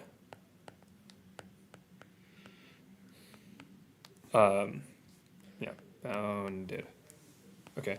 And that's the main question we're trying to answer. So, given this diagram, given this initial state of ABC, right? And really, all you care about is kind of the ratio of B to A and the ratio of C to A, right? When does this grow unboundedly versus when does it stay inside some outside bounding box? Oh. Yeah. Wow. Yeah. Okay, so and the angle every time, so basically you see this first split, and this first split will be the same every time. So So I guess we have this BC, then this that's split off to B. This is the same length. This one, I guess, this is the same length as B, and this is the it'll be same more length like as B. it'll be like B times B over A. This length will be B times B over A. Because it will be like proportional, like it will be like a kind of, it's a similar figure to this. Oh, I see. Oh, okay. So it's proportional. Oh, I see. Yeah. Yeah. Do you have any thoughts on like? Sure. I mean, first of all, if B is longer than A, then it'll be probably unbounded, right? Right. If B is longer than A, then like this segment, you just keep following this, will just go up. It will just increase in length, right? Right. So if length B is strictly greater than length A, then unbounded. Mm-hmm. If length C is strictly longer than length A, then it'll be unbounded. Mm-hmm. This will be unbounded. Yeah, and if either of those cases is true, it'll be unbounded. Yeah. So then I guess we have the case where B and C are going to be less than A, or even, what if they're equal? Yeah, so if size of B is less than A. I think if it's equal, it can also be unbounded, right? Yeah. So I think this is where the casework starts to come in. I haven't actually worked it out, but I think I think I know enough to like be able to say things that are correct. Sure. But yeah, so if size of B is less than A and size of C is less than A, let's start with like the easy case where like it's strictly less than A. So all the segments like get geometrically smaller. Yeah. Right? Then then what should happen? It'll stop at some point. Well, I don't know.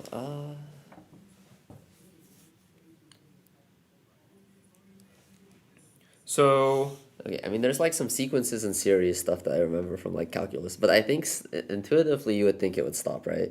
Yeah, and the key the intuition is pretty much like this is the ratios are less than 1. Yeah, right? so they'll just keep getting smaller. And so and smaller. like even if it's like 1 minus like 0.99999, right? Like if you have a geometric series, the intuition is that geometric series decay fast. Right? Oh yeah, that's true. So like harmonic series or whatever, like 1 over n doesn't decay that fast, but geometric like decays very fast. Oh yeah, that's true.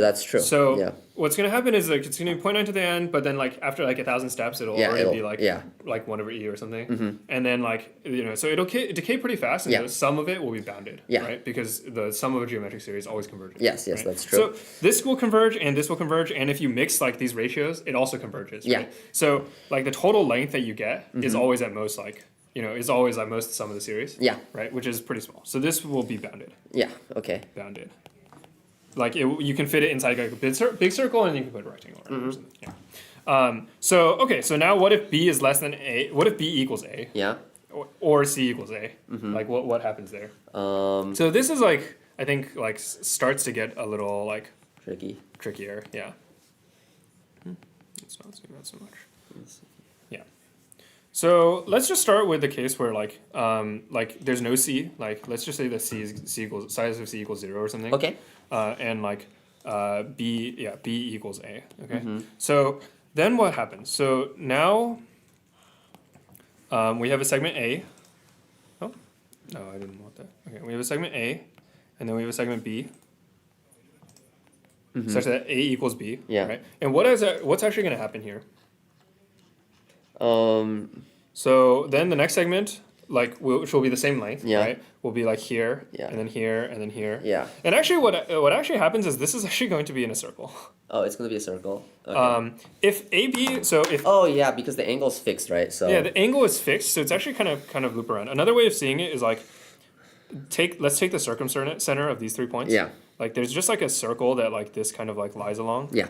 And then like every time like we're just gonna like reflect it along the circle. Yeah. So this will all lie along the circle. So first of all, if size A equals size B, right, and like B collinear, and like if B equals like if vector B equals vector A, what I'm saying is like if this vector and this vector are in the same direction, then this will just like go to infinity, right? Then unbounded. Otherwise, bounded, right? Yeah. Okay, so if it's like this, then it's bounded, and it's in fact bounded. Like we have an explicit bound, which is like this circle, right? So if A equals B and it's not in the same direction, then it's bounded, and also like if C is less than 1, right? Then if the length of C is less than the length of A, then like we'll get this circle and like a geometrically smaller, like geometrically decreasing sequence of like these circles, right? Yeah. So that also should be bounded. because Yeah, it's a yeah. geometric circle. So like eventually C tapers out and you just have like a bunch of yeah, circles, exactly. I think, right? Yeah, C less than A, right? Uh-huh. Okay, so the only case that we have left is like the size of A equals the size of B. So if A equals B and A does not equal C, then we have a solution, right? It's just like whether this thing is Yeah. So the only case we have left is like A equals B equals C, yeah. right? So they're all the same. Mm-hmm. And also like none of them like go this way. Yeah. So now what happens? I don't entirely know what happens here. So first of all, if B equals C, then it's the same as this case, right? Yeah. If B doesn't equal C,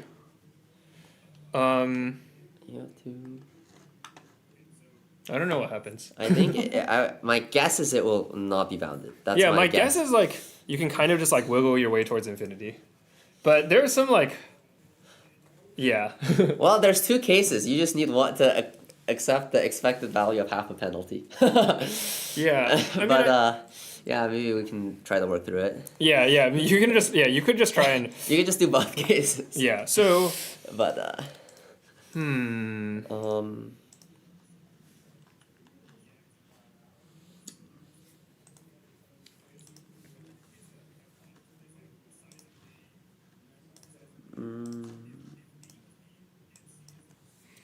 like, if C equals negative A, right? Yeah. And A equals B, then what we'll get is just like the circle going both ways. Mm-hmm. So that will be bounded. Yeah, that will be bounded, yes. So that's actually like, yeah. If C equals B or C equals negative A, then it is bounded. What if the C equals, yeah. I kind of think that's like the only cases though. Like, kind of like if everything lies along one circle, then they'll stay bounded. Yeah. But if like A, B, and C, like if C is like not along this circle, say C is like this way, then what we'll get is we'll get another copy of the circle like tilted a little bit, right? Yeah. And then from this other point on the circle, we can tilt the circle like the other way. Yeah. You know, like we can tilt the circle like this way. Also, I think the circle will just keep going that way too, right? Well, but this going that way like is actually like if we keep picking the same point, then it'll be like it'll just spiraling on be itself. I see. Let's look at the But I think it is true that it will be unbounded. Okay. So I think if C equals negative A, then it's bounded. Mm-hmm. If C equals negative A, then bounded. Mm-hmm. Else unbounded. Yeah. Yeah, that's my hypothesis. It's just like that you count the number of collinear vectors. Yeah. Okay, so it froze or? Yeah. Yeah. Oh, okay. Ruby on Rye is the submission. So already how to during tell the- if someone solves something in the freeze if they don't submit to it in the next 15 minutes is typically pretty good way to tell. Yeah. Well, it could depend. Yeah, it depends, but I teams- think often I think that works pretty well. Yeah. Can we go to the top really quick? Especially towards the end, I guess. But at that point, it doesn't really affect your decision. It's just determining if you qualified or not for some XYZ. Yeah. Yeah. So here, like, we have two teams with two problems left. That's I and Jay is the side-by-side. So I think U of Washington is pretty safe. They're going to go probably. I think Stanford is sweating kind of because the fourth team is also a Stanford team. Yeah. UBC is also they're like pretty happy. They're pretty safe. And then I guess Berkeley is pretty close. Berkeley, well, one they have to be kind of scared they might get jumped by who? San Jose State, I guess. I don't think both Berkeley teams will get jumped. Well, I mean, if you're a person on the team, like one you're worrying about. Yeah. But yeah, I think they just need to solve it. Maybe two more problems. Two more. I mean, it's definitely should be doable. Well, maybe one more. I don't know. Casual 2 and freeze, that's fine. What? They have wrong submissions already. Also, these problems shouldn't be that bad. Yeah. Berkeley looks kind of weak this year. Then wow. Yeah. Well. No, I mean the Berkeley team last 2 years it's the same team. They were pretty solid. I think one time they got like top 40 at Worlds. Yeah, I think this is this does not seem like the performance of a team that has that capability, I guess. So definitely, I mean, those guys all graduated, none of them can participate again, so. Right. Yeah. Yeah. Div 2 is also frozen now, right? And so, yeah, I guess this hasn't changed since the last time we looked at it, or like barely changed. Yeah.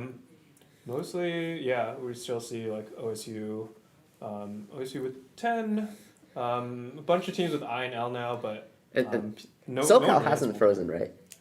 No, okay. SoCal hasn't frozen. Yeah, they started 30 minutes Oh, they started later. Yeah. Okay, I see. For some reason. And they're, yeah. So they're still going.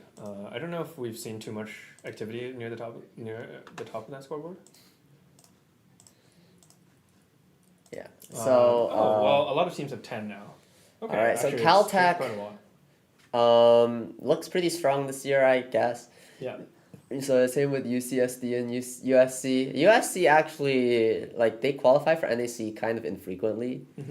UCLA always very good. Yeah. Then we have UC Irvine. Yeah.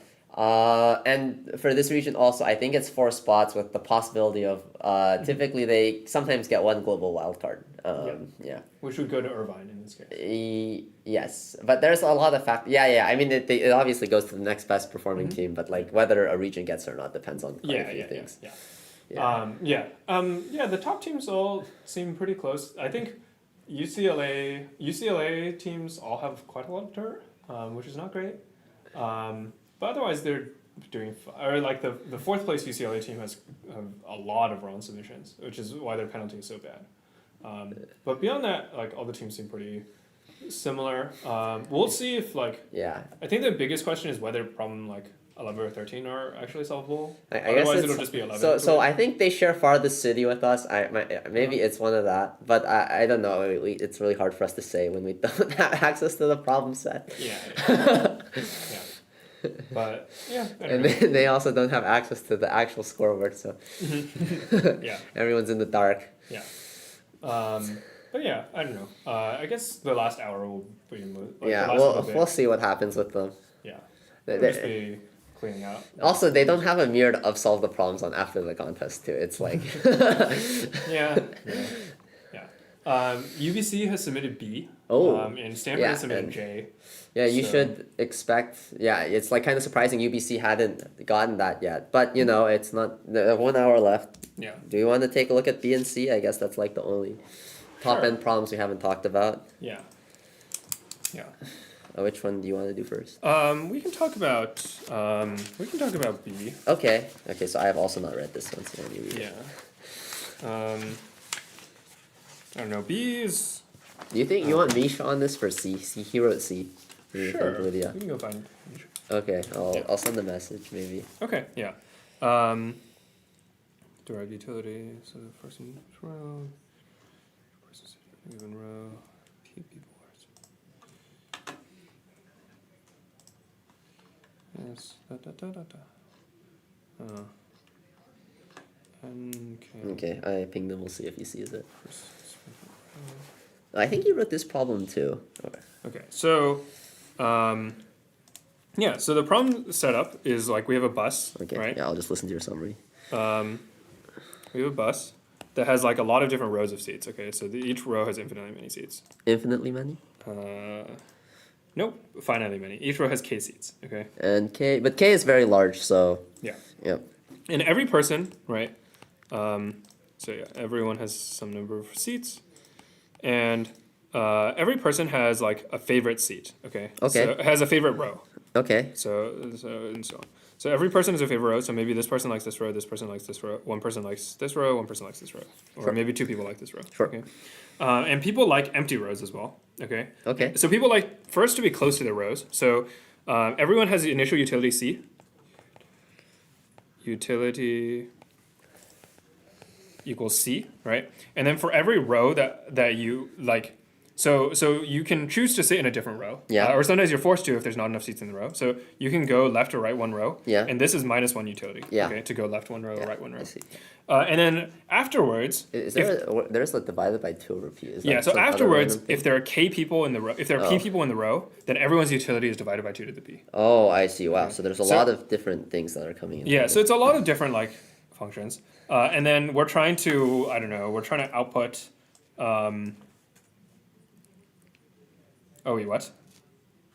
Oh, sorry, that's not exactly what I thought. Okay, so the people come in one at a time, and each person. You have to seat them in order? Yeah, each person. Well, no, each person is greedy, so they'll Okay. pick the place that like maximizes their own utility. Sure. And like that's pretty much the entire setup. Okay. So each person will just pick the seat that maximizes their utility, and yeah, that's yeah. So. Can we just simulate it then, or? Yeah, so our goal is just to simulate this process. Okay. But the interesting thing is that this function is quite non-linear, right? Yeah. But at the same time, like this function is so punishing, you know? Yeah. Like, kind of. The number of people is a lot more important than the. Yeah, the number of people is like a lot more important. It's not infinitely more important, right? Yeah. Like if there's an empty row that's like half the that's c/2 away, Yeah. you're still willing to go to that empty row instead of like going to like the full row that or right where you are. Yeah. Right? Or the row with one other person, like right where you are. Right. Mhm. So sometimes you do go c away. Yeah. Right? But when would you like? Say we have a choice with like like say our best choice has like 0. Say there's an empty row somewhere, right? So the empty row's value is at least like 1, right? Or at least at least 1 because the top like goes down to like something, right? Actually, maximize that personal utility. What if it's negative? Is it possible? No, C is at least n. Okay, so Okay. it will never go negative. Yeah. Okay. So you'll always you always gain at least some utility, right? And like you always gain at least one utility Yeah. if you find an empty row, Yeah. right? Or in general, like if the smallest number of people in a row is like p min, right? You always get at least 1 over p min in 1 over 2 to the p min. Yeah. Right? And then like any bigger row, right, can give you at most like that times 1 over 2 to the p min times c, right? Like if you're right next to it and it's like p min plus 1, right, then it's at most that, right? So the only like number of people that you care about is like within like this factor of c. you know? So like we need like c. So the only thing that we might care about is like we need c over 2 to the p. Like say the optimal p is p star. Yeah. So c over 2 to the p star has to be at least like 1 over 2 to the p min. Right? Because this is like the optimal thing, Yeah. right? Like this is like c minus something, right? Yeah. So like c over 2 to the p star has to be like even bigger than like the actual optimal we choose, which has to be bigger than which has to be at least like 1 over 2 to the p min. Okay. Which is just like the least occupied row. Okay. Right? So what does this mean? Like if p star gets too big, then this thing will always be smaller, right? Yeah. So actually like p star is at most p min plus log c, log base 2 of c. Yeah. Okay. And so now I think we can just like track this. Like now we can just simulate it. Yeah. Because what we can do is we can just like keep track of a set of all rows that have like Yeah, and then each p keep one values. value for each p basically. Yeah, we'll just like find the closest yeah. one for each p. Yeah. And then like we just maintain this. Yeah, iterate through. And like we take this like we just iterate through log n like choices every time. Yeah. And then we just print it out, and that's it. And then we just record them and update our state. So I guess it's like just like some simulation to do. I guess there's no like after you make this observation, then it's kind of just implementing it. Yeah. Yeah. Okay, not too bad. Interesting. I don't know if like teams didn't see this observation or if they decided to put it off to implement? Yeah, I don't think this the concept of like having some exponent be like so like scale up so fast, but at that point it becomes like so large that it doesn't matter anymore. Like shows up that often in competitive programming. Yeah. Actually, I saw it once in a leak code problem actually, where you were computing the probability of something, Right. and then like after like 1,000, you can just print 0, something Right. like that. So I mean it does show up, but yeah, I don't see it that often either. But yeah, it's a pretty cool idea. Yeah. Yeah, and also the judges did not expect this to be that tough of a problem. I think what we anticipated, the ordering of difficulty was D was probably supposed to be the hardest, and then I was supposed to be the next hardest, or maybe similar for different reasons. And then J and C were supposed to be the ones after that. Yeah. Yeah. Yeah. Yeah. Yeah. We can talk about C as well. Sure. Yeah. Okay. Did I read this on the note? No, I haven't read this. So you can take. I've done this movie. What should I do while you're reading it? Should I read it? Do you want to read it out loud? Do you want to explain it? You can read it out. Oh, I can even. Yeah, I can explain it. Sure. But why don't we? How do I? Let me do it. Let me do it. Okay. Yeah. Yeah. So essentially, what this problem boils down to is basically you have an array of n numbers, and so you have array A. So A1, A2, A3, dot dot dot, an minus 1, an. Okay, and then the value A of I is a color. So A of I represents some color. Okay. And so basically, you're trying to look among all possible subarrays. Okay, so okay, let's say I give you some subarray, okay, of this large array. You want to find the so first of all, if all colors in that subarray are unique, then that subarray has a value of 0. Okay. And then if the subarray has some number of pairs of the same color inside, you find the pair with the smallest distance in between, and then the value of that subarray is that distance. And basically, you just want to compute the sum of the value of all subarrays of this original array. So that's the problem. Interesting. If that makes sense. Yeah. Yeah. Okay. Okay. Yeah. Yeah. I guess how what are the basic like.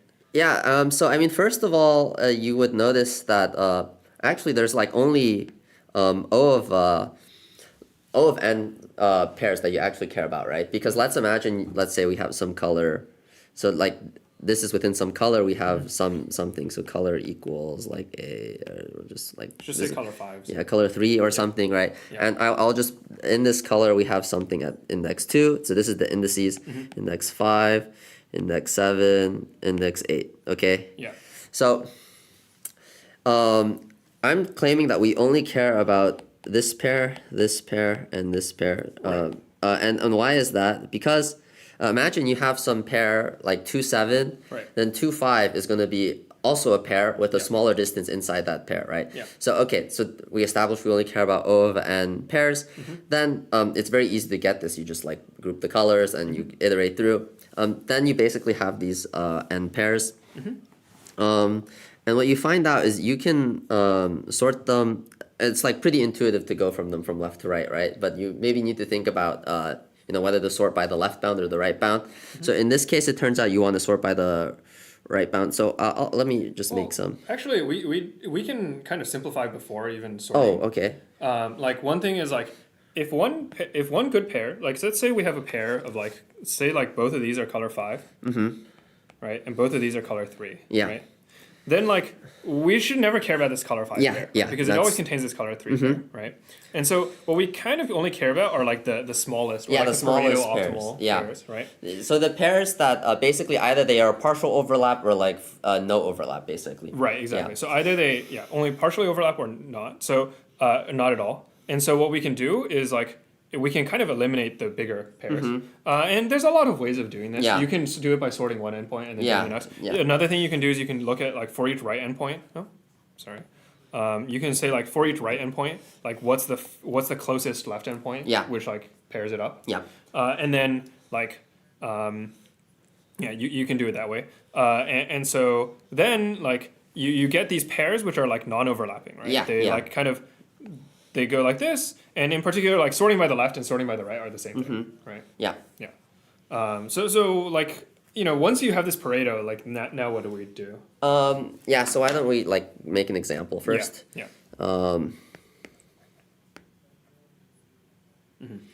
So let's say you have some interval, let's say, let's just assume you've processed up to like, you're going from left to right, you've processed up to some number of pairs.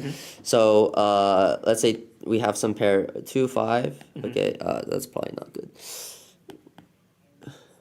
Okay, 2, 5, okay. And then let's say your next pair is, first let's just do non-overlapping, okay. 7, 8. So okay, there's 2 cases for non-overlapping, right? So like either it's like smaller than your current one, or it's larger than your current one. Let's do 7, 12. Okay, so in this, so let's first look at this case. Okay, so in this case, and I think if we, I guess 2, 5, 7, 8. Right. So in this case, Yeah. we want to count how many like intervals you would contribute to. So if we just like naively ask how many times does how many intervals does 7, 8 contribute into? Well, you would just do it would just be the range from, if we want index 1 to 7 times 8 to n, right? Right. But there's like, it's possible that, for example, to the right of 7, 8, you might have, in this case it's not because the gap is 1, but let's just assume, for example, or we can take 2, 5. 2, 5, so if 2, 5 has something to the right of 7, 8, then it's gonna not count 2, 5, it's gonna count 7, 8 instead, right? Right, if the right endpoint is past 8. So actually, and because these are the 2 like immediately adjacent ones, then you would, I guess the right interval for this would be 5. No, it would not. 5 to 8. Yes. Right. No, or 5 to 5 to 7 8 actually. inclusive. It's 5 to 8 exclusive. Yeah. yeah. So 5 to 7. Okay, and then similarly for the so actually what you would notice that you actually don't need this interval anymore after, because 7, 8 is smaller. Then in the future, basically, any interval that would like maybe be overshadowed by 2, 5 will also be overshadowed by 7, 8. So you can get rid of it. At the same time, we can pop 2, 5 out because like we've calculated the maximum right side contribution it can offer, right?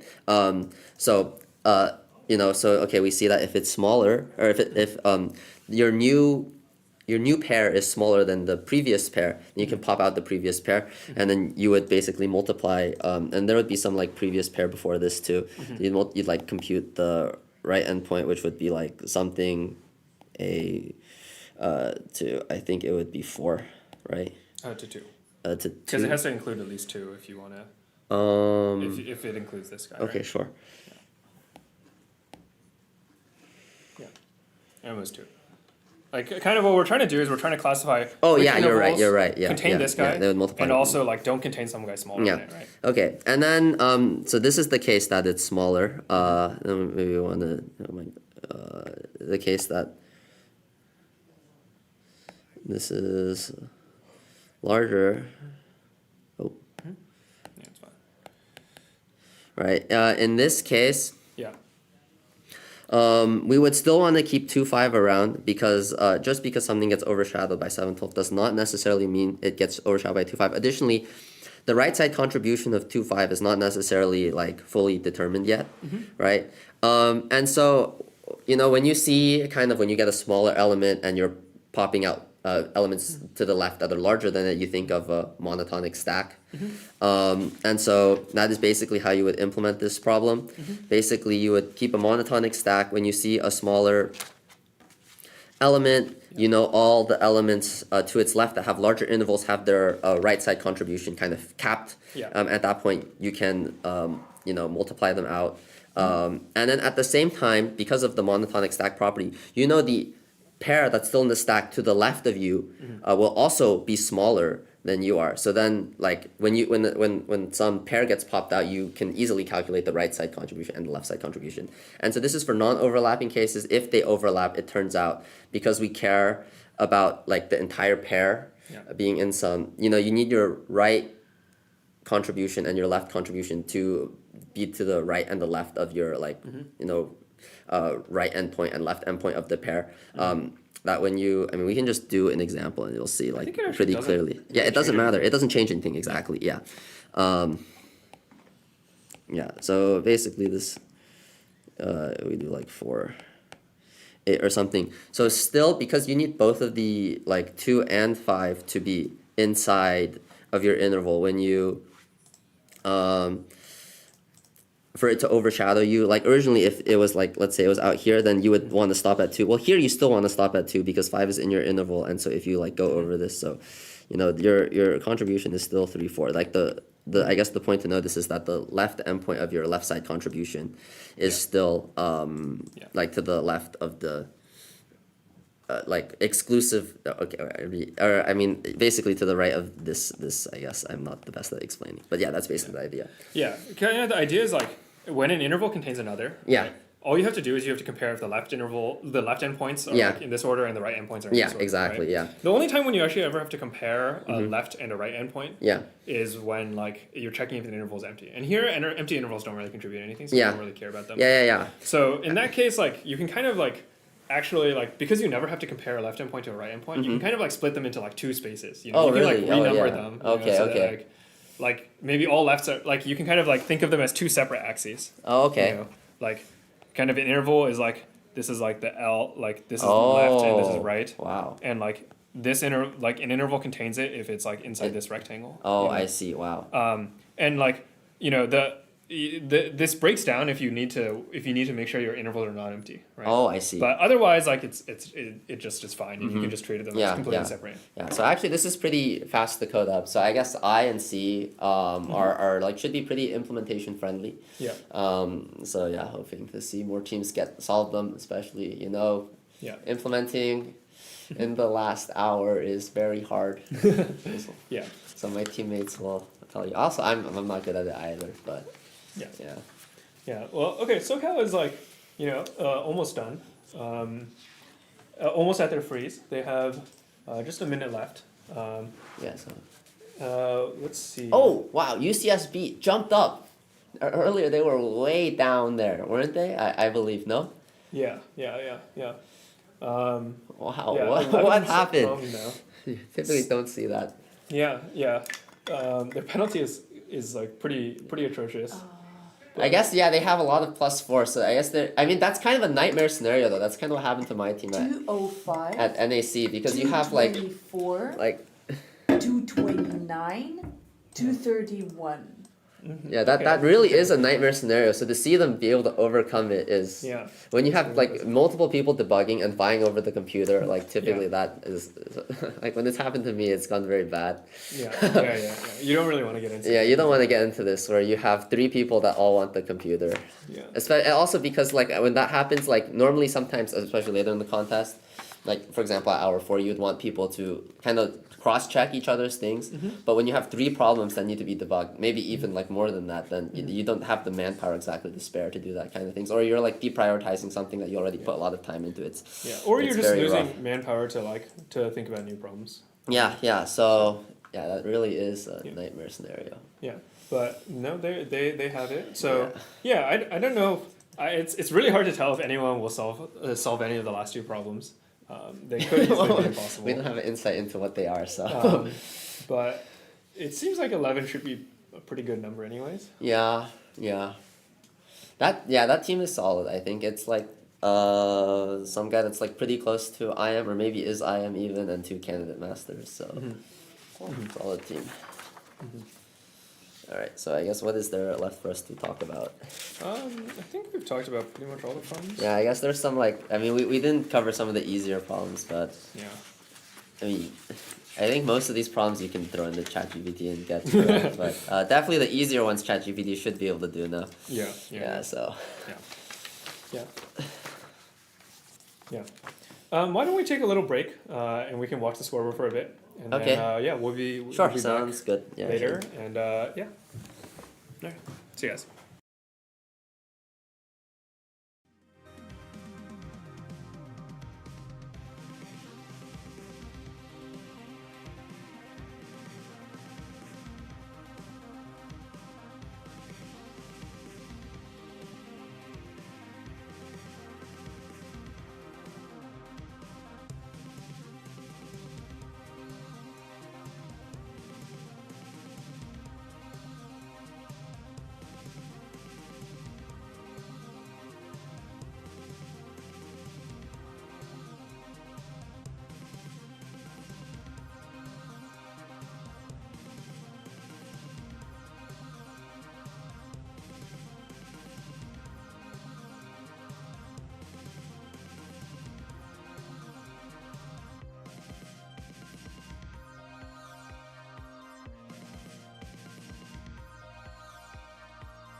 You need template code?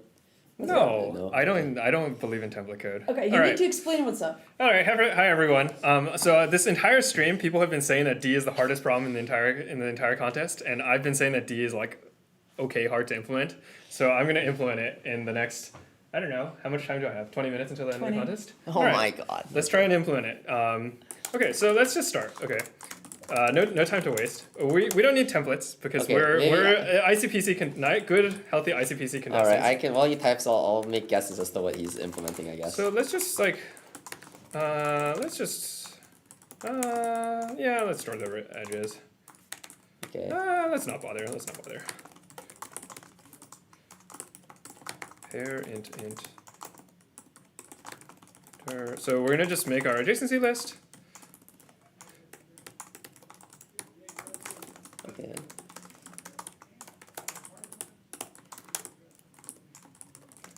This is size n.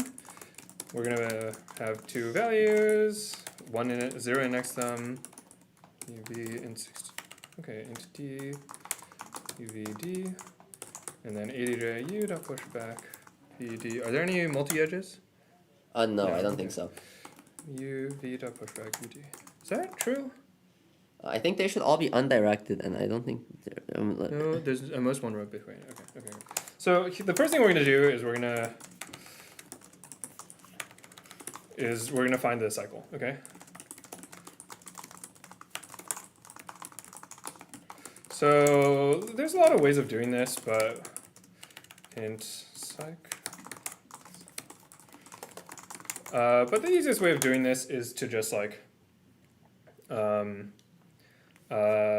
The easiest way of doing this is we're just gonna do a DFS through the entire tree, okay, through the entire graph, right?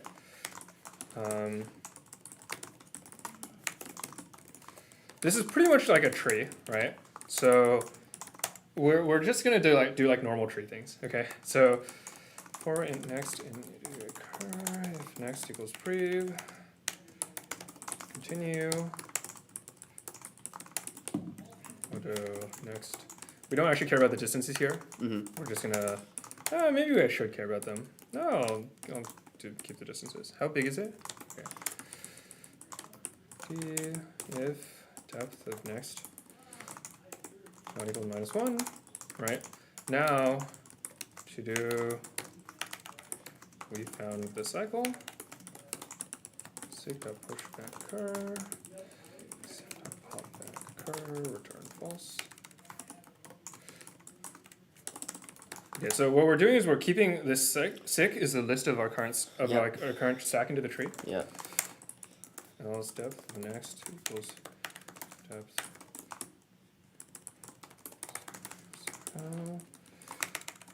Cur plus d, right? And then self of next cur.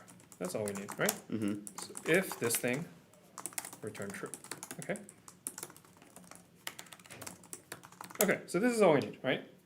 So next is we found the cycle. The cycle goes from next to cur in our current stack, right?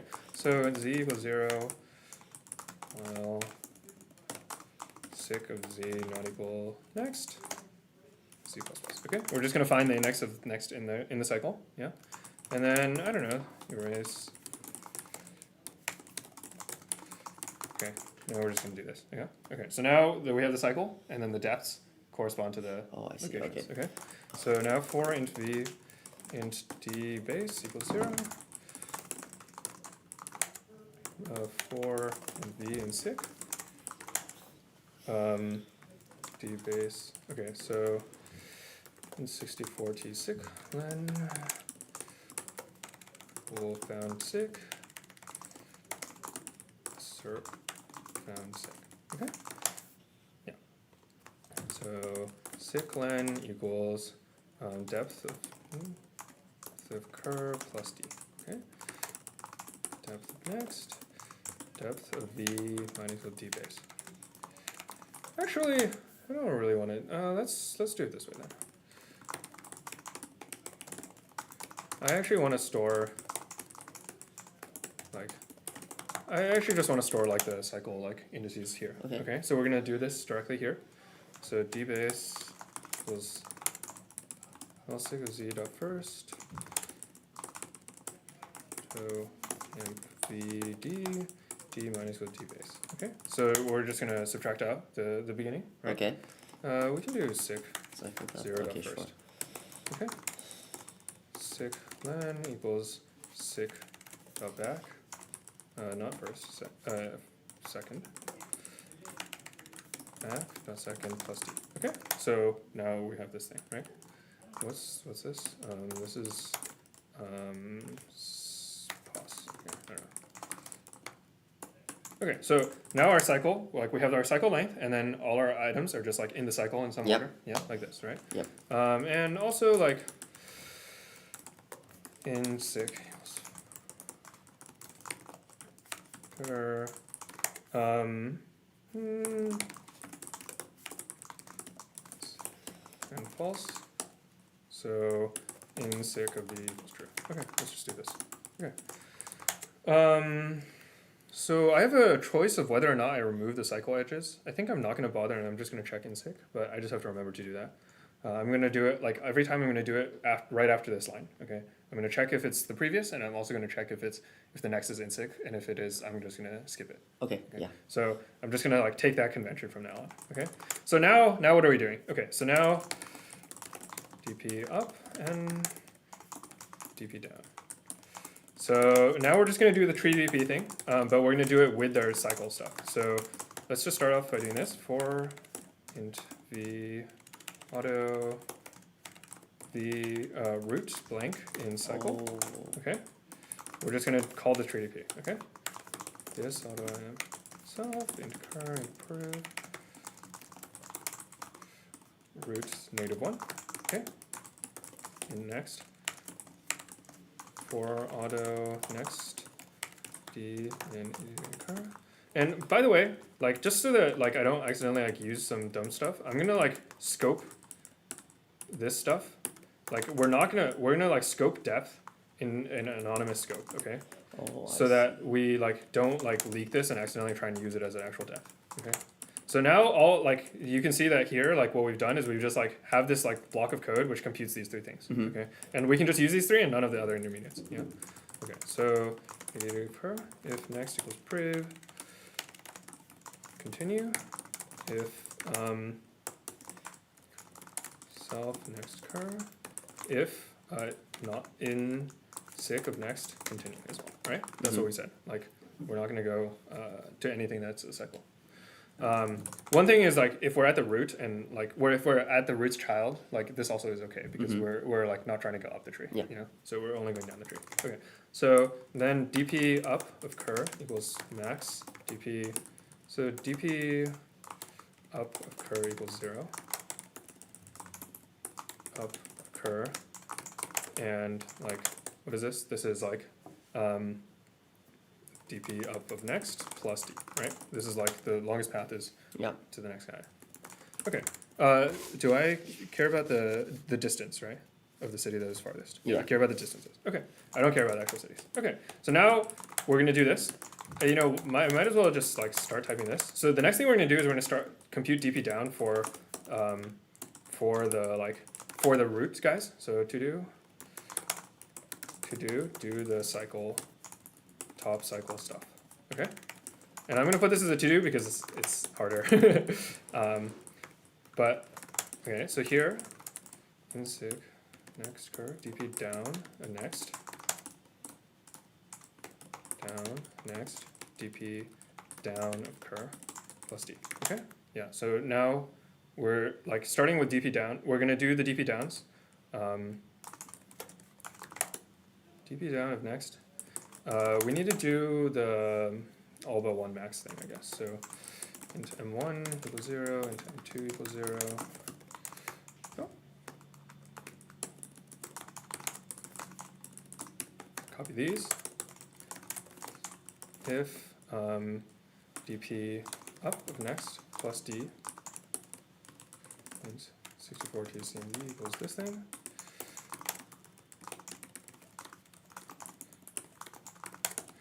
If CND greater than M2, if CND greater than M1,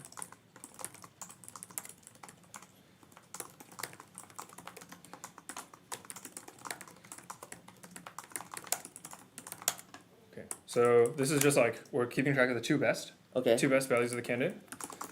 Okay, and then max dp down cur plus d, or dp down next is, let's see, what's the best way of doing it? Okay.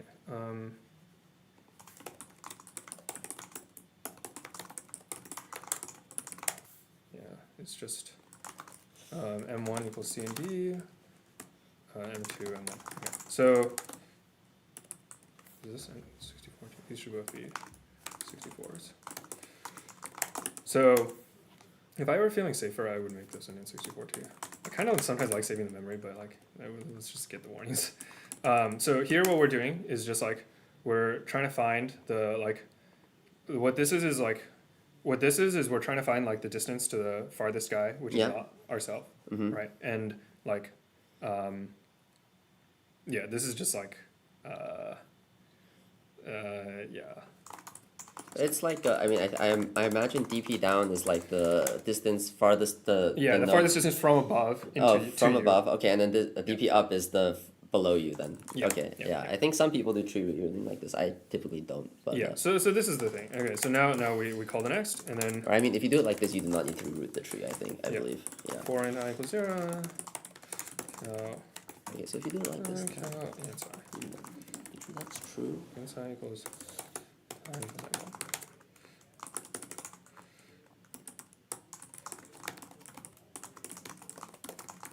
Okay, so now we when we have these answers, and I guess we're supposed to print them space separated. Okay, so now we need to do the top cycle stuff, yeah? And let's just be lazy for now. Let's just test our code.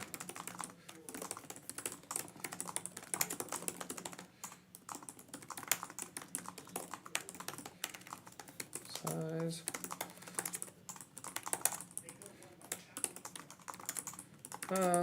J equals this thing. Okay. If I equals j, continue. And 64td equals sec I dot second minus second. Right. Through this, d equals min d sec minus d. Yeah. So we're checking this thing, and then dp down. I guess we'll just do 0.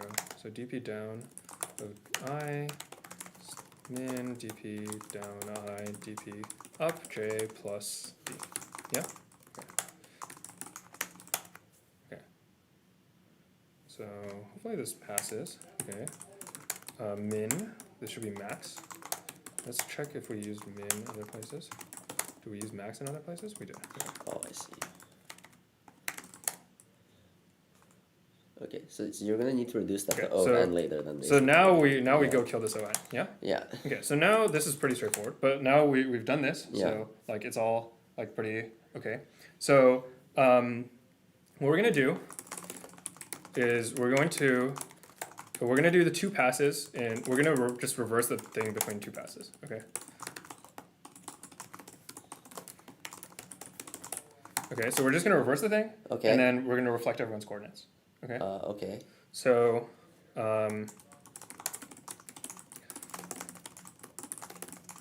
for auto and pos and sec, pos equals sec len minus pos. Okay. So we're reversing it and we're doing it, and then we're just putting this in the loop of size 2. Oh, I see. Okay, that makes sense. So. And this, okay. And then for int iter equals 0. So what we're going to do here is we're going to do actually iterate through twice. It's a cycle. So we want to do one pass through the cycle and then do another pass through the cycle. Okay. So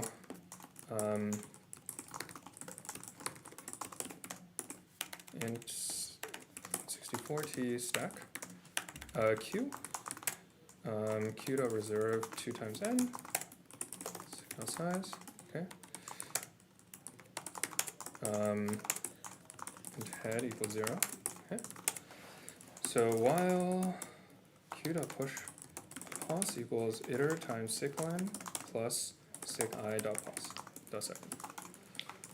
Okay, so this is this is the position of the guy, right? Duplicated possibly, okay? And then, what's this? Why am I getting called? Oh, I'll call her back there. Okay. So while head is less than q.size and cube head, head plus plus. Okay, so head and cube head, pos minus cube head dot second. This is like the position. Is great times 2. It's greater than sec line. Okay, this is like strictly above half, right? Okay. Then head is no longer valid. Okay. Then head is no longer valid. Okay. Yeah. Okay. And then what we're gonna do is if head is less than int q dot size, right? dp down of sec I dot first. Okay, so v equals sec I dot first. I'm not gonna type this shit. V dp iter and head is less than this thing. So on the second iteration only, right? If head is less than this, then dp down of I guess this should be in 64t as well because this is actually a distance. So this is like pos. Let's establish what this is. Pos comma like vert pos. Okay. So this was actually going to be, we care about the first, like the cycle pos and then the vertex pos. A v equals max dp down of v dp. We're just going to set max this guy to pos minus cube head dot first. Pos minus cube head dot second. Okay, so cube head dot second is going to be like the where the vertex would be if it were like behind it. Okay. Right? So it's just like yeah. So now int 64t c and d equals pos minus what is it? dp down of v, dp up of v. Okay, so now dp up, like now we're gonna insert ourselves into the queue. Okay, so this is like kind of the first half where we're just like querying, right? In fact, I can do this only if iter, but it doesn't matter. Okay, I'll do it here. Okay. Okay. So if iter will like do the thing, and then otherwise, and now we'll like reduce things. Okay. So while q dot back head in q dot size and c and d is less than q dot back dot second. If it's further back, right, then q dot back is useless. Okay, and then q dot push back pos cd. Okay. And I think that's it. Oh, it's a lot of flat. Yeah. Okay, so now we can try submitting it. I passed the samples, and now I'm just going to submit, which is very ballsy, but like, you know, today's the day to embarrass myself. So let's just try submitting. And we did it within the 20 minutes. Okay, I don't actually know if it's... Oh, okay. Looks good. Okay. I'm not, so after you, like, I need to think about how you do the reduction from, I mean, it makes sense up to the... Today's the day of non-embarrassment. Squared cycle. Damn, that's crazy. Okay, yeah, but it's mostly just, it's like pretty standard tree rooting DTP, and then you just have to handle the cycle. And how you handle the cycle, I still don't really understand what you're doing. This is just a monotonic queue. You can also do it with like you can also do it with a seg tree. A seg tree? Like, what you can do is you can just like take the positions. Yeah. And then just like write down, like this yeah, value is the value you're writing down. But you have to like do a Euler tour on the tree to get out that. No tree, only cycle. Like, do you see how this entire thing only operates on the cycle? Oh, okay. There's no tree anymore. Okay, right? I see. Huh? Did you go? Yeah. Like, all we care about is like the farthest vertex in this particular subtree. Mm-hmm. Yeah. So yeah. Okay, and yeah, I think. You know what? I think I need to learn how to do the DP down, DP up tree routing, because for now I've been getting away with doing like actual tree routing and it's been okay. But I think there's some problems where it just makes it very painful to implement. Yeah. I mean, this DP down, DP up thing is like. Yeah, it's also not that hard. It's also not that hard, and like you also don't need bother. to do it this way. You can just like. You can only push the downs and then do the up-down part like with the diameter stuff. Really? That sounds kind of... Like, you can do the reason I need to do all this is so I handle it within the same subtree case. Uh-huh. But that case you can also handle with diameter. Oh, okay. So you don't need to do all this, but knowing how to do this is good. Yeah. So, yeah. Yeah. Okay. 3 minutes. Yeah, 3 minutes. No, 3 minutes? I think that's they started div 2, or they that started is... late. Yeah, there was a 5-minute delay because there was an incident, but I don't know if we're allowed to talk about it on stream. So. Okay. Nothing happened. 5 minutes delay. 5 minute delay is just that's like, you know. That's not too bad, For a contest with 6 sites. Yeah, no, that's totally fine. Okay, what's going on in the scoreboard now? So there's submissions on. When was Jay submitted for U of Washington? Oh, U of Washington just submitted All the Jay time. again, so. Oh, so then probably not. Rip. Maybe not. Rip. What about when was Jay submitted by Stanford? These are the heuristics, and then I guess when was B submitted by UBC and J? Yeah. I guess we need to see when they're submitted. It's hard to say. Yeah. Okay. I'm gonna guess UBC got B because they didn't. I think we remember them submitting it pretty early on, right? Okay, yeah. I think. I don't know. Maybe. Yeah, I don't know. It's hard to say if they. Okay, looks like UC Davis might have got cooked by this contest though. Yeah. Just unlucky. Yeah. It's a tough contest. San Jose State, with the strong showing, it's kind of rare. Yeah. But we'll see what happens after the freeze, I guess. And Berkeley has 3 submissions. We'll see, I guess. I mean, they're pretty clearly the 4th team. They probably are the 4th team. So. I think one of these 4 submissions probably passed across the 2 Berkeley teams. Yes. Well, I would be more worried if I was the Horse Pills team, I think. They're submitting some stuff to K. Yeah. It's hard to say if we can't see the... Are you sure we can't see the submission times? I guess if you're a judge, you would be able to see it, but... Yeah. Not a judge. Not a judge. Okay, this is 120 lines of code. I think it's posted in the Discord, the judge links, but actually, let's see. It's fine. We'll speculate like normies. Yeah. Okay. Well, OSU has submissions on all problems. That's pretty good. They just submitted J. Okay, and unclear if that would pass, but What is J? It's possible. I think it matches.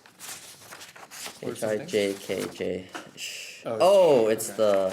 Yeah, it is J. Right? Okay. Yeah, I think it matches. Yeah. That problem is kind of hard for Div 2. It's K. That problem is kind of hard for Div 2. Yeah, I mean it's the thing that Gen and I were talking about. You just have to learn that greedy sucks and DP rules. And once you internalize that, then if something seems NP hard, it's either greedy, flow, or I don't know. It's well, the thing is that I'm pretty sure you can solve this without DP. Oh really? Yeah, but you shouldn't because it is very, very, very painful. Yeah. DP is nice. I think DP is actually one of the most trainable things. I mean, sometimes where your talent or your IQ or whatever comes in, it's constructive problems or stuff like that. But I think greedy is one of the most it's most reflective of how much time you put in. Yeah. I remember I used to be bad at DP quite a few years ago, and then now it's probably one of my most comfortable. Yeah. It's preferred. I think math and constructive are typically more IQ based. Yeah. The contest is now over for Pacific Northwest. We will still keep showing you the frozen scoreboard of SoCal. He got it. It's crazy. Also, I need the... And we'll make sure the judges do not spoil anything. I realized that really important. My Vim skills also need massive improvements after witnessing him type. I'm sorry, I doubted your ability. Cool. It took Thank just you over 20 everyone minutes, for which is kind of a long tuning in, time. And we'll be having Resolver in about half an hour. So stay tuned and also join us for looking I at still the maintain every other frozen problem is much SoCal. easier to implement though. Cool. Okay, so see you all in half an hour. You should show up on these streams more though. It's like very eye-opening. You know, maybe USA One should stream NAC. We do. They do. Oh, you do? Yeah. Just not on the Okay, mainstream. say bye to the cameras. Okay, bye. Thanks for joining. Also, Thank you guys for joining. Do you want to shout out to Lydia for keeping the stream together? Also, thank you, Andrew and icpc.global if you wanna Andrew watch. and Genna for taking time out of their day.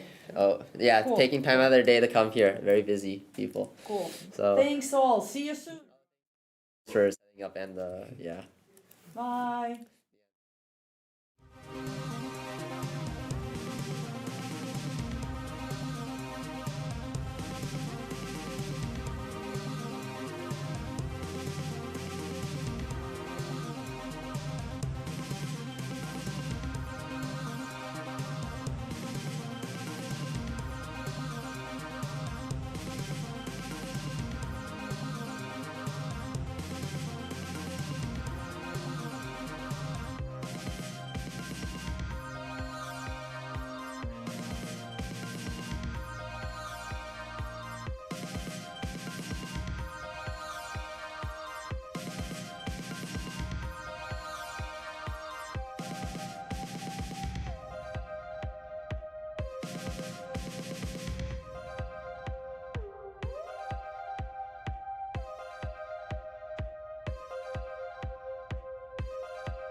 see the slide presentation. It should currently say 2025 Pacific Northwest Division 2 solutions. I'm going to wait until I get confirmation from anyone on Zoom. Yes, we can see it. Great. Thanks, Kent. Perfect. You're welcome. So we're going to do this a little bit differently from previous years. I think previous years I did like Division 2 only. I did Division 2 only problems, and then the shared problems together with the Division 2 set. And then I did the Division 1 only problems. What I learned is I think a lot of folks are like catching up, like they're eating and they miss out on like the shared problems, and so everyone kind of misses out on that. So instead, I'm going to start with the Division 2 exclusive problems, and then just do like the Division 1 presentation sort of straight through. So if I'm skipping slides in Division 2, that's intentional, and I'll have to skip through a few of those slides. But I'm going to go ahead and get started with Division 2. So most of the problems in the first half of Division 2 are exclusive to Division 2. They're more accessible.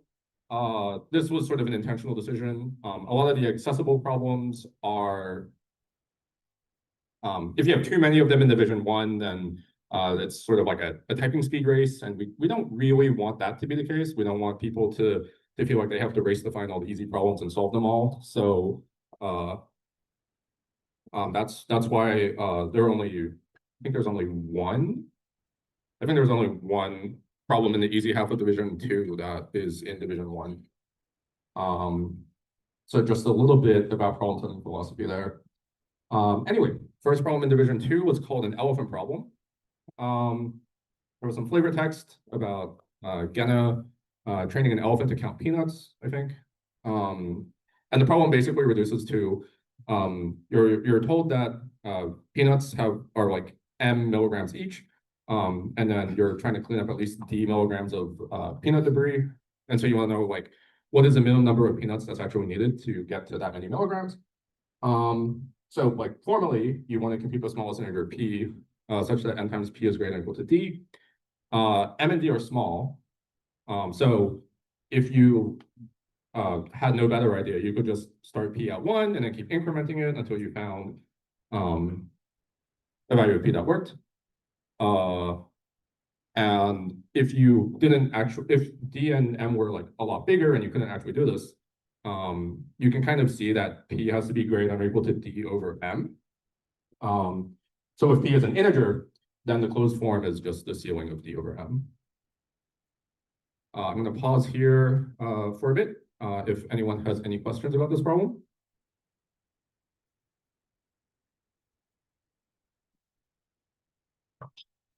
All right, I'm going to move on to call for problems round 3.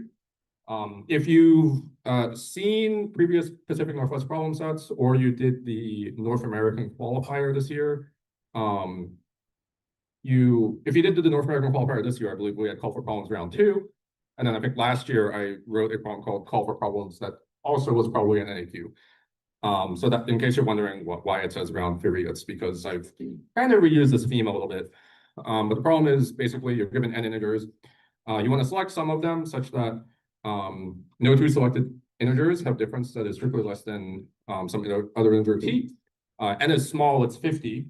It's not so small that you can just brute force all of the possible subsets. There are 2 to the n of them, and 2 to the 50 is way too big. So you have to do a little bit of like actual observation. But the recording in progress. I see. So the main observation, and there were many like different forms of this, but like for example, if you consider a maximal selection of integers, there's always some like maximum selection that always contains the smallest integer. And the proof for this is just assume that you have some optimal selection that doesn't. So if you consider like the like smallest integer that you've actually selected, it's already like t smaller than everything bigger than it. So you can just unselect it and then like keep the thing that's like actually smallest. And so this just gives you like a pretty simple algorithm. So you just take the smallest integer, Can you add it? If you can, add it directly. Otherwise, you throw it out and you're just supposed to go to the next one. So you can do it like that. There are faster solutions, but you don't need to do anything fancy for this. Any questions?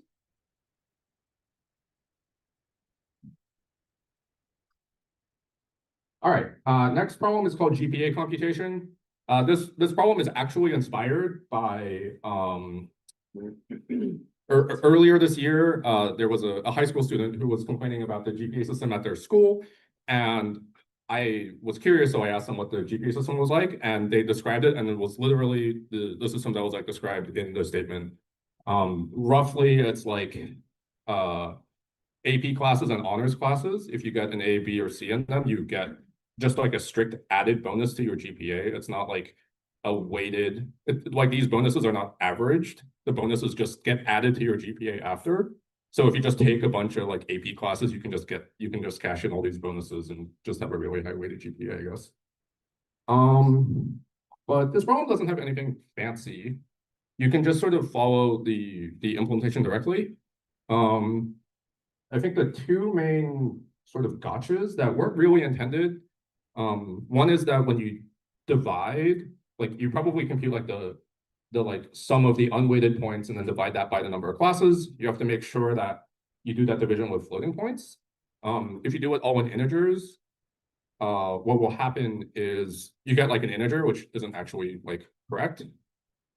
And then the other thing that we saw like in the contest that was a little unfortunate is some contestants were not printing with enough digits of precision. And so that's sort of like depending on your language, you need to kind of know how to do that. It's something that's like good to know for like other contests where they have like tighter precision. They'll ask you to like be precise to like 10 to the -9 or something. But that was the main gotcha that we saw. Any questions?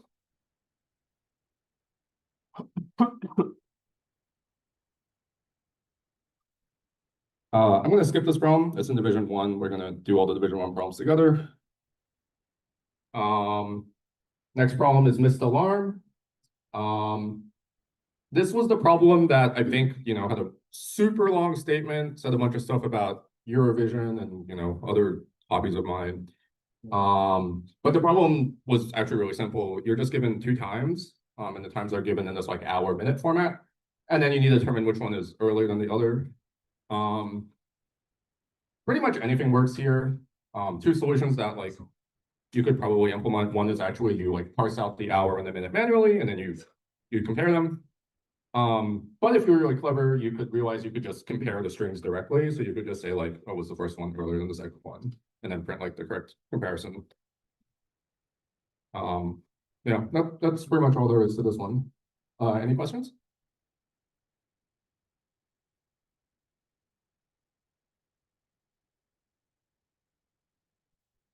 Next up is strawberry. The inspiration for this problem came out from like people trying to count the number of R's in strawberry with AI like last year. So the problem was proposed last year, but didn't get used then. And we kind of carried it over and used it this year.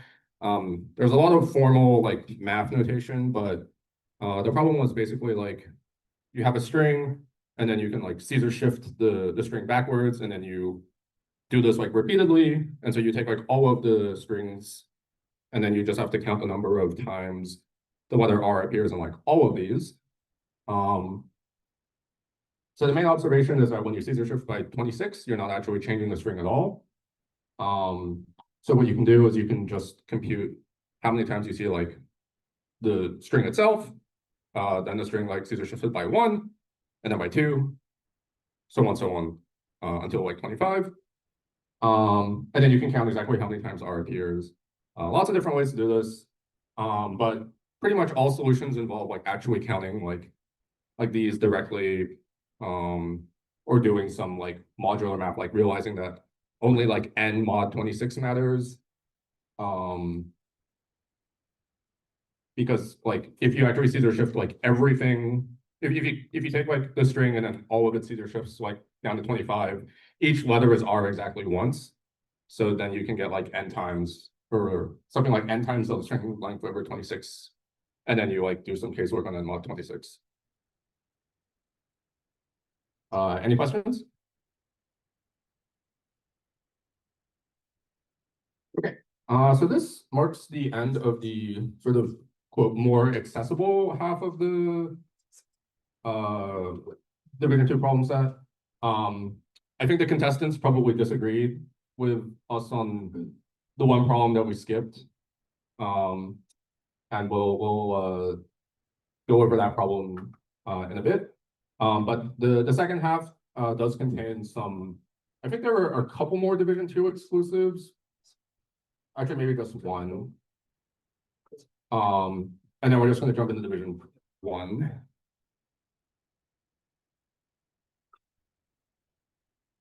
Okay. So yeah, the only other Division 2 exclusive, I believe, was problem K, which was solidarity of the happy caps.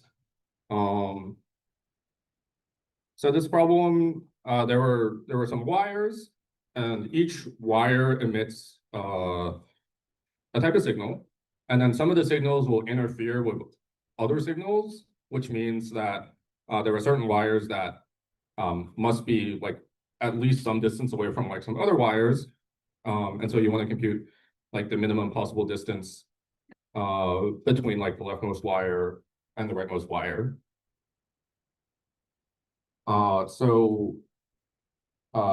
What we're going to do to solve this is we're going to treat this as sort of like dynamic programming, but also there's some like greedy flavor here. So we're just going to like take the left wire and we're going to fix it sort of at like location 0. And then for each pair of wires, we're going to construct some constraints. We're going to say like, oh, wire J must be at least like 10 units to the right of wire I or something like that. We're going to enumerate all these constraints. And then we're going to take all the constraints that where wire 0 affects a wire that's like downstream of it. And so we're going to sort of successively like update all of these.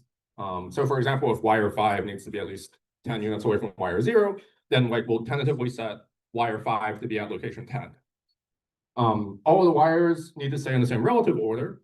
So if you have like wire I at this location, wire I plus 1 needs to be at least like to the right of it. So its distance needs to be at least like plus 1. And then you can just sweep over all of these from left to right and sort of apply all of these constraints.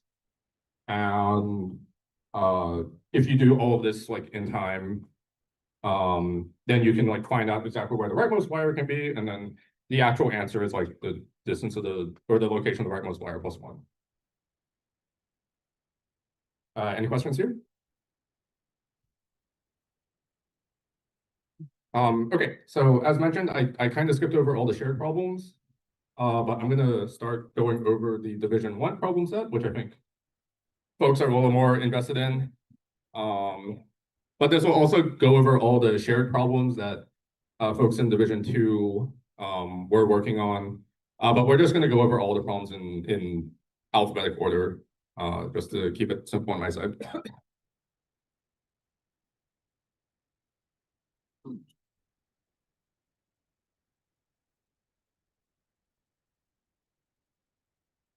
Hey, Tom. Yeah. Can you get a sense for when the resolver is going to be ready? So I know how long to get for? Okay. Okay.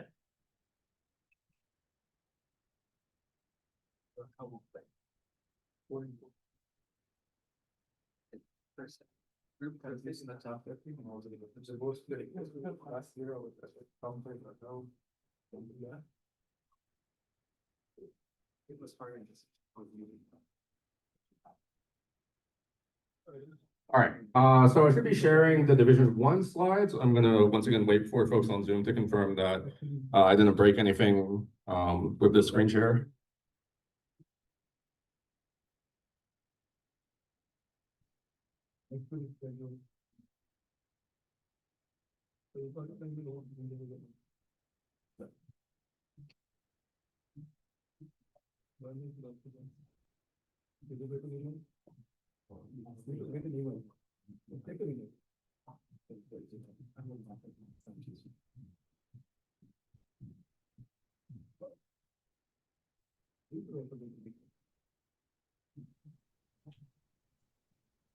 We can see your slides. Cool. Thanks. I'm gonna proceed then.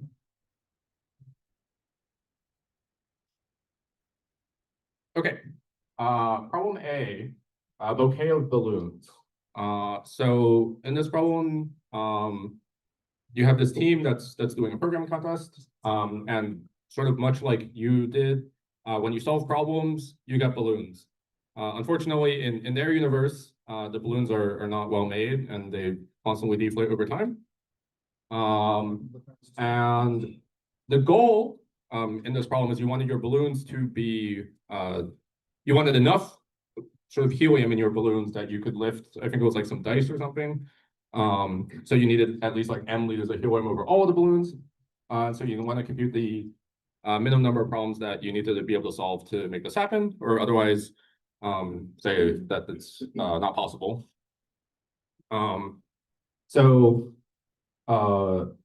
There are sort of two observations to help in solving this problem. The first one is, let's say you can do it by solving K problems. It makes sense to only consider the problems with the K smallest solve times. Obviously, if you can solve a problem faster, then you lose less helium. So that's sort of the intuition for it. And then the other thing is, imagine that you know exactly what set of problems you want to solve. You want to solve them in sort of decreasing time order. So the problem that takes the longest to solve, you should solve first, and then you successfully solve the problems in like as they get faster and faster. And that's just because if you do it in that order, you also lose as little helium as possible. So what you can do is you can sort the problems in increasing order of solve time. And so now you can kind of write down a formula for imagining like how much helium you get if you solve like the first K problems. This ends up like resolving to the sum of the first K prefix sums. And then you can just check directly whether the goal is to avoid solving K problems. And then you can just iterate K from 1 to N, and then you stop the moment you have actually met the goal. Question? Oh, I did have a question, but then I saw you answer the question, prefix sums. What's the word? I was gonna ask, how did you make sure you didn't run it K times every time you needed to do it K times? What sort of, but you just stored all of the answers and then you added the next problem on the amount of balloon helium you have. Yeah, so the question was like, how do you actually optimize this? Because you can't actually simulate all K, all values of K from 1 to N like in linear time. That would be quadratic overall. So the optimization that you do is if you actually compute sort of the closed form, you realize that like, let's say you solve K problems, the problem that you're solving last, which is the problem that is the fastest to solve, you're actually draining helium from K-1, the K-1 balloons before you that you have already solved. If you compare this, like the total helium you've lost from that term compared to K-1, you'll realize that you're just adding together like the lost helium of the first K solve times altogether. So that's how you make that realization. And then if you pre-compute all the prefix sums, then you can do this in linear time overall. Of course, because you're sorting, the algorithm is actually n log n, but sorting is marginal here. Any other questions? So like, could you have done that with like a queue instead to keep track of like what balloons you have and like how many? And then just like pop them from like a queue when you're done? The question is, can you store this with like any auxiliary data structure like a queue? The important thing is that whatever updates you do, you have to do them in constant time. If you're iterating over all of the balloons and then like deducting how much helium that is, like that's going to be too slow. So you can't actually do that. That's why the prefix sum, that's why we're mentioning prefix sums, because you can actually compute in constant time how much helium you lose over this duration. So like think about like you've solved K-1 problems, how much helium do you lose? Solve K problems, now think about how much helium you lose. And then if you compute the difference between those two, it's exactly the prefix sum of the first K.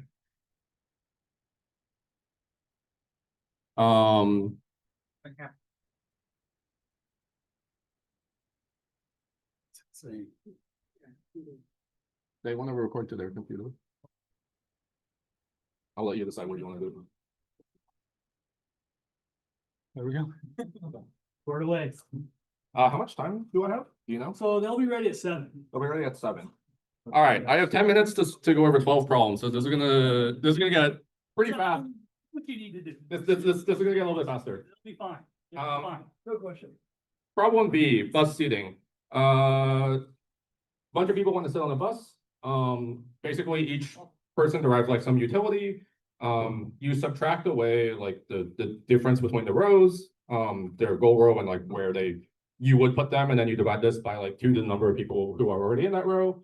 And you kind of are asked to do the simulation of like where does each person end up. So the interesting bound here is actually the bound on C, where C is less than or equal to 10 to the 9. So it means that it's never worth considering a row that has 31 or more people than the row with the previous number of people, because you're dividing by the factor of 2 to the 31, which is bigger than 10 to the 9. So what you can do is, so you just maintain for each row how many seats are occupied, and then for a like fixed number of like people in this row, like what rows actually have exactly that many people in that row, and then you can loop over like the first 30. When you're fixing like a specific row count, you're always going to take the 2 like rows that are like closest to you, like above or below. You can maintain these in some ordered set, so you only have like 60 candidates to consider. You just pick the best one, and then you update all your data structures, and that's pretty much it. Any questions?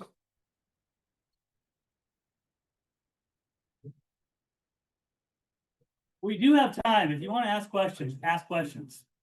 We'll work it out. Did you say that it's 12 in ends? All right, next up is problem C, closest equal pair.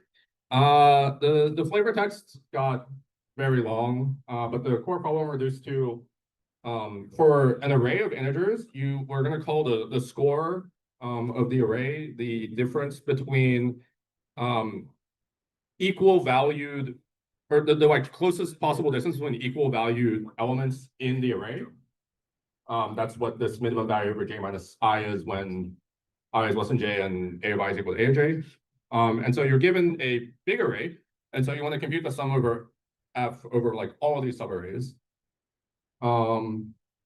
So the way that we're going to solve this is we're going to sort of fix the right endpoint, and we're going to sweep the right endpoint from left to right, and we're going to compute the sum of all f, assuming that like I've like fixed my right endpoint here, and I'm going to consider like all subarrays that end at this point. And so the main thing is you just need to maintain like this monotone stack. So you keep track of score and index. And so the index kind of tells you like once this is like your left endpoint, anything to the left of that is always guaranteed to have score at most whatever my current score is. And so the stack is like monotonically increasing in like the scores and monotonically decreasing in the indices. So when you pull in, when you update your rightmost index from like I to I plus 1, you take the element at I plus 1, you look to see what the closest element was to the left of it. This will give you some score that updates for all elements to this index and to the left. If this dominates anything in your stack, you remove those elements. Also, in the metadata that you maintain, you keep track of sort of your running score sum, and then you have to update this count. And then you just add the running sum to like your total sum, and then you do this over all endpoints, and that's the answer. So yeah, the intended answer, or the time complexity here is linear. We had some really fast quadratic solutions, so that's why n was kind of big. Any questions? Getting a little. Sorry, It takes. There we go. It's getting a little loud, and some are really trying to listen to Nick. If you need to talk, all good, complete respect. Maybe just step back a little bit. If I don't know who it is, I just kind of hear. I'm starting to have a hard time hearing Nick. Thank you.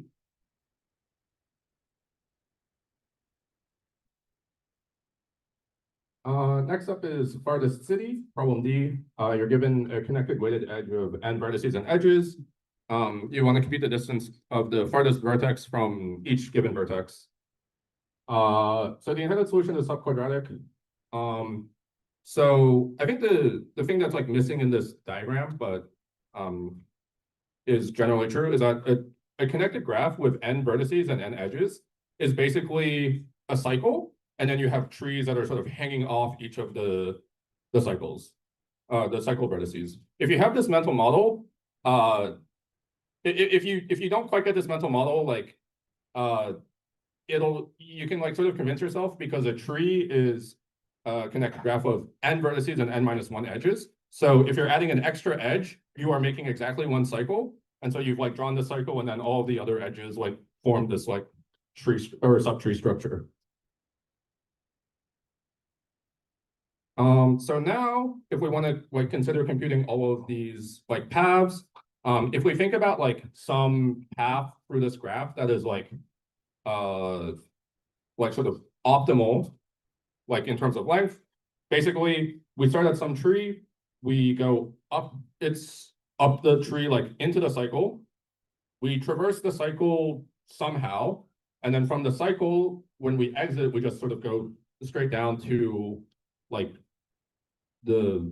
through all of the nodes in that subtree. So there are these like 3 distinct steps. The first step is pretty easy. You just sort of sweep the leaves like going up to the cycles. If we ignore how to do the second step for the time being and just assume we've done it, to do the last step, you know sort of like the longest path from some node to somewhere on a cycle, so you can propagate all those values directly with some DFS. So the only hard step is like managing the cycle. The reason why managing the cycle is hard is because you can't just take like the long way around. So for example, if you have like a cycle of like 10 nodes, and you want to go from like 1 to 2, you're not allowed to go from like 1 to 10 to 9 all the way around the long way and then go to 2. You have to go straight from 1 to 2. So you have to maintain sort of this like some data structures around like, are you like less than half of like the total cycle distance? And then this kind of becomes an exercise in data structures and implementation. And that's how you do the cycle update. And so that's how you do everything. What was the data structure necessary? For data structures, I think folks did a bunch of things. Like I used I guess I described here, I used the max Q, scanning over like the cycle. You can use like data structures with like logarithmic time factors. Like some people just use like segment trees or like RMQ or whatever. So basically anything that's like sublinear will work.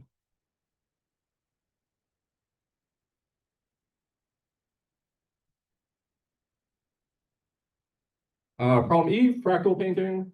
You have this like infinite fractal that's like you draw a segment, you draw 2 other segments, you recurse indefinitely. You want to determine if the infinite fractal lies in the finite size rectangle. This is just some casework. I think there are 2 really obvious cases. For example, if one of the like recursive segments is longer than the original, then obviously this will sort of go to infinity. The other one is like both segments are certainly smaller, in which case it's kind of clearly bounded. So then the only interesting cases that come up are when one of the segments is exactly the same length as your original one. And so there were 2 cases here. One is like you draw the segment, and then like one of your recursive segments is exactly like going in the same direction with the same length. You're clearly sort of drawing a straight line to infinity. So the answer there is yes. Or no, I forget what the output format was. And then the other one is if both segments are the same length. And in this case, it's also unbounded. And then proof is exercise left to the reader because I'm running out of time. What does recursive mean? The question is, what does recursive mean? So I wish I had a diagram, it'd be a lot easier. But it's like if you have like a line segment and then you like draw like these 2 segments out, and then you're like considering recursively, like you take your like one of these segments that you drew, and then you kind of apply the same sort of treatment to it. That's not a great explanation. but like that's what it is in the context of this. Like it might help to just look up like fractals in general. Like if you look up like the Sierpinski triangle or something, like you'll probably get a much better sense than this hackneyed explanation I'm giving. They're ready, but. Oh, they're ready? Yeah, but get through. Problem F is friendships. We have a bunch of children, they're given toys, and they can also be friends with each other. We want to quickly answer queries that are of the form like, the maximum number of toys someone has who is not the friend of the given child. And then each child has the most 50 toys. Each child having the most 50 toys is the critical bound here, because what you can do is for a given friend or given person, you can just track like how many, for a given toy count, how many of my friends have exactly that toy count. If you like create a friend, you can update this. If you give someone a friend, you update all of their friends with their toy counts. And then when you're answering queries, you just iterate from 50 to 0 and you count like, could all of my friends account for all the toys at this count?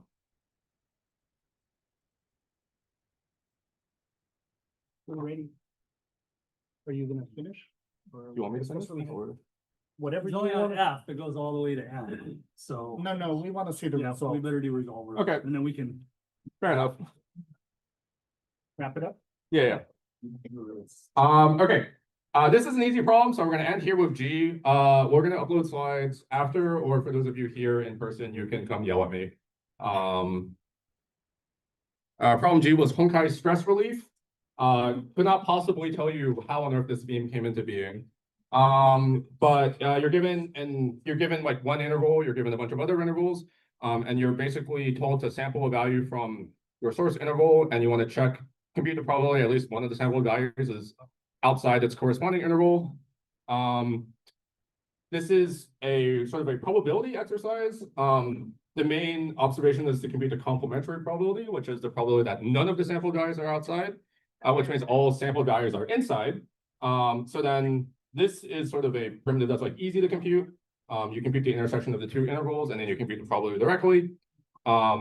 Now all of these events are independent, so you can multiply all these probabilities, and then because it's a complementary probability, you just compute 1 minus this and output that. Anyway, the results are ready, so I'm going to stop here because I know y'all want to see who won. Oh, God damn it, this was way easier than I thought it was. Oh, there's over the slide. They're going to be uploaded soon. Thank you.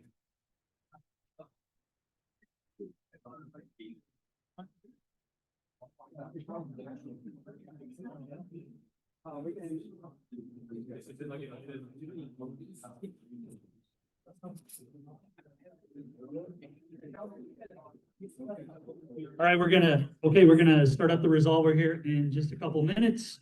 The resolver team needs to join the Zoom so everybody else can see it at the other sites. So it'll just be a minute or two. Thanks.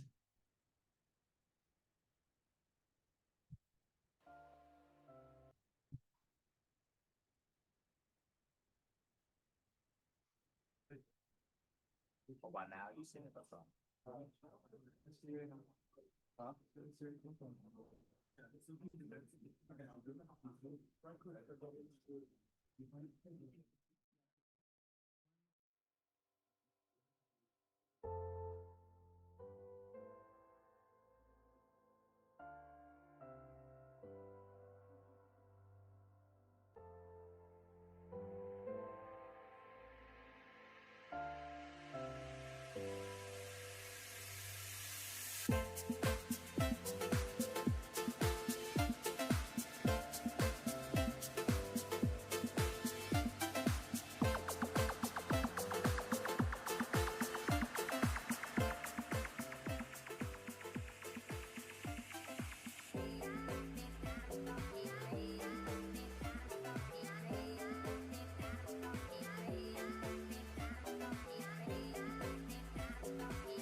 Systems, John Clevenger. Okay. Hello, everyone. Okay.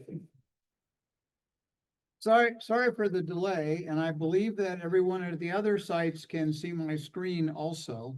So we're gonna start with the D2 results. Okay. I don't think I need that. We'll see.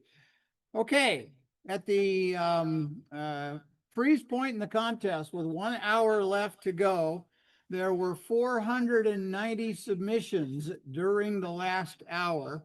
And we're going to go through the Division 2 results. First of all, this is what the scoreboard looked like at the freeze point. All the blues are pending runs. They are submissions on different problems. So we're going to go down to the bottom of the scoreboard and work our way up. We're going to resolve all of the pending runs. Yeah, I mean, this is what the other sites are. Yeah. Okay, so at the freeze point with 1 hour left to go in the contest, we had Linfield College with two pending runs on two different problems. So we're going to start with that and we're going to take a look. And the first one, that was a yes, and they get,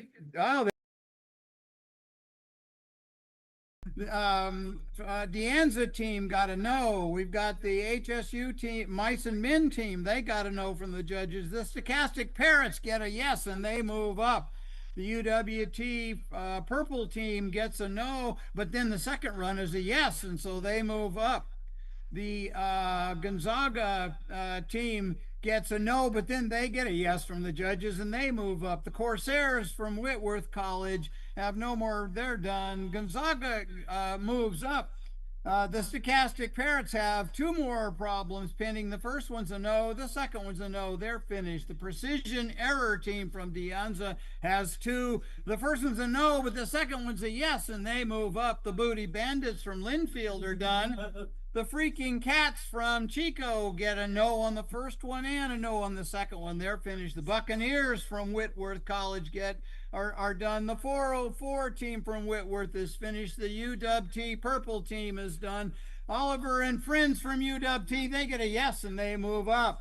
The Code Wizards from SFU get a no. They're finished. The Bit Ducks Cubed in Hawaii are done. The Phantom Troop from Whitworth is finished. Peanut Butter and Java from Monterey Bay is done. The Infinite Loop team from BYU in Hawaii have no more pending runs, but they are the D2 bronze medalist at the Hawaii site. How about a hand? Okay, moving on. We've got the ACG team from UW Tacoma. They have pending runs on two problems. The first one's a no. The second one's also a no from the judges. They're finished. UW Gold team, two problems. They're both no's. The judges turn them away. The Gonzaga team is finished. The Precision Error team is done. The Oliver and Friends team from UWT is done. The Get Push and Pray team is done. The Grape Ape team from UOPS2. The first one's a no, but the second one's a yes, and they move up. The Femur Breakers from Washington State are done. The No Comment team has two pending problems. They're both no's. The judges say they're done. The Compile Terror team from UWT is done. The Win team from UW Tacoma has three. The first one's a no, the second one is a no, and the third one's a no. The Capybaras team from Whitworth get a no on the first one and a no on the second one. GJS from UWT is finished. The Loot 2 team from PLU is done. The IT guys from Santa Cruz, they also get a no. The Loot 3 team from PLU gets a no on the first one and a no on the second one. The UWT Huskies team is done. The Underflow team from here at De Anza gets a no, and they're finished. The Aquars from University of Hawaii Hilo gets a no from the judges and a second no from the judges, but we pause here because they are the Hawaii site silver medalists.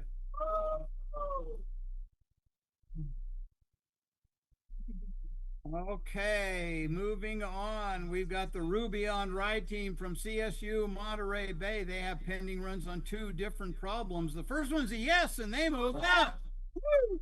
The team from Washington State also gets a yes, and they move up. The Loot 4 team from PLU has two, and the first one's a yes, and they move up. The Free Wi-Fi team from HSU has pending runs. The second one's a yes. The Segmentation Fault team, notice that one here is $2.99. They got it at the last minute of the contest. The Grape Ape team from UOP is done. The Ruby on Ride team from Monterey Bay gets a yes. They move up. The team from Washington State is finished. The Loot 4 team, they get a no from the judges. They're done. Control Alt Elite from Trinity Western gets a yes on their second one, and they move up. The GRCC team from Green River gets a no from the judges. They're finished. The SCI 111 team gets a yes. They move up in the standings. The Free Wi-Fi team from HSU also gets a yes. They move up. Here's the Segmentation Fault team, and they move up. The Counterspell team from Gonzaga gets a no from the judges twice. They're finished. The We Are Only Freshmen from George Fox gets two no's. The Linfield team is done. The Segfault Sliders from Monterey Bay move up. The Ruby on Ride team is finished. Control Alt Elite from Trinity Western is done. The SFU Black team gets a yes from the judges, and they move up. The Psi 111 team from UW-T is finished. The Free Wi-Fi team is finished. Here's the Segmentation Fault team, and if you remember, they finished at $2.99, and so they get the Photo Finish Award. And they were the first to solve problem I. Okay, we got the Faras team from Pacific Lutheran, and they have no more runs. They're done. SFU Green team has pending runs on two problems. The first one's a no. The judges reject the second one. They're finished. Concurrent modification from D'Anzo moves up. SFU Azure team gets a no from the judges on the first one and on the second one. They're finished. The Evo Mega Knights team from San Jose State moves up. The Cuban Sandwich team from Monterey Bay gets a no. They're finished. The Optimal Slugs from Santa Cruz move on up, and they have another problem still to go. The UBC D2 team gets a yes, and they have two more problems to go. The Jaborkatron team from Washington State, they get a no from the judges, but they are indeed the Oregon site bronze medalists.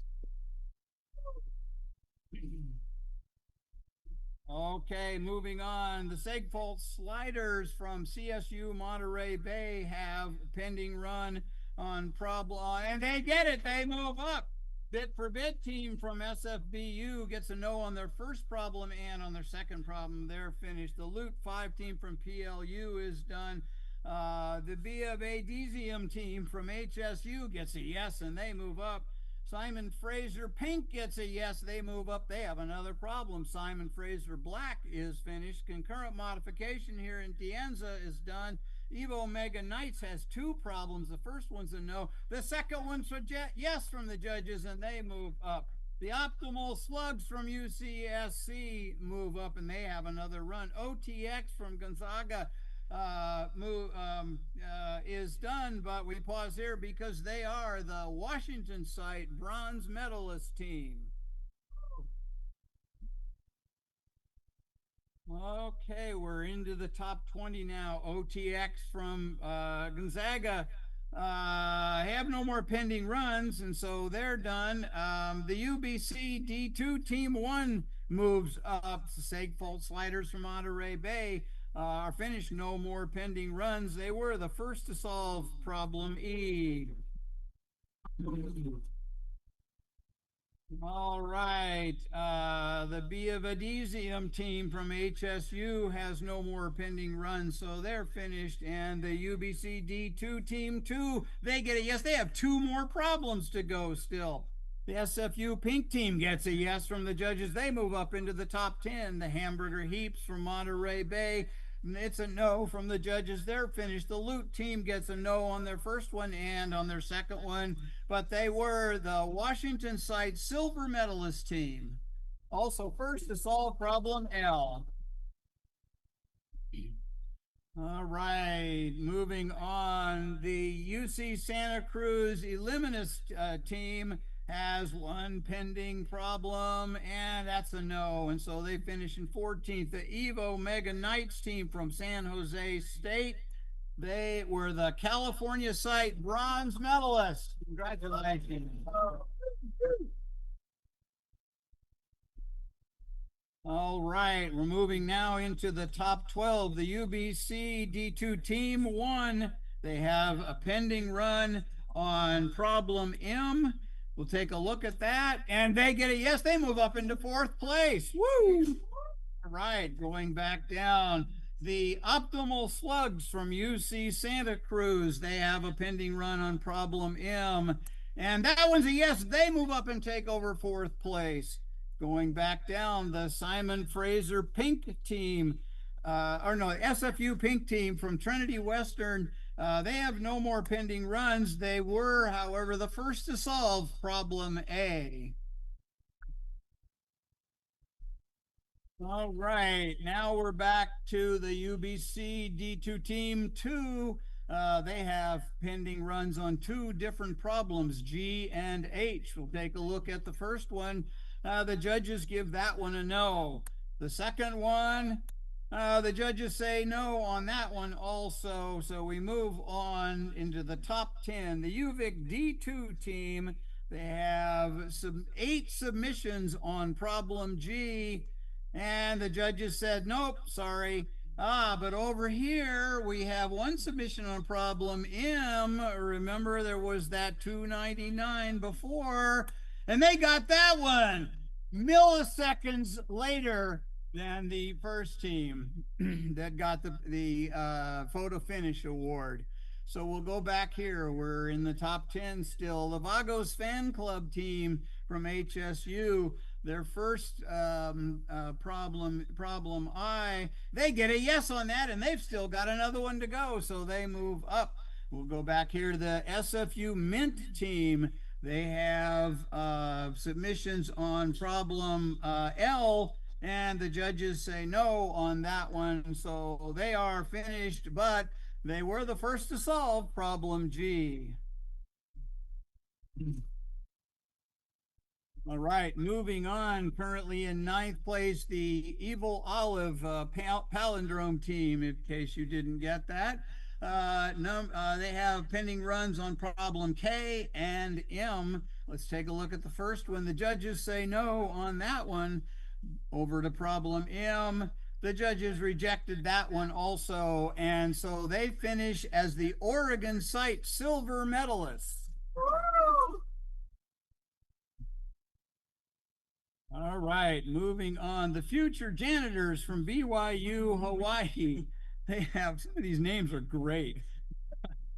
They have pending runs on problem G and M. So let's see what happens on problem G. The judges say yes on that one, and they move up to 4th place. So we'll go back down here. Currently in 8th place, the UBC team, they have no more pending runs. So they finish as the British Columbia site bronze medalist.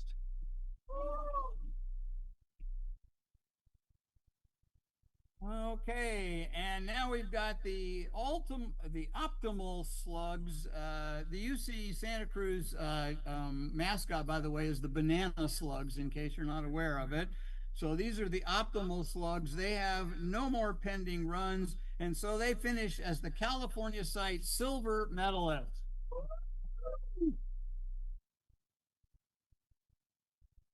All right, now in 6th place, the UVic D2 team with no more pending runs, so they finished as the British Columbia site silver medalist.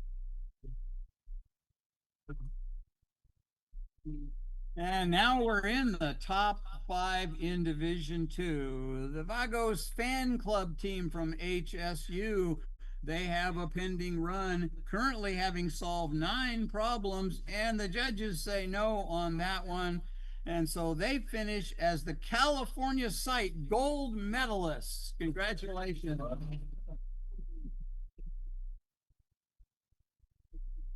All right, we are in the top 4 now. The future janitors from BYU Hawaii, they still have a pending runs on problem M.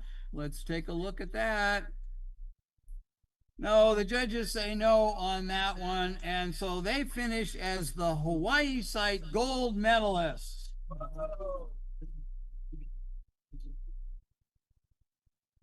And we have the top 3 teams in Division 2. So, currently in 3rd place, the UCB Okanagan team with pending runs on problems G and H, currently having solved 9 problems. Let's take a look what the judges had to say about their submissions on problem G. They got it and they move up into 2nd place. We'll go back down to 3rd place. Currently in 3rd, the Suffer Overflow team from Western Washington University, pending runs on both problems J and K. Let's take a look at J. Nope, the judges rejected that one, so let's take a look at K.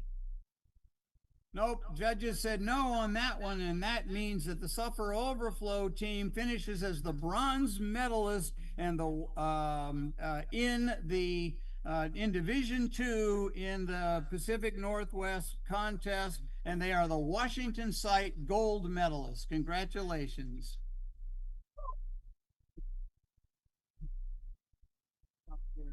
And then there are 2. This is the competition for the gold and silver medalist in Division 2. Currently both having solved 10 problems. So we've got the UBC Okanagan team having pending submissions on problem H. And the judges took a look at all 6 of those. And unfortunately, they said no, and that means that the UBC Okanagan team is the gold medalist at the British Columbia site and the silver medalist overall in D2 in the contest. And of course, that means that we've got the Div 1 in Spirit team. Maybe next year you should think about that. Okay, so they have pending runs on 3 different problems. Currently having solved 10, they've got runs on problem G. Nope, the judges said no on that one. They've got runs on problem J. Oh, the judges said no on that one, and they've got a run on problem K. So to finish, they got that one and they moved up. They solved 11, and that means that they are the Pacific Northwest Regional Division 2 champions and the gold medalist, and also the Oregon site gold medalist. Congratulations. All right, well, that was exciting. Now I guess we're gonna shift to D1 now, right? Right? Yeah, we're gonna let you, yeah, okay. Can you stop?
go through the Division One resolution and find out who's going to advance to the North America Championship contest in March in Orlando, Florida. So this is what the scoreboard looked like at the start of the freeze point, with 1 hour left to go in the contest. All sorts of blue pending runs. So we'll scroll on down to the bottom. Oh, there we go. Okay. Currently, we have the Washington State University Penguins with pending runs on problem G and problem L. So let's take a look at what happens. On G, they get a no from the judges, and also on L, so they're finished. The Winter Swell team has no more. They're done. We Love Assembly at George Fox is finished. The UWT Dogs have pending runs on 3 problems, and the second one's a yes. They still have another one. They move up. UVic team has 4 problems pending. First one's a no. The second one's a no. The third one's a no. And the fourth one's a no. They're finished. The Whitworth Pirates get a yes from the judges, and they move up. The Order No team from De Anza gets a no on the first problem and on the second problem and on the third problem. The Order 1 team from UWT is finished.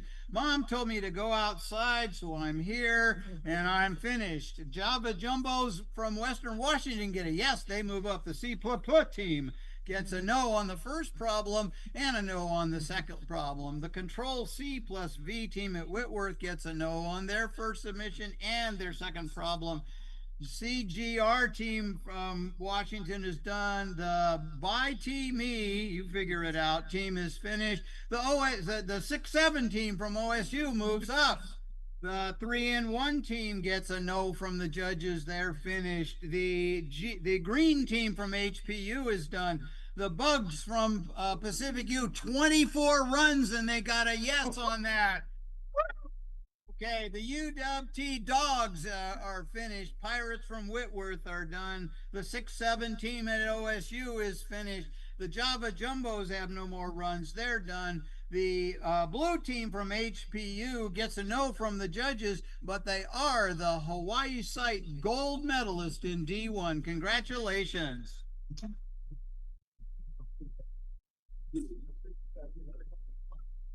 Hey, there we got the Backfill boys from Western Washington, pending runs on 3 different problems.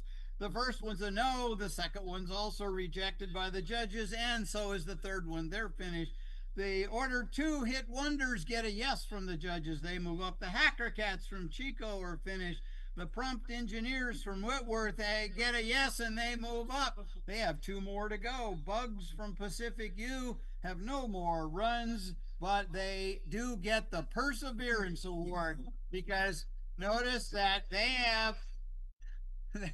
have 24 submissions to get that problem L. So congratulations to the Bugs team. Perseverance, name of the game. All right, moving on. The Prompt Engineers from Whitworth, they have pending runs on 2 different problems, D and G. On the first one, it's a no from the judges. The second one, the judges take that one and they move up. The Get Team Name method team is done. The Order 2 Hit Wonders are finished. The Cal Plus Plus team from Berkeley gets a no on the first one, and on the second one, they're finished. The Oh Yeah team from De Anza gets a yes, and they move up. They have 2 more problems to go. The Haskell Rascals from George Fox are done. The TBD2 team gets a no on their first one and on their second one. They're finished. Touchgrass.sh gets a no on the first one and on the second one. And on the third one, they're finished. The Philly Cheese Steaks. Boy, that's hard. It doesn't matter, they're done. Prompt Engineers are finished. The Oh Yeah team is done. The Slow Jams 2.0 from Santa Cruz is done. The object team from San Jose team is finished. The drop table team gets a yes and they move up. The BOGO sorters team from Davis gets a no, they're finished. The ray tracers from Chico get a no on their first one and a yes on their second one, they move up.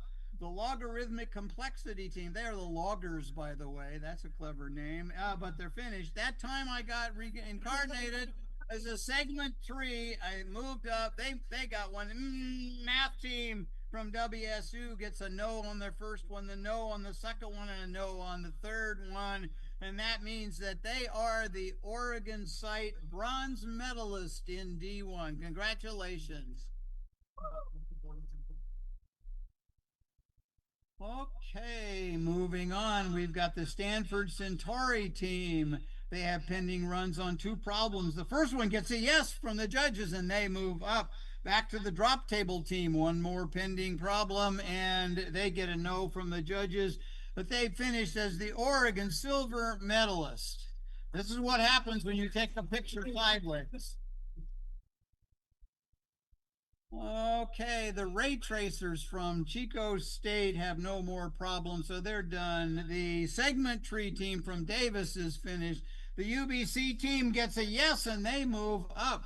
No idea from UW gets a yes and they move up. They still have another problem. The performance fish have 2 pending problems. The first one's a no, the second one's also a no. The Stanford Centauri team, they get a no, they're finished. The AAA team from San Jose State is done. The UBC team gets a yes and they move up with another problem to go.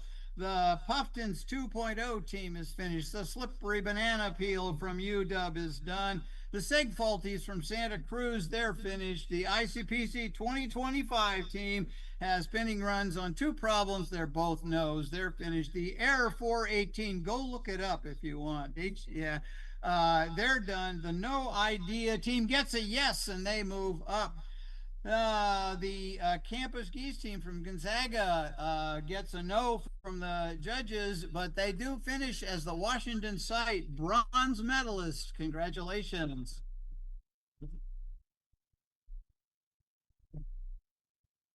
Okay, the Stanford Cassiopeia team gets a yes, and they got 2 more problems. They move up and now we're back to BOGO sort from Dianza. 4 different problems. The second one's a yes. They move up with 2 to go. The Hip Hip team from San Jose gets a yes, and they move up. The UBC team 1 team gets a no from the judges. They're finished. HTTP 418, like I said, look it up. They're finished. The No Idea team from Washington has no more pending runs, but they do finish as the Washington site D1 silver medalist. Congratulations.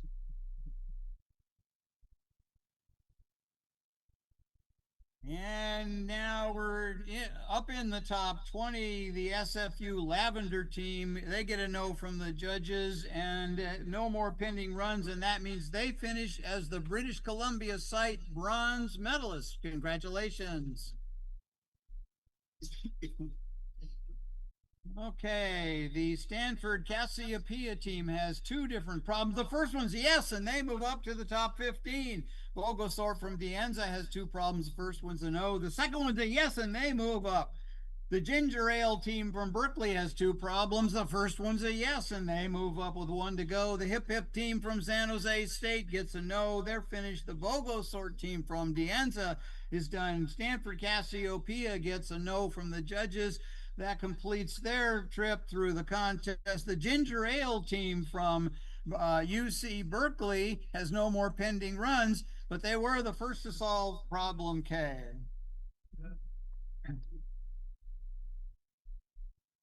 Okay, so now inside of the top 15, remember we're looking for the top teams to qualify to go to the North America Championship.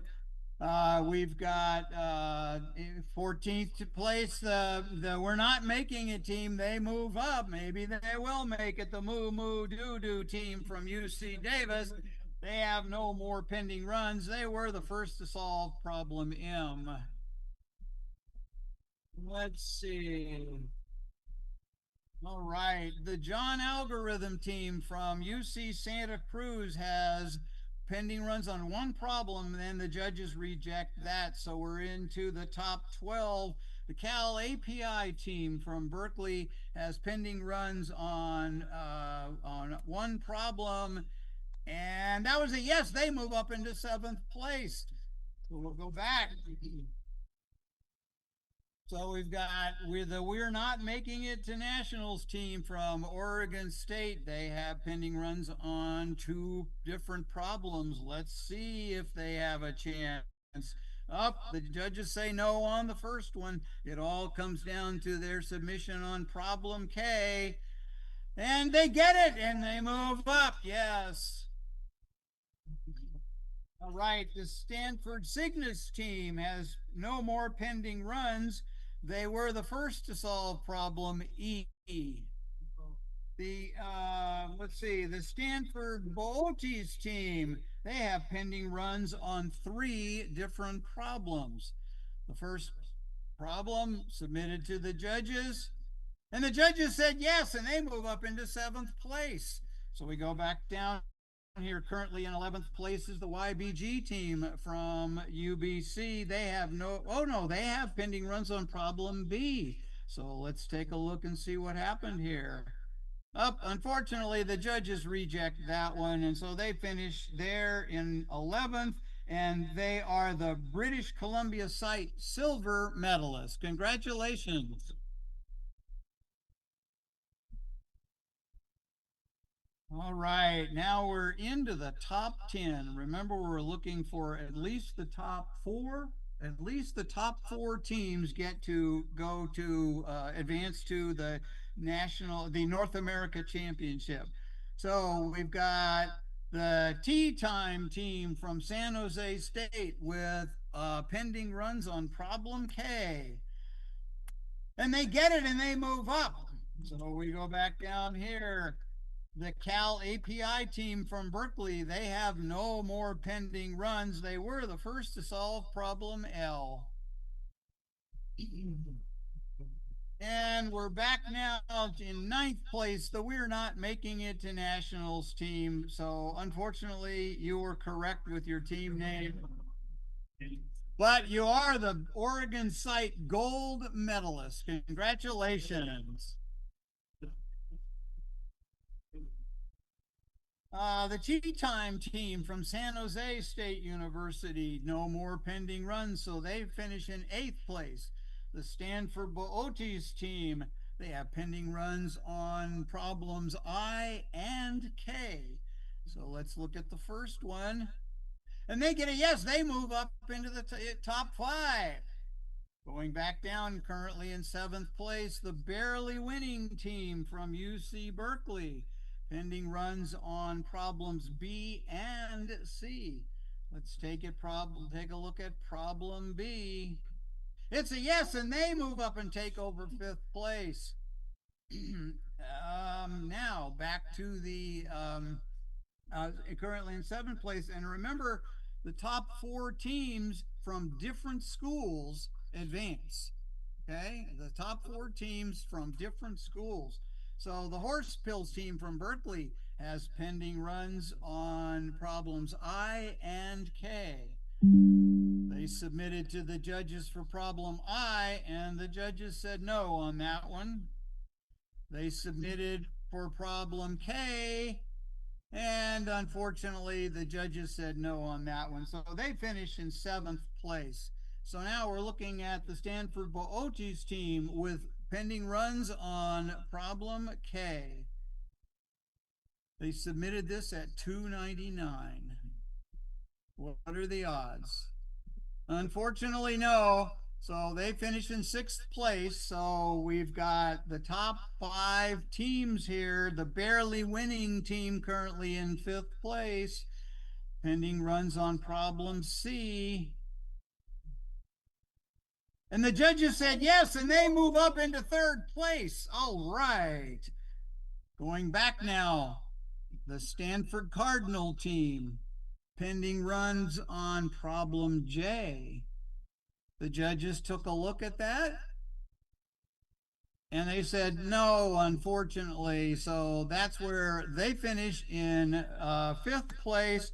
They are the California site bronze medalists. Congratulations. Looking now at the top four, we've got the Diamond Dust team from UBC. They have a pending run on problem B. And the judges said yes, and they move up into second place. So we go back down to fourth place. The barely winning team from UC Berkeley has no more pending runs, but that means they are the California silver medalist and finishing in the top four. So that means they qualify to go to national. They go to the North America Championship. And currently in third place, the Stanford Aquila team, pending runs on problem J. The judges took a look at that one. And they said yes, and they move up into first place. So back down to third place, the Diamond Dust team from UBC with no more pending runs. That means they finished as the bronze medalists and qualify to go to the North America Championship. Congratulations.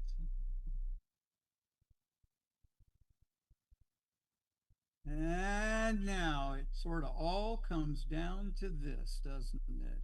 The top two teams currently in second place with pending runs on problem J. Look at the time. The time on this was 2:97. And J was a hard problem.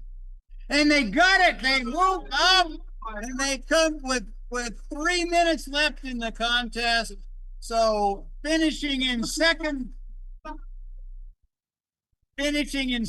place, and the silver medalist and the California site gold medalist and qualifying to go to the North America Championship is the Stanford Aquila team. Congratulations.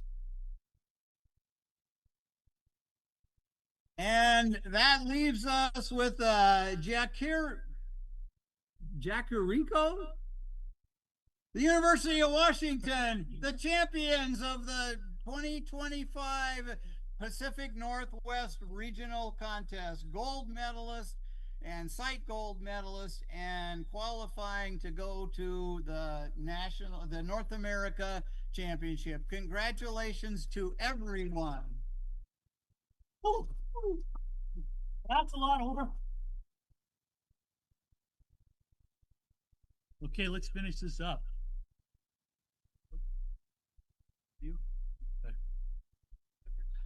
All right, everyone. Very long day. Few technical issues here and there. Got one more little slide for us to look at here.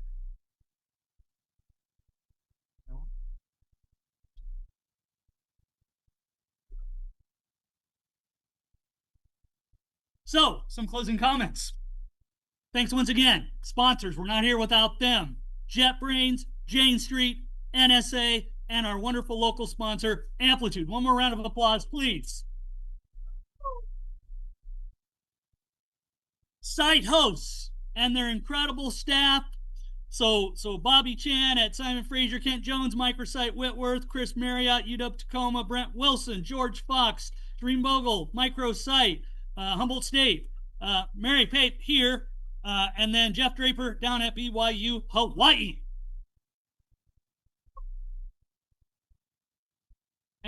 And John just went through the winning team, so congratulations. Plaques and medals will be mailed to you soon. I will reach out to you. I'm in charge of that. So those of you that were bronze or silver or gold, those things, I will reach out to you for mailing addresses, and I'll get that stuff out to you as soon as I can. So definitely safe travels back home. Certainly we'll see some of you at the North America Championship, which is March 18th through 22nd, and we hope to see you, or many of you, some of you will graduate, next year for ICPC PAC Northwest 2026. We are done.